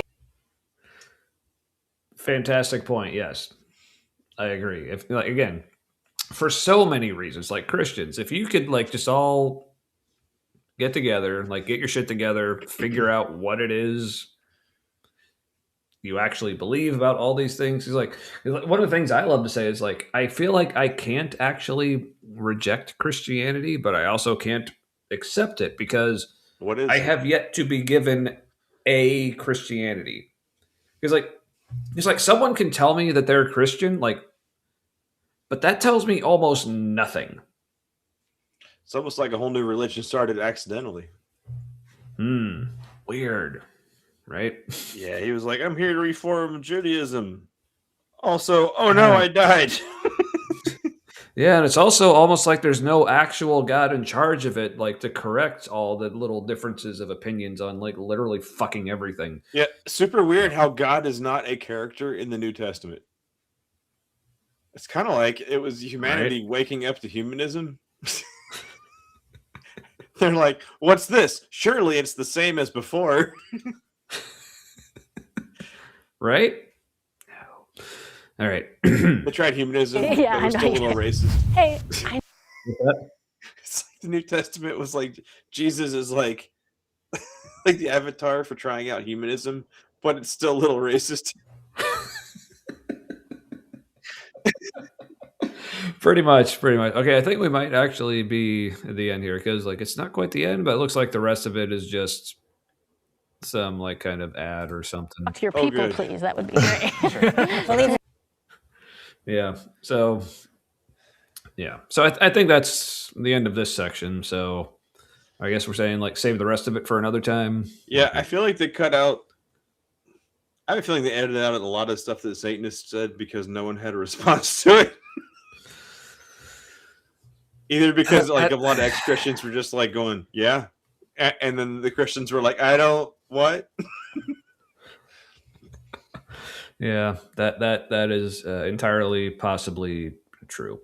All right. So I mean, like I said, we'll probably do it, but I'm a little disappointed, Chad. I asked if anyone actually wants us to continue doing this, but I haven't seen anyone actually respond. Well, they're at least indifferent. Yeah. All right. I'll take indifference. All right, but yeah, man, good choice. This was well. Thank you, sir. Yeah, a lot of good stuff in there, and apparently a lot more good stuff still to come. So stay tuned for that. If anybody's not interested, next week, I recommend watching It's a really interesting interplay of a lot of different perspectives on homosexuality, but there was also a lot of stuff that was I swear everybody in that conversation was in their own phase of that trauma of processing that. And it was a lot. It was all the things happening at once. And some people shitting on themselves, and it was not okay. All right. Well, it seems like we have sufficiently guilted the chat into responding. Okay. See the rest of another stream. Good with it. Okay.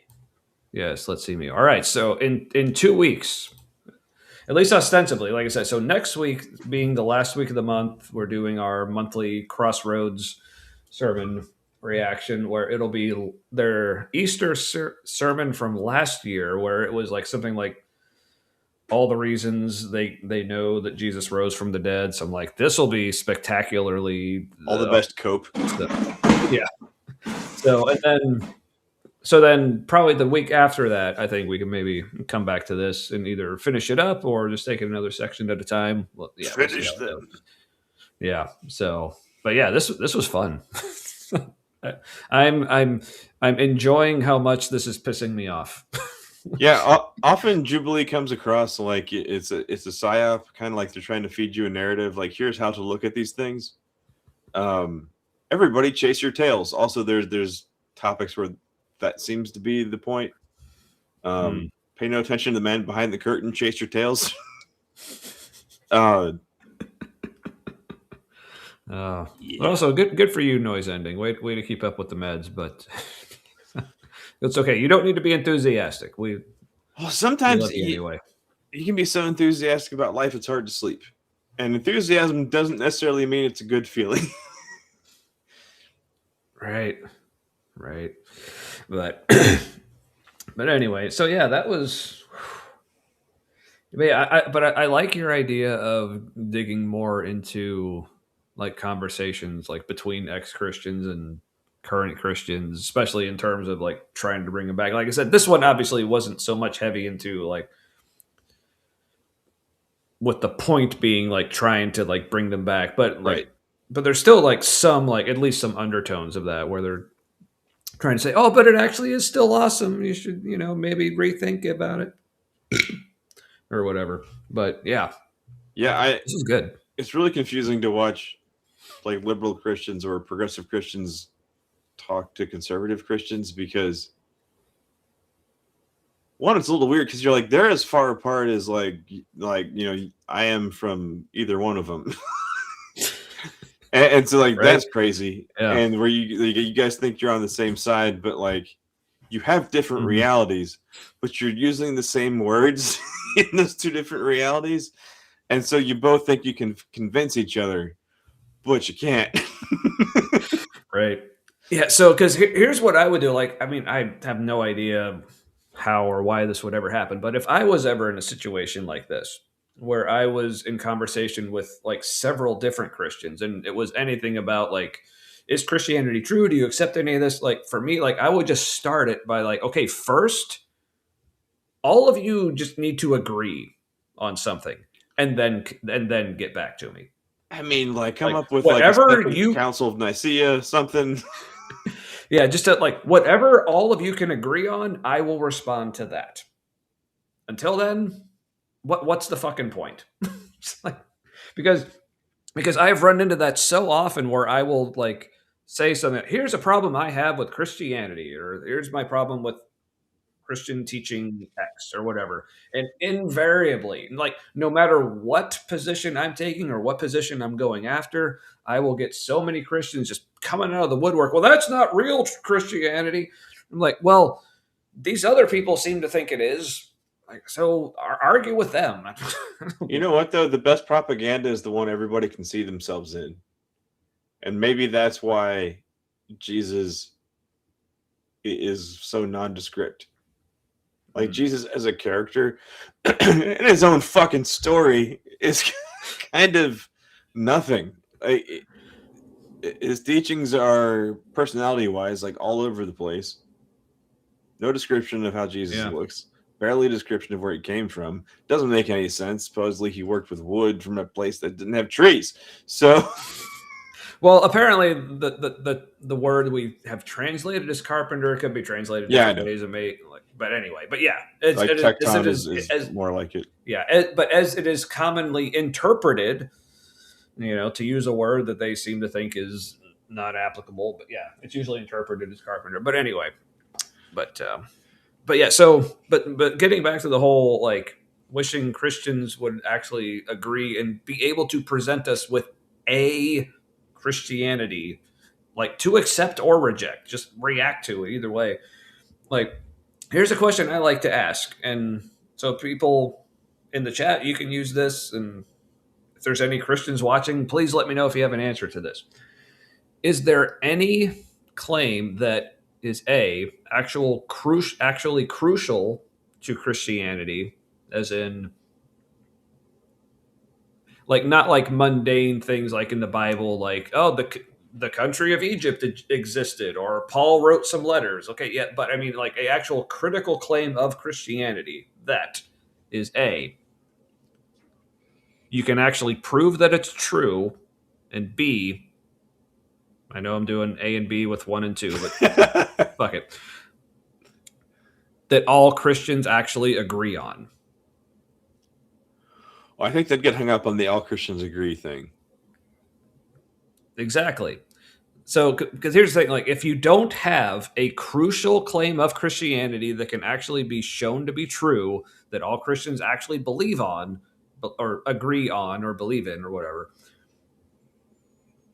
if you can present me just one, then I can address that. I think the out there, though, would be like, no, that's good. I think the out there, though, would be that, like, well, not the real Christians. You know what I mean? Like, they can't do it. And so there's a lot of no true Scotsman stuff that would happen easily. Okay, well, so then I would ask, okay, because that's the other thing that, like, again, I wouldn't be able to get an answer on. Okay, I need all Christians to tell me what it actually means to be a Christian. And there is no single answer on that, even. And it's all immediately figurative language. Mm-hmm. Yeah. So there's my challenge. If any Christians are watching, or if any non-Christians watching want to put it out there to some Christians they know, give me something that is crucial to Christianity that all Christians actually agree on, and that can be shown to actually be true. Let me know. All right. Well, I think that's about all I got, other than just, at least as far as like the topic for tonight. Any other closing thoughts, remarks? Are you about the video? Something just popped in my head is there's a lot of Christians who think we're in the end times right now, and like the whole wars in the Middle East shit that's going on is like, that's coming true. It's happening now. It's all happening. It's all happening. Like they wrote it in the books. Like, right. If they're not right, there's gonna be a whole lot of fucked up people like slamming into deconstruction real fast, or buying guns because that's how you get Jesus to come back. I don't know. Like, there's gonna be some people who get like, who join a militia, or they deconstruct. Yeah, instructions unclear. Built a bomb shelter. It's like we destroyed Iran for nothing. Yeah, I thought. Well, if it's any consolation, white people, and Jesus comes back. Well, I guess if it's any consolation, apparently we're kind of currently sucking at it. So, oh man, though, it's. The propaganda's nuts, man. There's people who are like, Israel's taking new territory and they're just like fucking expanding like crazy right now, and everybody's like, it's the end times. And there's literally not, it's really unusual in America that there isn't more information coming out. Like those of us who were around during Desert Storm, and how they had like embedded reporters and shit, and there was just like, even if it was mostly propaganda, there were images coming out in news and shit, and like, it's probably the next world war right now. And yeah, it's possible to have very different opinions about the facts of what's happening. That's kind of a first. Yeah. Like what you accept as facts. Right. Okay. So I just wanted, before we kind of wrap up here, wanted to point this out. So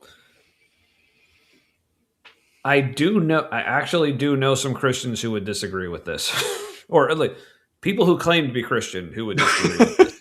But here's the thing, that actually is a good point, because yes, I do believe that if you are basing your Christianity on the Bible, then yes, the Bible definitely does say that this is the thing. But I know of plenty of Christians who would disagree with this. But yeah, David, that is like this should be a good answer. Like You know I what, said, though? there's still plenty of Christians who disagree with that. After COVID, I think there's a lot more Christians who would agree with that because there was like a rash of near deconstruction that happened because people weren't going to church. Yeah, I think that's why the deconstruction series happened when it did at Crossroads. Because it was they were scared. Yeah. And for good reason, to be fair. So I do wonder if the people who stuck around after COVID, just like across the country in the United States, if they would say that church is essential more than they would have when we were in there. Yeah, I don't know. But like I said, it's certainly not universal.